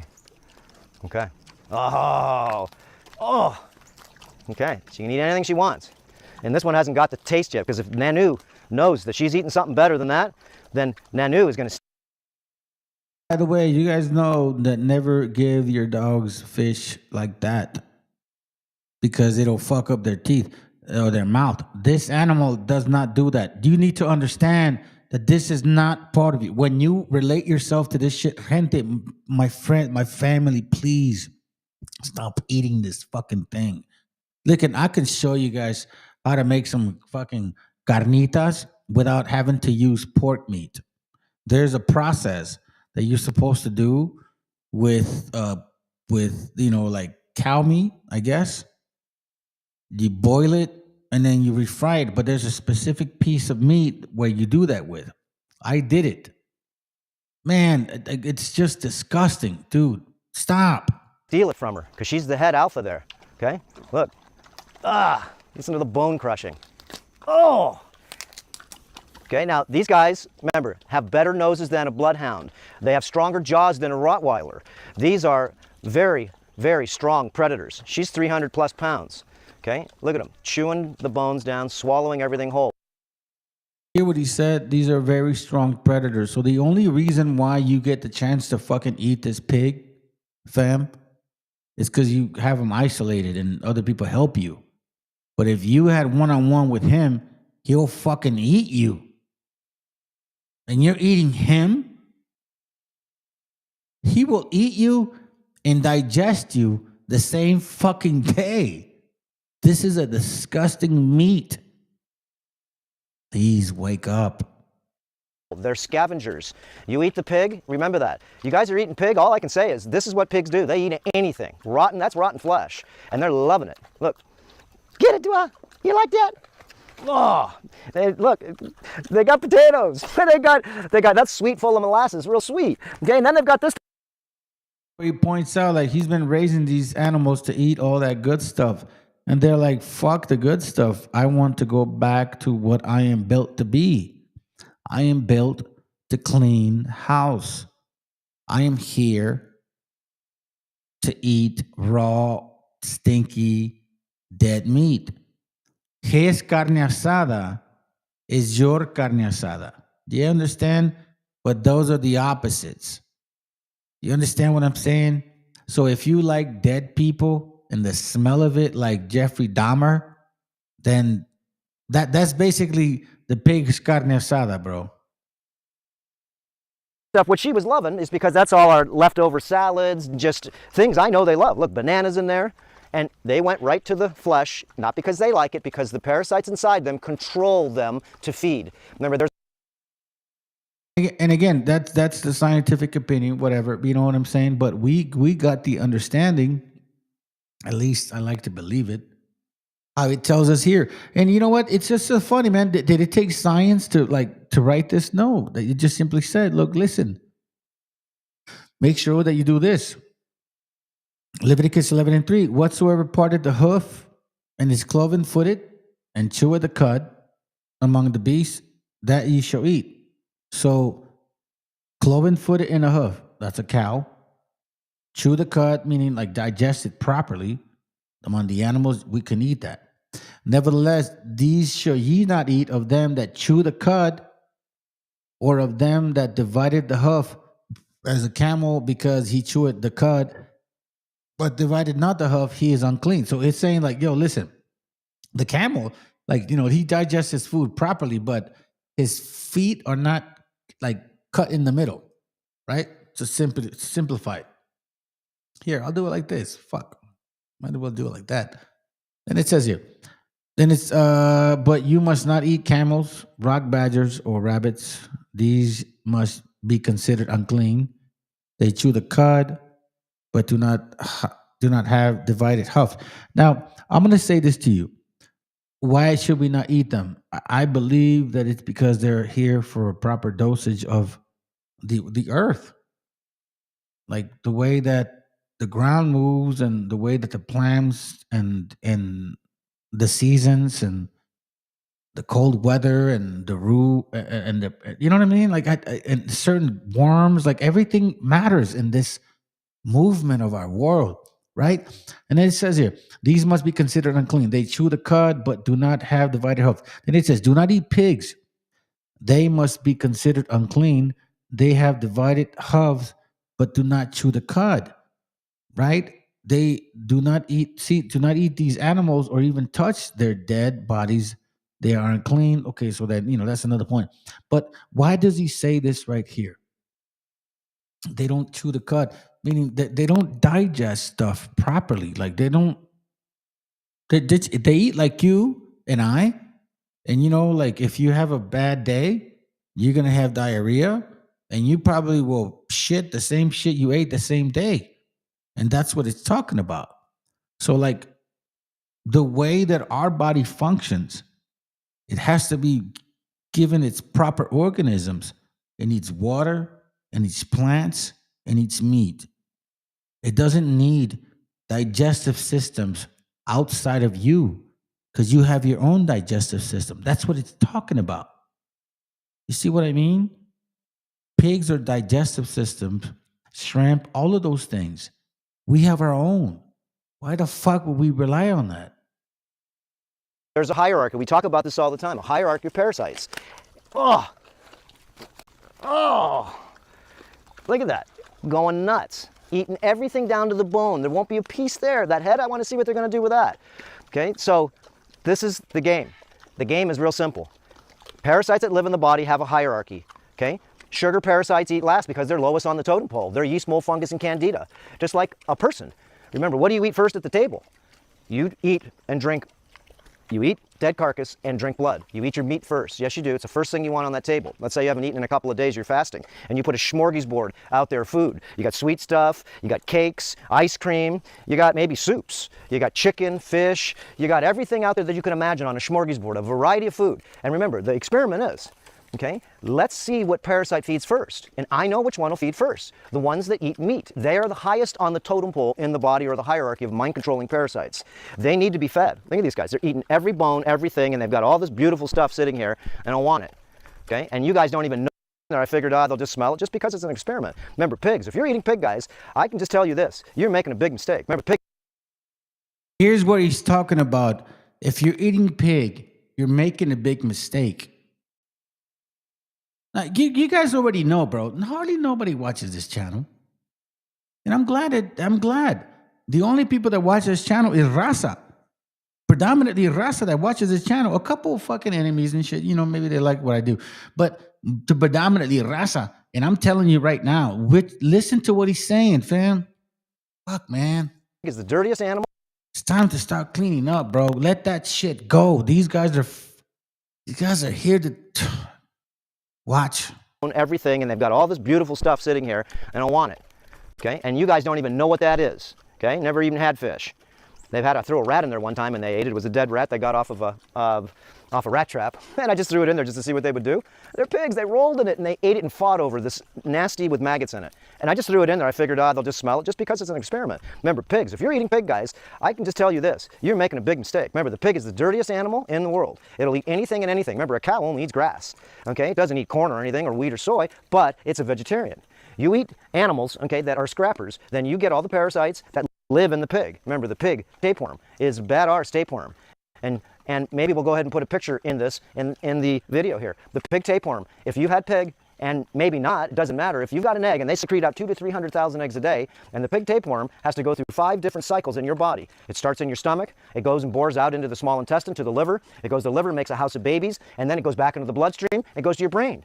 Okay, you got lesions in your brain, you got certain things on x-rays. These are the tapeworms. They control different parts of your body by having children that this alien goes in different parts of your body. Goes in the liver, makes babies, goes back in the bloodstream, goes into the brain maybe for next, and makes babies. Then once it's made babies in there. We can go that far. We can. Hold on a second. I want to show you this part here. I need you to understand what this animal does.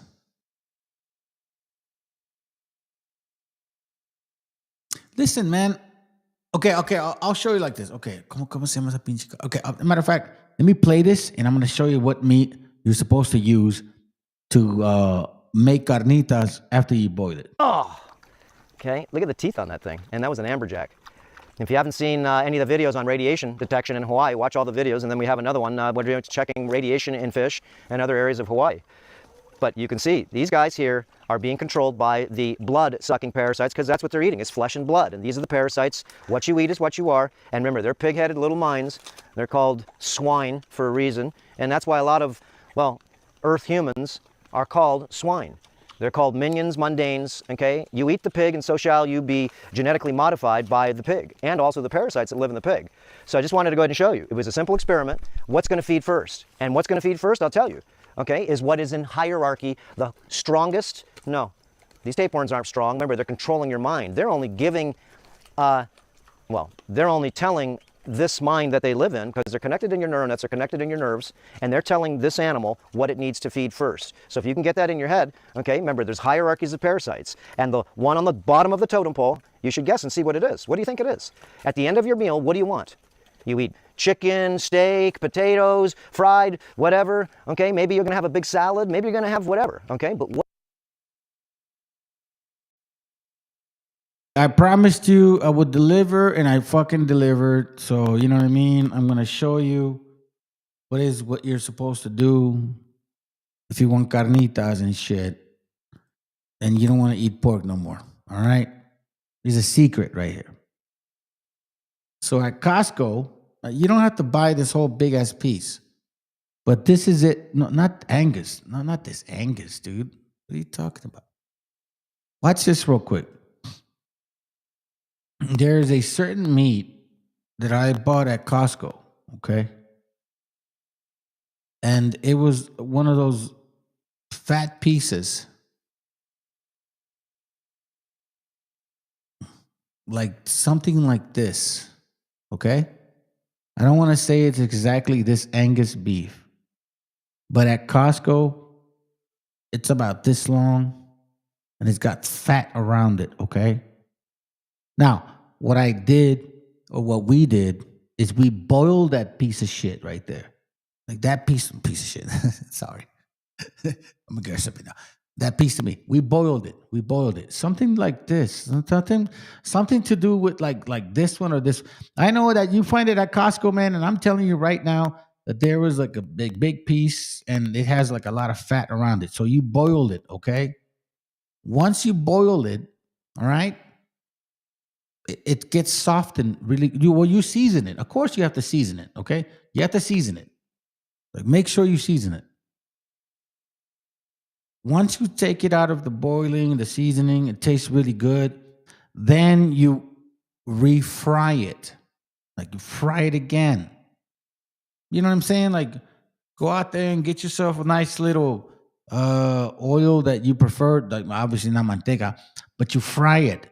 And when you fry it, it gives you that carnitas flavor. Do you understand? Yeah. You're laughing at me. Man, I'm just trying to help, bro. Trying to help, bro. Shit. I'm trying to help you guys. Nah, I know you ain't laughing at me. It's because you guys can't do this shit no more, bro. And I know how good this meat tastes. Like, this is delicious fucking carnitas is the bomb. And, you know, like, it's hard to get rid of, like, what do you call it? The adobada and shit. You know what I'm saying? It's hard to get rid of that. We have to find a way to find the same taste within the same meat, you know what I'm saying? But separate from this meat. It's possible. Somebody help us. Come on, Raza. Y'all should know it, man. You know how we are. We are very capable. We need to change this shit.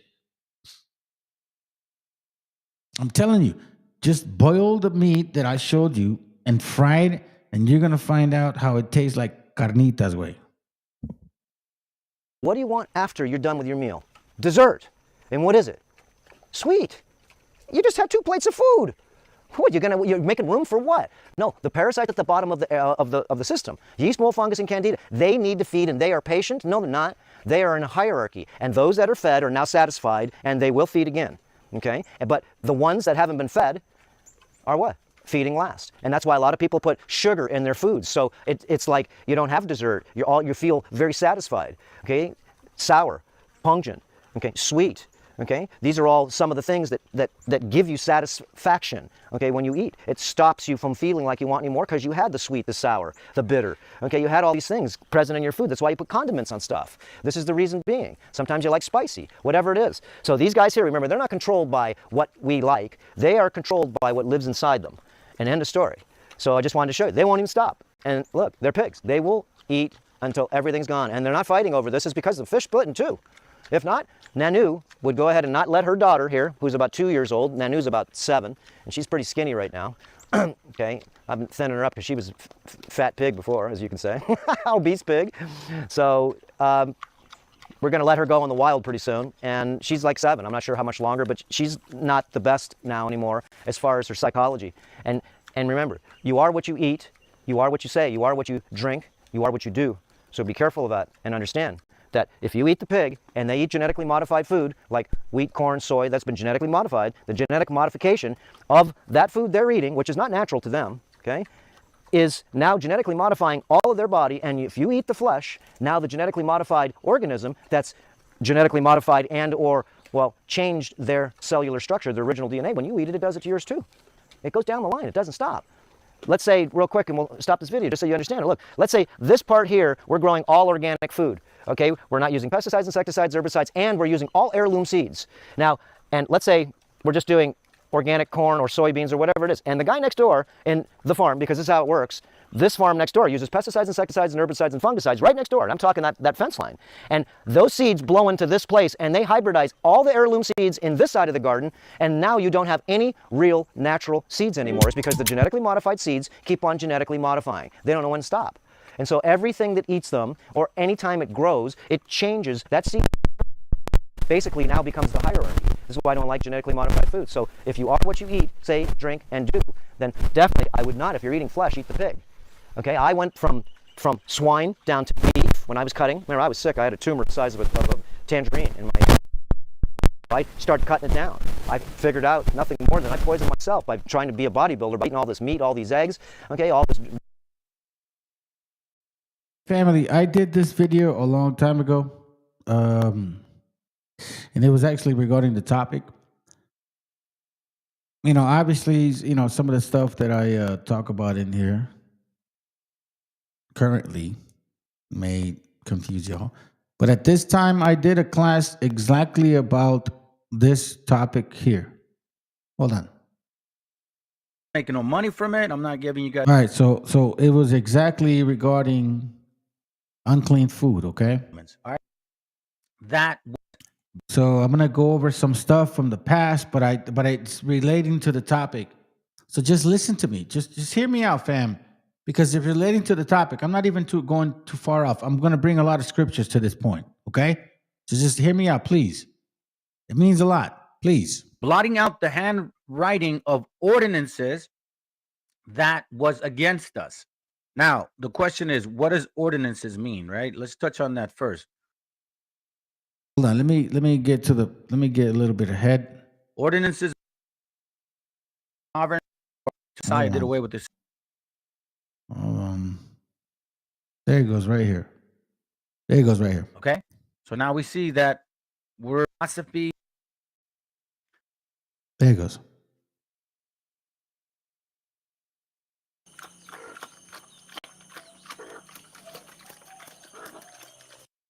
What you're seeing is a pig, a swine, eating the chickens and the crap. Excuse my language, and the shit. Watch it a couple times. Look at that.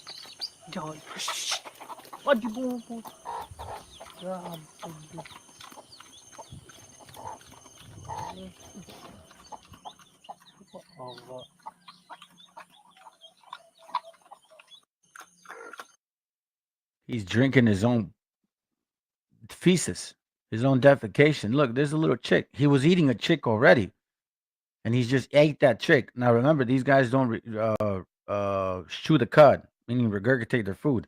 It's like humans, man. They eat once and then they just comes out. So a lot of toxins are stuck in their body.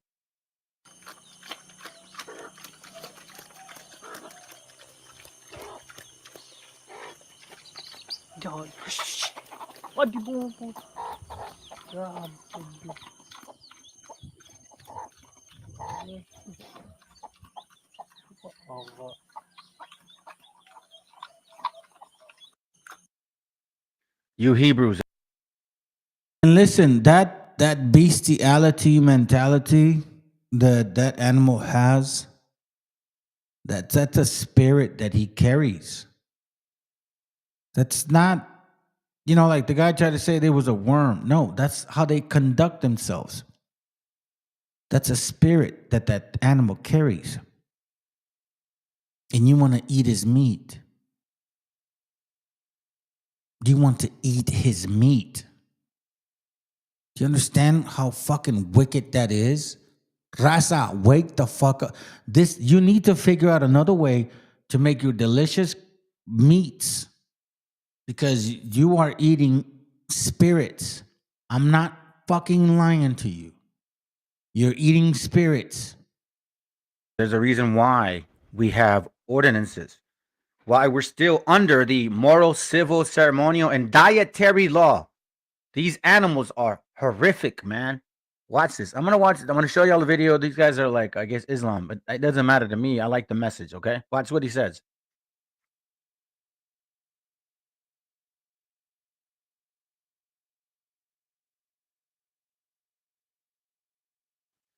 I almost forgot. Give me a second. Give me a second. Copyright disclaimer. This content does not belong to Bible Chronicles, nor does Bible Chronicles claim this intellectual property. The content provided today has and always will belong to the content owner. Bible Chronicles does not have any, let me move this up a little bit. Bible Chronicles does not have any affiliation with the owner of this property. As mentioned, Bible Chronicles does not intend to make any use of any material for the purpose of harvesting gain. However, Title 17 of the United States Copyright Law states that material in use can only be done when it's for theological and general educational purposes, and thus Bible Chronicles believes that this principal material falls under fair use, which honors protection under Section 107 of the same U.S. copyright law. Okay, so I wanted to get that out the way. Watch this, guys. This is horrific, man. All right. So again, we're on the same subject here. We're still talking about the same subject. We have not swayed from the subject. Okay, remember that. Colossians 2:16. The Christians are saying that because of that, you can't judge them in meats or in drinks or in anything that has to do with that. Okay, so keep that in mind. That's the topic. It means what? You can eat pork. You can celebrate Christmas. You can celebrate New Year's. What else? You can celebrate any holiday that you want. Give me a second. What else? You can celebrate any holiday that you want. You could pretty much celebrate any holiday you want, right? That's what it all leads down to. That's at the end of the day, it comes down to that. Okay.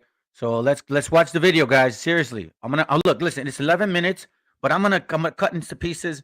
I want y'all to pay attention. If whoever that's new watching this class or new to the truth or anything like that, and you believe you're a Hebrew and you're still trying to find yourself, all praises to the Most High God. If you're a Hispanic or so-called Native Indian or so-called Hispanic of the indigenous descent, you guys are the real Hebrews of the Bible. Okay, I have other classes that prove that we have a very deep connection to Abraham, literally. Okay, so trust me. And I'm going to show y'all something about me, because I know that the black-only Israelites are like, oh, well, what about DNA? And you guys, okay, fine. I'm going to show you who I am. And I'm even going to show you my slave name, because I don't care. I got nothing to hide. Trust me, guys. I've been through the bottom. I already deal with the laws and everything. I got nothing to hide. I pay my bills on time. I don't know the IRS. I don't know anybody, anything. I don't have any crimes anymore. All praises to the Most High that He strengthened my life. And because of that, I got nothing to hide. Okay, so now let's watch. This is disgusting. So you guys are still eating pork. I'm not going to lie to you. Pork is delicious. It was. I'm not going to lie. But look at this. Remember, deception.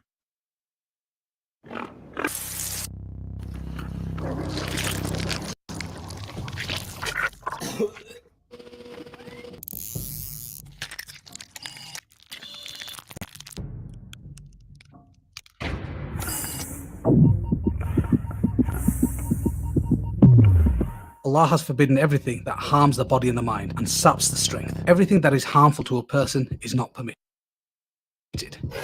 Allah says in the Quran, say, O Muhammad, peace be upon him, I do not find within. Remember, guys, this isn't what I agree with, but again, the message is important, okay? I couldn't find anything better. This guy really went into this, man. I really liked the graphic, because I had another video. Real quick, the other video has a guy where he literally fed pigs for a whole year since they were born, fruits, vegetables, and everything that was good, right? Like what we would prefer. Well, guess what? After a year, he said, listen, guys, look, I've done this. I'm going to show y'all something. That's why you're not supposed to eat pig. He gave him the good food, and then he brought a carcass of just raw meat and then fish, old fish. He threw the meat and the fish, rotten, stinking, man, like dead. They stopped eating the good food, and they actually looked like they enjoyed the dead carcass more than the good food, and they never went back to the good food. I'm telling you, man, the mindset of these animals is extremely, extremely disgusting, which is why the Most High said, don't touch the swine. No matter what, no matter who tries to deceive you, that animal will destroy you. Because remember, we're spiritual people. In that which was revealed to me, anything forbidden to one who would eat it, unless it be a dead animal, or blood spilled out, or the flesh of the swine, but indeed it is impure.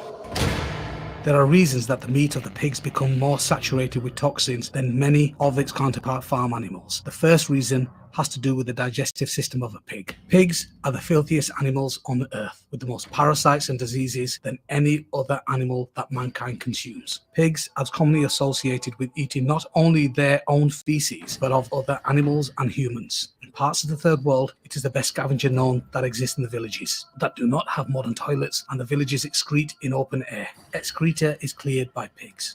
Pig farm with 5,000 animals produces as much fecal waste as a city of 50,000 people. A pig digests whatever it eats rather quickly, in up to about 4 hours. On the other hand, cow takes a good 24 hours to digest what it's eaten. During the digestive process, animals, including humans, get rid of excess toxins as well as other components of the food eaten that could be dangerous to health. Pigs' bodies contain many toxins, worms, and latent diseases. Although some of these infestations are harbored in other animals, modern veterinarians say that pigs are far more predisposed to the illnesses than any other animal.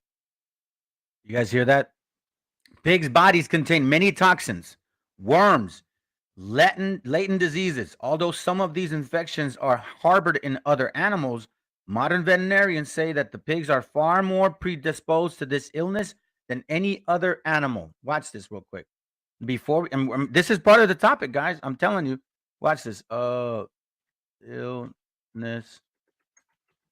among Hispanics.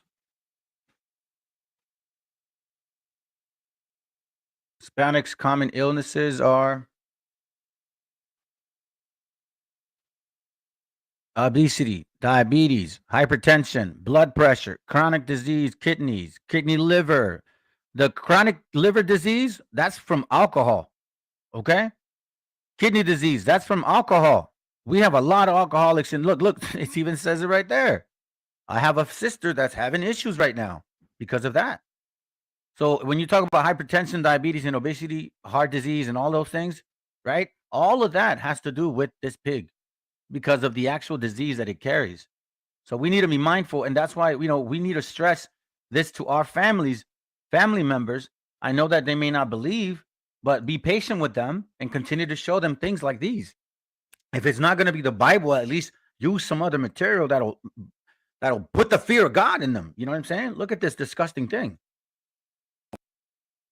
Just help them. Just fucking help them. Even if they don't believe in what you believe, just help your family. It's not complicated. This could be because pigs like to scavenge and will eat any kind of food. Since the pig's digestive system operates rather basically, many of these toxins remain in the system to be stored in more than adequate fatty tissues. Pigs. So let's read it. Where does it say that in the Bible? All right, let's go to Leviticus chapter 11 real quick. All right, so it's going to be the dietary laws. Leviticus 11. Excuse me real quick. I had to scratch my eye. Sorry. Leviticus 11. Let's go to verse verse 7. It says, and the swine, though he divided the hoof, though he divided the hoof and be cloven-footed, yet he chew not the cud, he is unclean to you. Of their flesh ye shall not eat, and their carcasses shall ye not touch. They are unclean to you. Now, what it means by not touching means that as long as you don't have an intent to eat it, you can touch it. But you can't touch dead animals if you have an intent to eat it. Okay? Or because remember, what if a dead animal dies in front of your door and it happens to be a pig? Are you not going to touch it? Of course not. You're going to touch it because you're going to grab it and throw it away. It's the intent.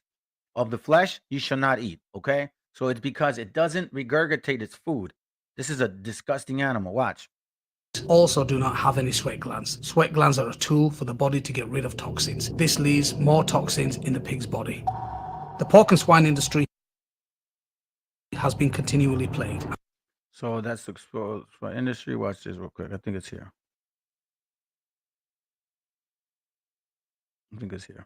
Difficult to kill, even when cooking. This is there you go. Yesenia. Surprising new investigation on even pigs that are carefully reared to this day by wide. Let's just the pork and swine industry has been continually plagued and continues to be so to this day by a wide variety of hazardous infections and diseases. Even pigs that are carefully reared in pig farms are still affected. According to the surprising new investigation on pigs that were raised in the US, 69% of all raw pork samples tested, nearly 200 samples in total, were contaminated with dangerous bacteria. Wow, you guys see that? Dangerous bacteria. Yersinia. What? Let me see that. Enterocolitica. Okay, let me spell that out real quick. Let me see what that is. Yersinia enterolitica. Okay. So this here, it is, oh my God, it looks ridiculously crazy. You see, guys, we have to touch on everything, man, because we're supposed to educate our children. See, our children are going to need these kind of questions. They're going to need these answers. So why not prepare for it? Like, Dad, why can't I eat pork? It sounds like it tastes so good, man. Everybody's eating in pepperoni. That's what you explain. Look at this. I'm not going to read all that. That's not what the class is about. But this is serious stuff, guys. Remember this. I'm going to remind you of the importance of what we're supposed to teach our children. That also includes the dietary law, right? Dietary law says what? To teach our children, right? Not to eat certain things. Deuteronomy 6:7, it says, "And thou shalt teach them diligently unto thy children, and shalt talk of them when thou sittest in thine house, and when thou walkest by the way, and when thou liest down, and when thou risest up." Okay? So this is how you build a house. You start talking to your children about these particular things. Like, listen, son, listen, daughter, you can't have these foods. The Bible says this. Look, I'm going to show you a video. Watch this. This is disgusting. And you plant this. Look, listen, I'll tell you. When I was 12 years old, my mother took me to some like Christian retreat, right? And in that retreat, man, they talked to us about abortion. I never forgot about abortion. Ever since then, I was like, oh, I'm so against it because it was so shocking to my little brain, man. So you got to do the same for your children. You got to be obviously prudent. Don't go showing some crazy. But this is going to make sense. Show them the scriptures. This is how you build your house. This is how you get things in order. You start showing them the little small details on how we are supposed to change our lives. Listen, son, listen, daughter, we don't eat pig because the Bible said so. Here's what God says. You love God? Yes, I do. Okay, perfect. Now let me show you a video. Watch. These are solutions, guys. This is how we're going to build our family back. It starts with our children. It starts in our home. Forget trying to teach somebody in the street, man. If you're like two years in the truth, if your family don't believe, what's the point? What is the point? Which causes fever and gastrointestinal illnesses with diarrhea, vomiting, and stomach cramps.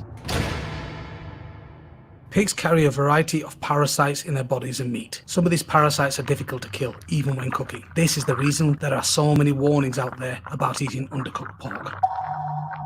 Pork poses certain health risks from bacteria and resistant bacteria that causes infection and viruses. Shocking new research has shown that millions of people are living with parasites inside them from eating pork. Hey, listen, guys, this is very true because there's a lot of children. My wife, she studies this, and a lot of children have bacteria in their butt. That's why they're always itchy. I'm telling you, man, this stuff is crazy. Some of the deadliest parasites found in humans that consume pork. Pork tapeworm parasite, Taenia solium. The pork tapeworm is number 1 in top 10 list of foodborne parasites in the world, affecting 50 million people worldwide. That's exactly what it looks like, okay? That's exactly what it looks like. It attaches itself to you. Tapeworm. The pork tapeworm is number 1 in top list of foodborne parasites in the world, affecting 50 million people worldwide. Listen, in Mexico, they have all kinds of pork meat, tripitas, right? What is it called? Adobada? Carnitas? Pork is a big deal in Mexico. Worldwide, killing 50,000 people each year worldwide through these figures are both likely to be underestimated according to the research. Yeah, because you guys have the commandments. Well, guess what? The Most High is going to punish you first. Because, for example, Asians they can eat anything, man. Look, they're thin. They live a long time. Why? Because they don't have the judgments. Killing the 50. No offense. That's their heritage. This is ours. 1,000 people each year worldwide. Though these figures are both likely to be underestimated according to the researchers. Tapeworm infections are common in Asia, Africa, the Philippines, South America, parts of the southern Europe, and pockets of North America. The pork tapeworm can affect your heart, brain, lungs, and diaphragm. In 60% of the diagnosed cases of pork tapeworm, the victim has cysts inside the brain, and with the cysts in the brain, you get seizures, coma, hallucinations, or even possible death. The pork. Let's read the law again. This is why, guys, I'm telling you, man, the Most High had, listen, if you cannot see the beauty of being Hebrew, I don't know what to tell you, man. Well, I'm going to read you something after this too. Deuteronomy 4 is going to be, but here's Leviticus 7. And the swine, though he divided the hoof, and be cloven footed, yet he chewed not the cud, he is unclean, because he's not like a cow where he has like, I guess, a couple stomachs, right? He eats it, chews it, spits it out, passes it to another stomach, and then what it does is it allows all the food to absorb. It digests the food properly, so then the whole body absorbs all the food. So we have the same issue. We don't absorb all the food sometimes. Some of us are sick like that. We're no different than the body of a pig, to be honest with you. That's why, listen, let me go to Deuteronomy 4 because I don't want to get off topic. I was going to bring something else. Deuteronomy 4, it says here, Deuteronomy 4 and 5. Behold, I have taught you statutes and judgments, even as the Lord my God commanded me, that ye should do so in the land whither ye go to possess it. This right here. Keep therefore and do them, for this is your wisdom and your understanding in the sight of all the nations, which shall hear all these statutes and say, surely this great nation is a wise and understanding people. Why? Because we're not going to be, dealing with, we're going to be listening to the Most High. You see, it's not about being the fastest, the strongest, the most fit. No, it's about being wise and knowing what to do and what not to do, regardless of influences. Tapeworm form cysts inside the tissue of the pig. When the human eats pork, they get infected. Adult tapeworms living inside the intestines of humans produce up to 50,000 eggs each. Here, man, I gotta read it. Watch this. This is why we have the same, almost a similar body structure, man. The similar internal organs.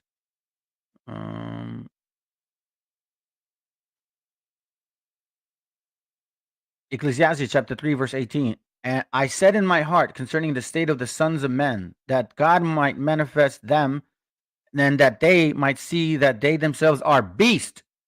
Hold on. So remember, guys, when it comes to processing food, we're not supposed to do this, man. So let's enough of this video. Let's go into the class now. Give me a second here real quick. All right, let me do this. All right, now let's go to 1 John. Now we're going to get into scriptures, okay?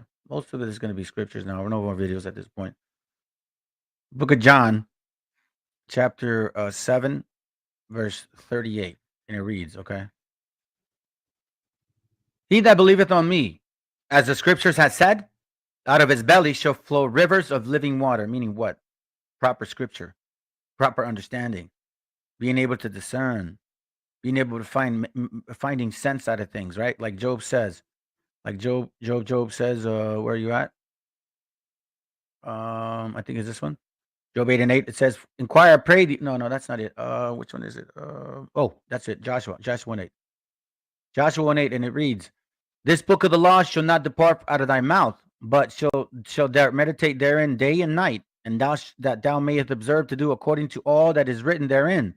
For then thou shalt make thy way prosperous, and then thou shalt have good success. Okay. You go back to John. That wasn't the scripture I was looking for. Let's see. Let me go back to John. You know how the scripture, the Most High, man, he literally puts them in your mind, and then boop, they leave, and then you pray that they come back. So what I typically do to remember is I read it again. John 7:38. It says, and he that believeth on me, as the scriptures had said, out of his belly shall flow rivers of living water. Okay. So again, this is a proper understanding of the scriptures. This is being able to that's it. I remembered distinctly. Hold on. Distinctly. Give me a second. Distinct.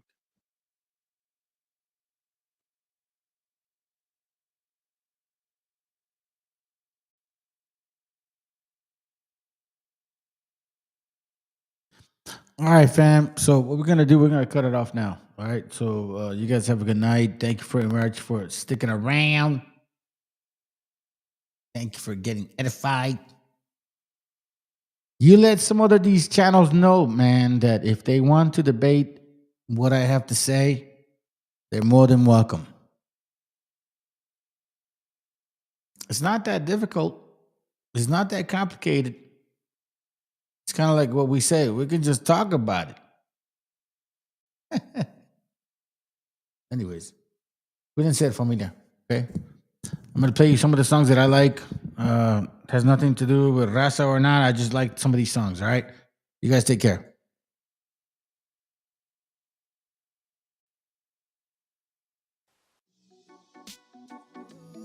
Se ve tan mal cuando miras a otro lado, los fantasmas del pasado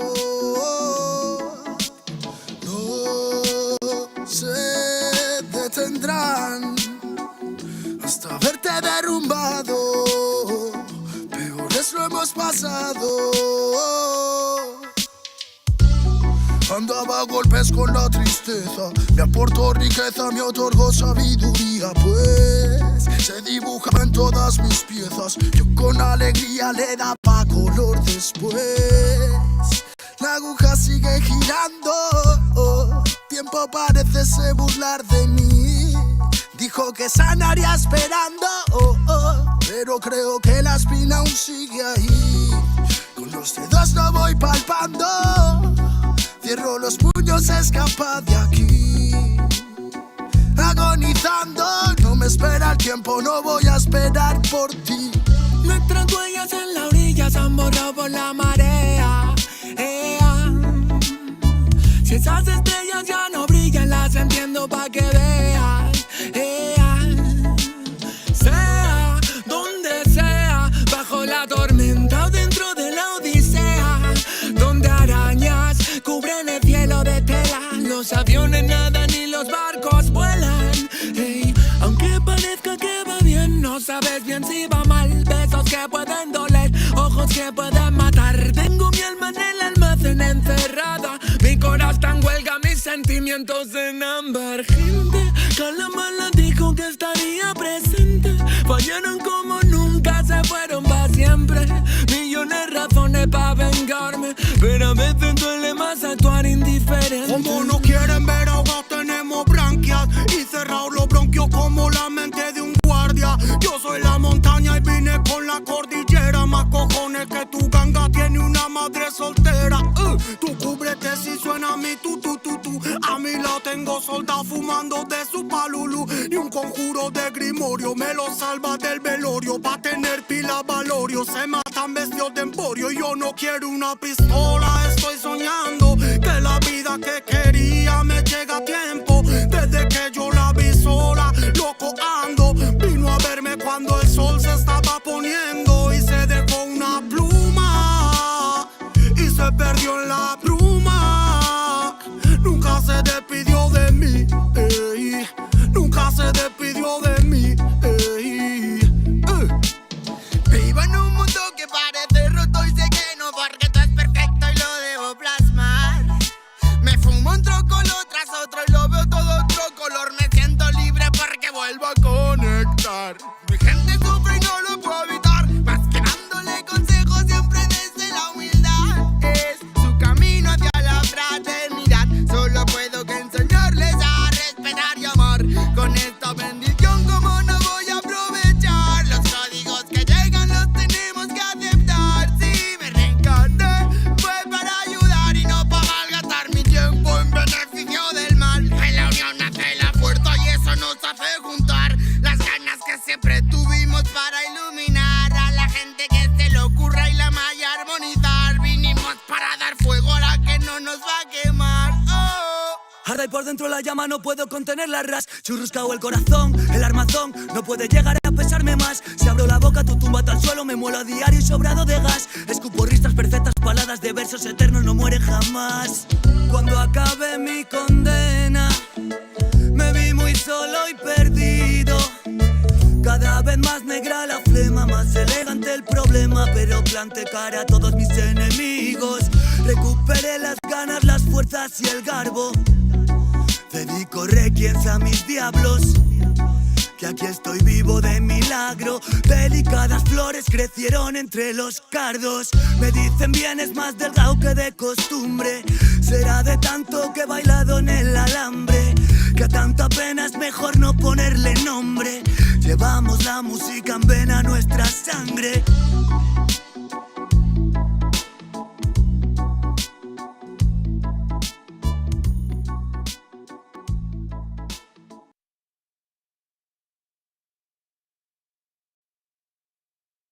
Man, like I told you, I'm just gonna play some songs, man, that I like, you know what I mean? And then we'll be out. So hope you guys appreciate it. All right.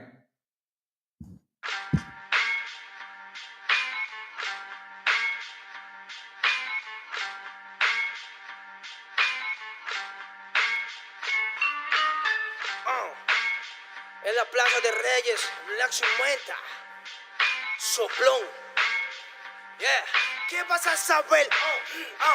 ¿Qué vas a saber tú? Oye, chibolito, faltomé. Pulpín de los pulpines, batería de Rapunzel, de rapeos, de raptos, de lagartos en cuartel. Cualquier la pega de cruel con un viejo coronel. Soy flujo, se me antojó dormirme en el laurel. Eleve mi level con un label y un Faber Castell. Ya un papel, lo empape con sangre de todo aquel que se jura Nobel y no ve mis trenes en la riel. What's so man? ¿Por qué no sacan la tablet? Juro por mis aguas que no te hablo por las powers. Soy chinchado neto, búscame por pico sour y te voy a meter al centro loco como Beckenbauer. Escúchame atento mi bro, que estamos rompiéndole en pro. El negro de Plaza de Reyes como siempre rompe de este micrófono. Que quiere meterle como yo pero no puede meterle taco pro. Si te pensaba que solo era un gallo, déjeme decirle que se equivocó. Real motherfucker feeling on the street. Es el Black Sheep, Black Sea Mental de Plaza de Kings. Motherfucker, so bloom.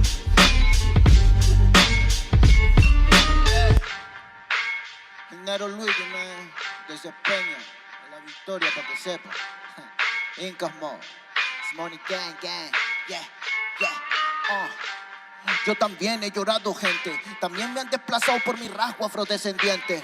Sí, un perro no habla pero siente. Cuento historias callejeras pa' barrios de delincuentes. Soy un perro que te ladra, que te muerde y que te huele, nene. Soy más que Lele, ustedes para mí son pelele. Con mi jauría todo el día en busca de los cheles. Tengo un perro en fiscalía que nos mueve los papeles y otro en la comisaría para evitar el susto. Muchas veces me han llevado por solo como luzco. Perdón, madre mía, si yo le causé un disgusto, pero en esta vía yo crecí rodeado de perros chuscos. Yo sé que me quieren ganar, yo sé que me quieren tumbar y no pasará porque soy de verdad. Está súper rafina la Dodo Style, metido en latina aprendiendo un style. Yo tengo el style, no mido la raza del perro, yo mido por la lealtad y yo soy leal, yeah. La calle te enseña lo que no te enseña la universidad, yeah. Saliste ese peña aquí con una seña te tiran para atrás, yeah. La calle limeña aquí nadie la tenía, ya nada es igual, yeah. Tiene que respetar, yeah. Tiene que respetar, yeah. La calle te enseña lo que no te enseña la universidad, yeah. Saliste ese peña aquí con una seña te tiran para atrás, yeah. La calle limeña aquí nada le duele, ya nada es igual, yeah. Tienes que respetar, yeah. Si yo soy tu papá, yeah, yeah, yeah. Cinco's mob, negro, yeah. Cinco's mob, nigga, yeah. Nero Luigi, man, Incas mob, yeah. It's Money Gang, Gang, Gang, yeah. Hey, yo. Yango en la maldita casa.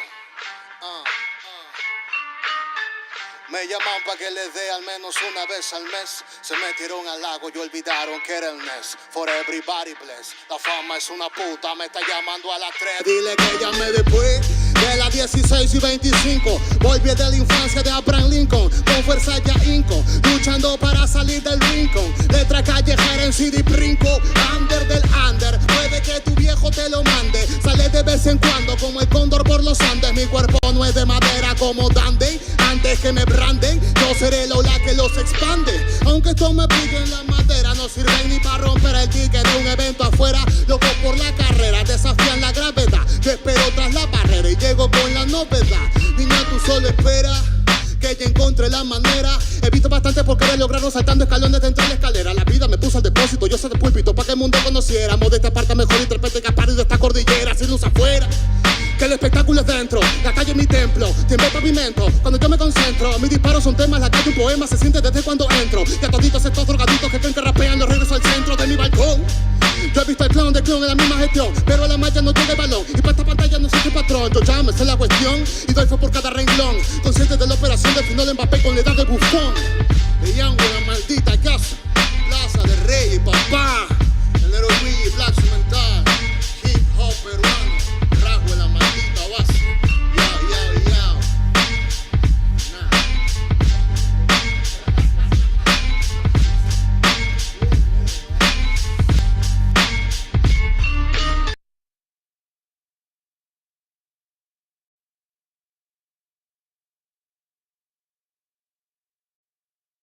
Y va de nuevo mi Tony. Mexicano bandido, todo el barrio prendido. Siempre ando bien cuido, siempre poniendo ruido.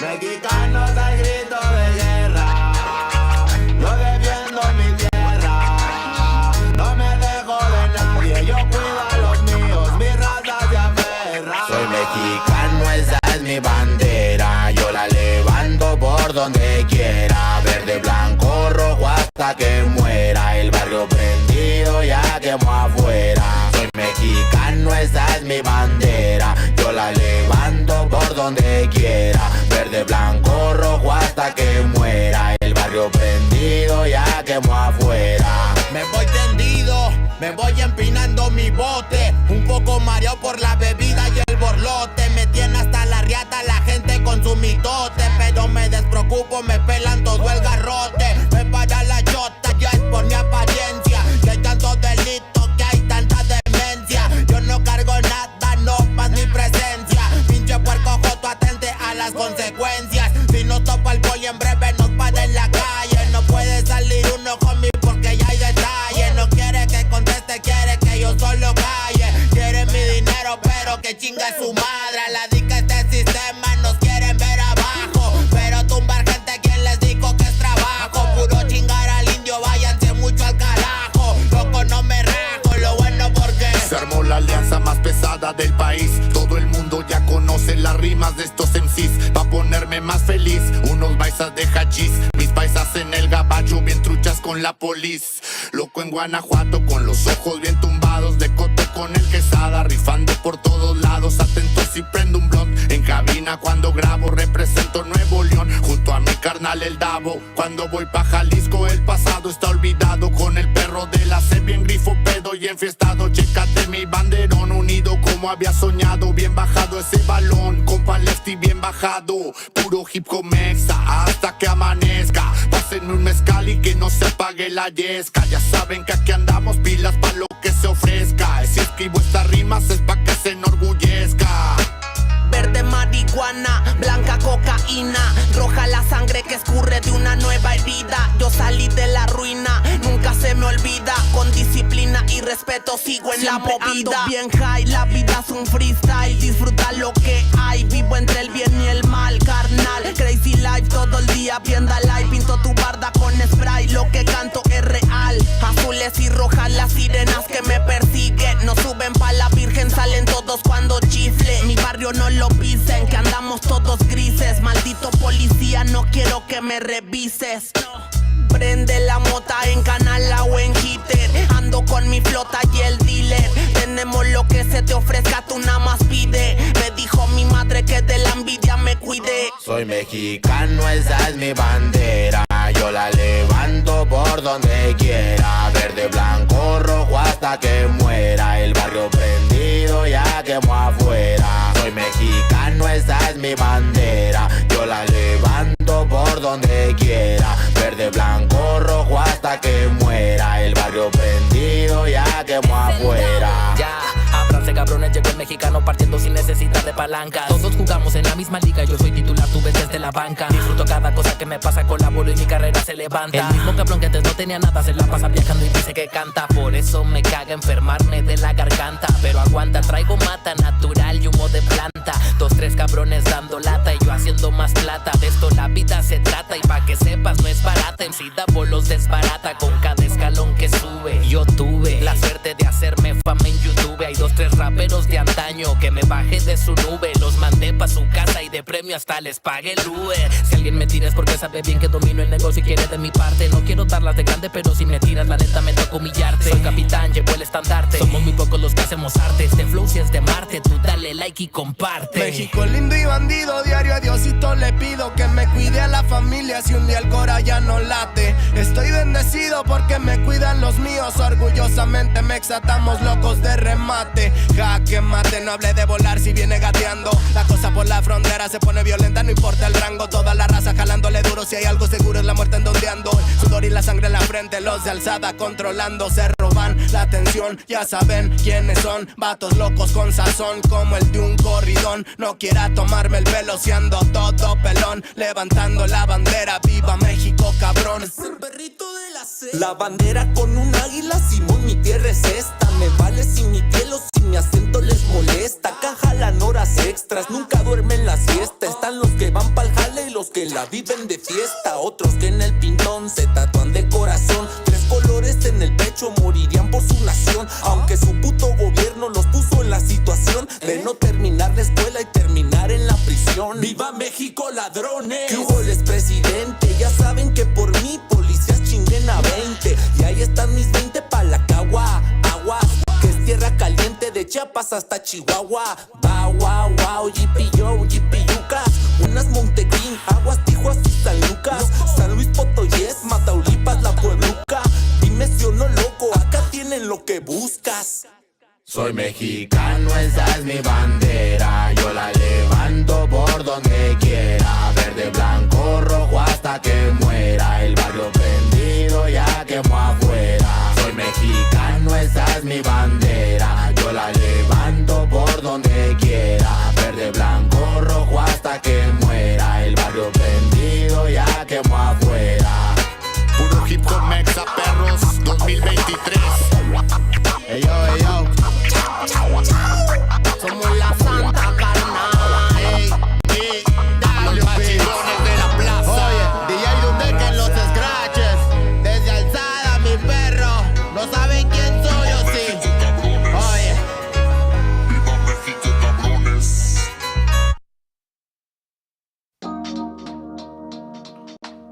Yeah, man. Oh, respect and love from the world, nigga. Show them. You nigga on a microphone. Can't vaya sitting number for everything. Rock you in the studio. Bomba, claro. ¿De qué manera sufre el alma cuando alguien se va? No hay medicina que cure esa larga enfermedad. La vitamina de la vida en esta sociedad es tan divina que por nombre tiene libertad. Libérate de la mentira que está por llegar. Mide tu orgullo antes de empezar a hablar. Cierra la puerta a quien no merezca entrar, porque hay mucho que se fue y sueña con regresar. Hablemos en silencio y así no me mentirás. El poder de la palabra muere cuando hablan de más. No me fío de oraciones que se dicen por detrás. Si me miras a los ojos no te mentiré jamás. Que besar por besar es jugar por jugar. Y vivir sin amor es vivir sin amar. Solo queda la fe, solo queda soñar. Ponte de pie, ready para luchar. Some love, I can just smoke and there are some love them. I can just smoke and there are some love. I remember no fire, no girl. Ribby day. Cali with a mama soul, yeah.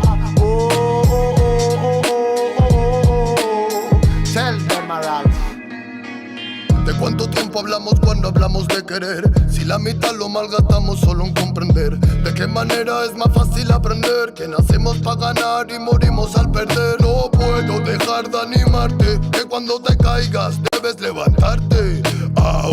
Llegué para contarte que no todo artista muere por su arte. Traigo el honor de un humano con valor que utiliza poesía para respirar mejor. Escribo prosa para vengar al amor y recuerda aquella rosa que tiraron al contenedor. ¿Dónde se quedó el amor? Hey, ya no veas sitio, no microphone forever, never. Tell me, roll some love, I can just smoke and the light, some love them. I Rastafari, my life, some love. I remember no fire, no burn, ribby day. Cali with a farmer soul, yeah. Reggae man a farmer warrior day.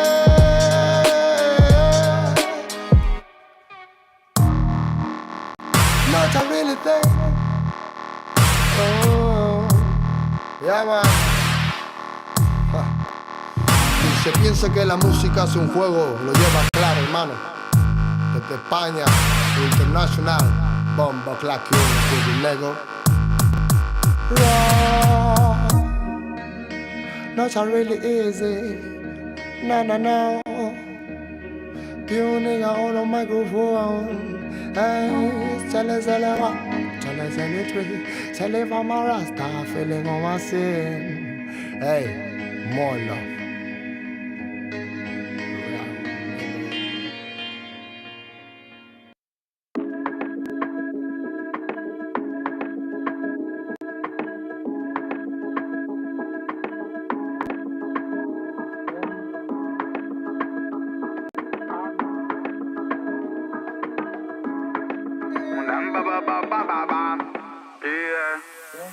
Vivimos huyendo de la envidia como los niños en Siria de la bomba que le manda el Pentágono. Y todo el día, mamá mía, aquí vinimos da surreal. Lo was man, never vía, never, no. La travesía de la vida más que misericordiosa y nuestra prosa siempre para favor, no. Tú podrás por mierda traicionar a tu familia, matar tu brazo, sangre si vos sabías, pero yo no. Familia, familia, es el que está a la mínimo. Familia, familia, comparte almas cristalinas. Familia, familia, Rastafarian familia, familia, familia, Magna White son familia, ya no maniga.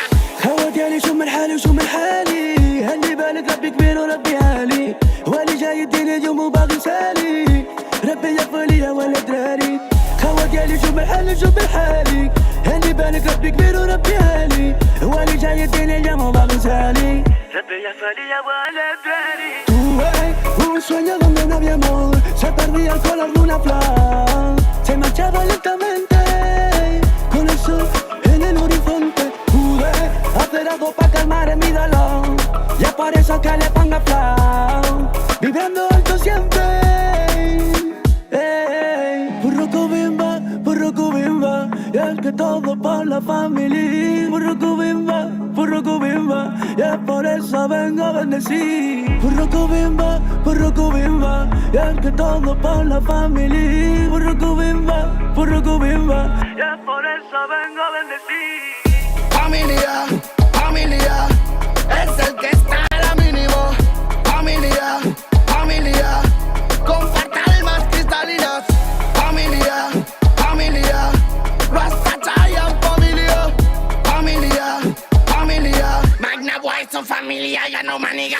Magna super slalom, subiendo a nueva escalón. Metallic in the salon, esquivo like si de Stallone. Esos tics van del palo, pero bitch no rascan balón. Aunque me enrollo nada, cáñamo, nunca me paro. Aunque van tras de mí, no se pueden medir. Buscan el elixir, está metalizado. Y es que yo soy así, no van a descubrir sexy flow y skill con este descaro.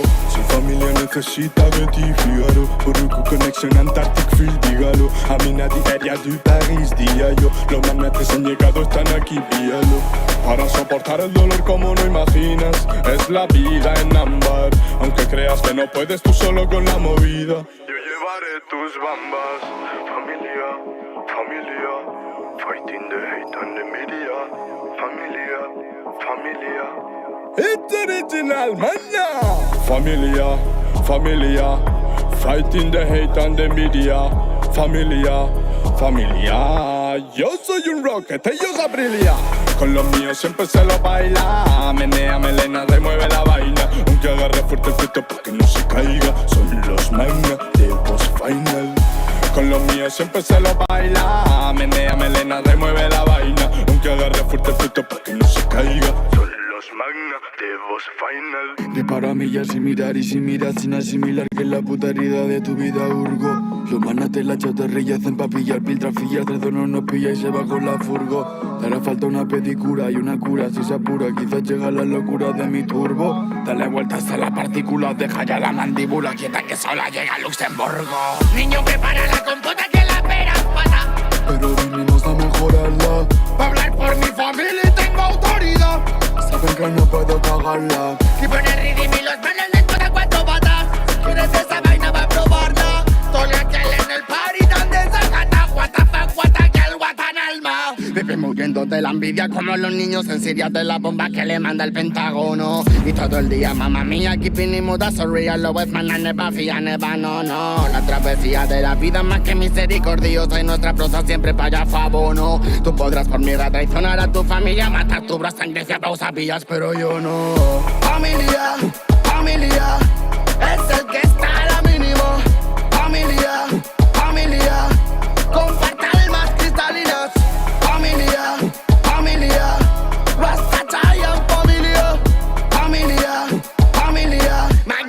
son familia, ya no maniga. Bombo cry, sing it, sing it, sing it, sing it, cross the line on them. Warrior, vengo con los míos, magna que fire them, fire them. Bombo cry, sing it, sing it, sing it, sing it, cross the line on them. Warrior, vengo con los manas y saqué fire them, fire them. I gotta stop, shut up on the microphone ballad, and let's smoke the marijuana, psycho Buddha bombo clad. Bang bang in the street, fire burn if you with. Rasta man and war Illuminati play the kill. Stop, shut up on the microphone ballad, and let's smoke the marijuana, psycho Buddha bombo clad. Bang bang in the street, fire burn if you with. Key Cray is a king, Magnus thing. Nobody no kill them. In a crazy style. Chale no fire them. It's a Rasta ganja. Nobody no kill them. It's a crispy style. Tally the fire cream. It's a Rasta ganja. Familia, Rasta chai is familia. Key Cray is familia. Pure nego is familia. Sico, Key Magneto, familia. Familia, es el que está a la mínima. Familia, compactar más cristaleras. Familia, Rasta y Zion, familia. Magna boy que te aplasta, nego.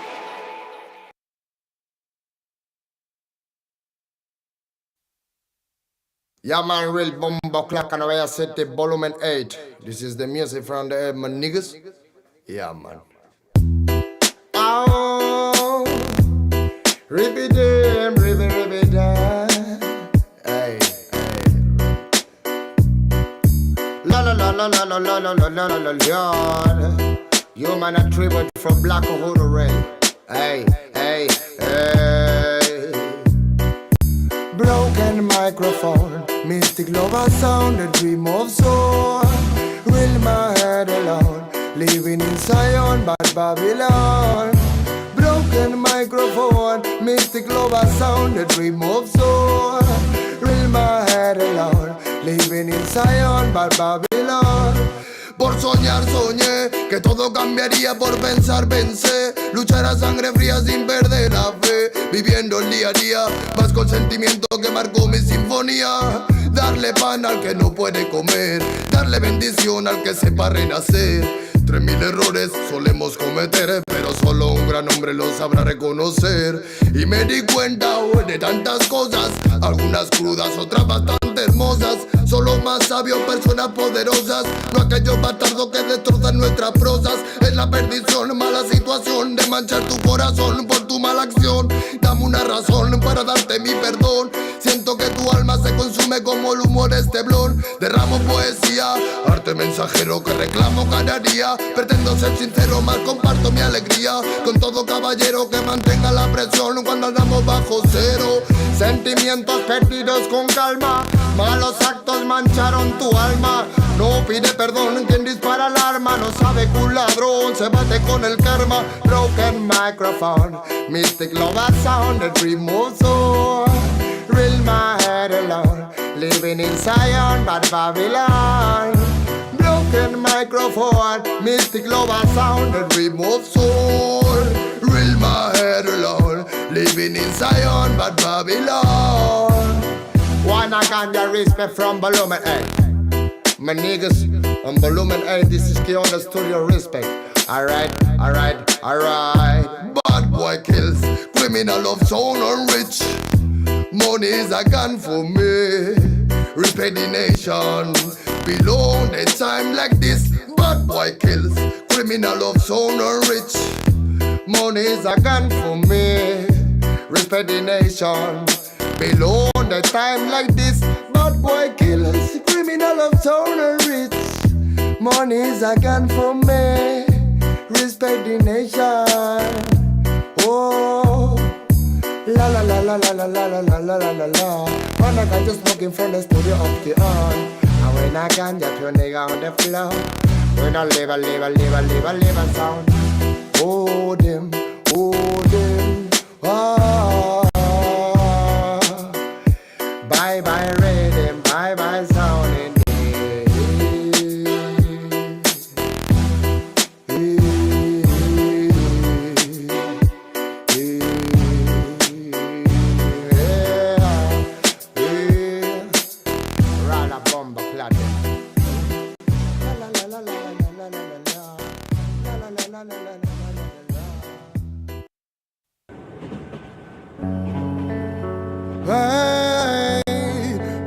nigga on a microphone. Studio of Kion, gangsta song. My brother come over.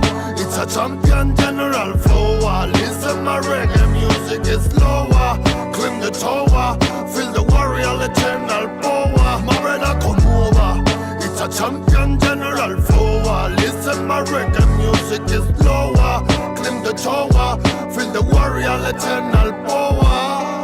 Escucha a Dios si aún estás por este mundo. Voy a robarte tan solo 3 segundos. Quiero mandar tu mensaje muy profundo y pedirte disculpas por si me confundo. Soy un humano más que vaga en estos páramos, que se pregunta qué pasa si nos amáramos. Pero la guerra nos separa, así que páranos y únenos de nuevo, por favor, como quisiéramos. Ve al humano maltratar a su mujer, divisa al pueblo roto por su falta de poder. Sigo viendo al niño muriendo sin comer y al rico atragantarse tan solo por placer.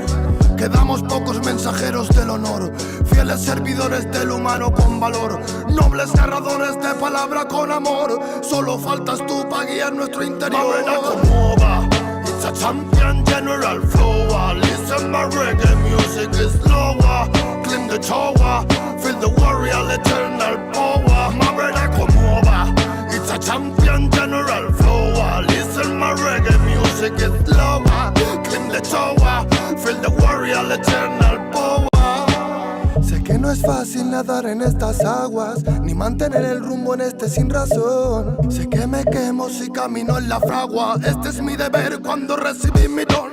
Podría hablar sobre coches y dinero, pero no quiero, por eso soy la voz del guero. Prefiero mantener mi arte mensajero, luchar junto al humilde para destruir el clero.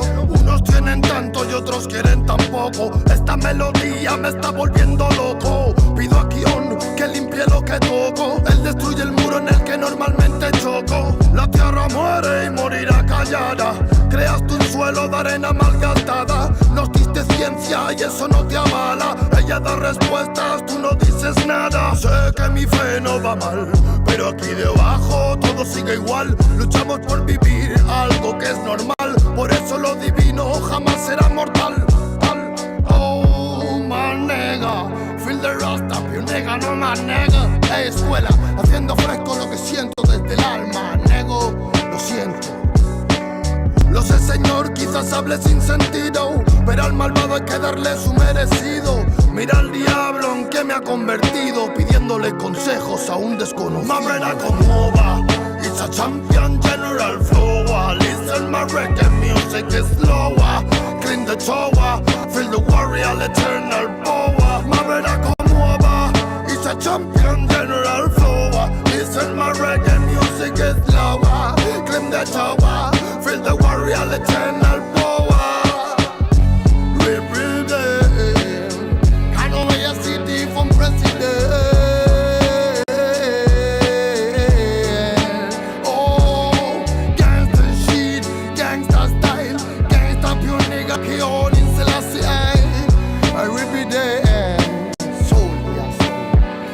My brother come over, it's a champion general flow. Listen, my reggae music is lower. Climb the tower, feel the warrior eternal power. My brother come over, it's a champion general flow. Listen, my reggae music is lower.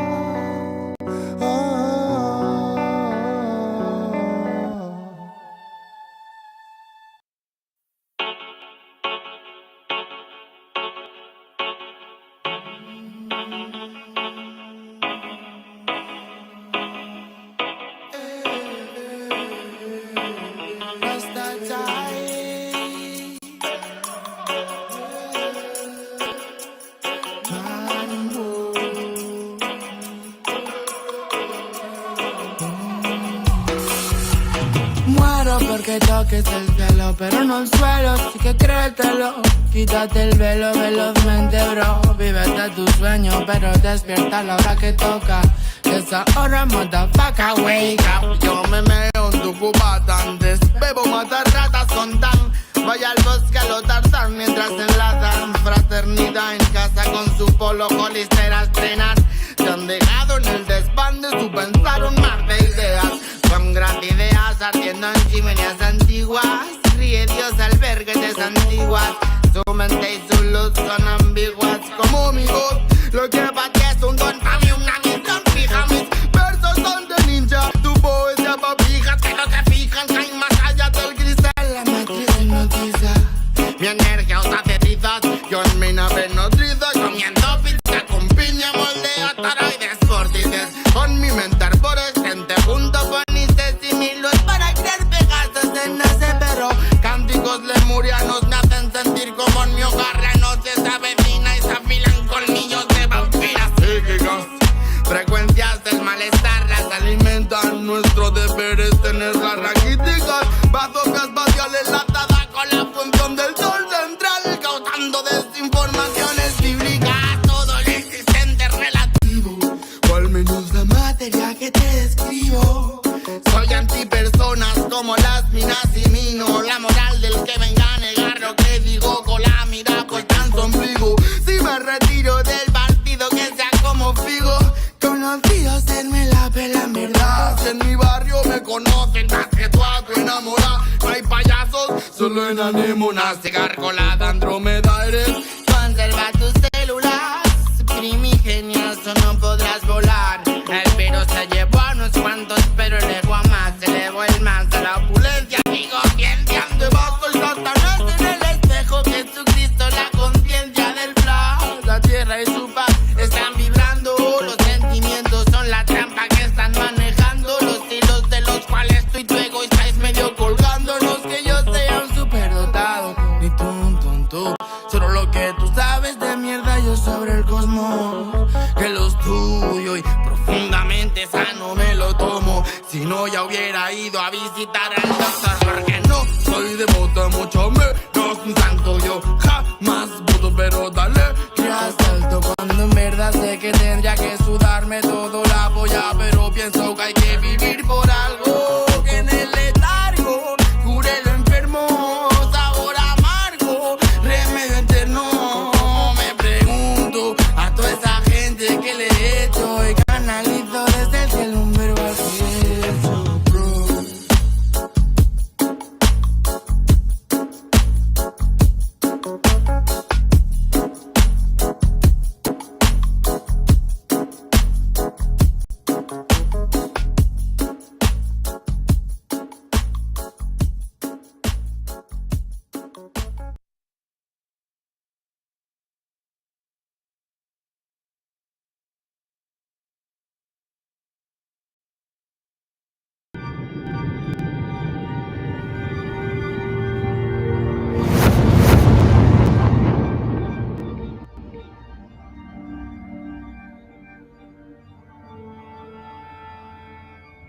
Ical, hijo, abre los ojos.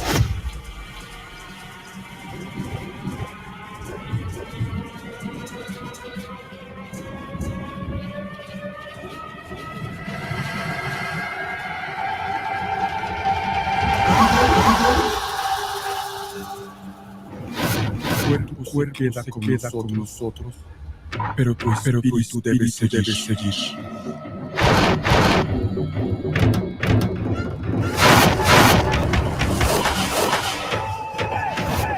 Busca la luz. Aléjate de las sombras. Deja que nuestro dolor sea tu fuerza. Desde aquí iluminamos tu camino.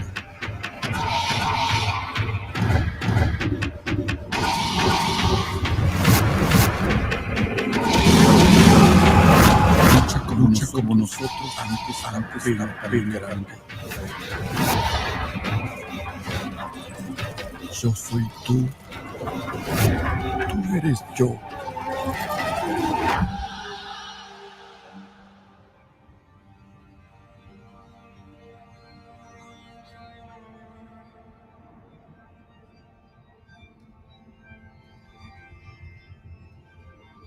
La muerte que hoy nos separa, mañana volverá a unirnos. Eres libre, hijo.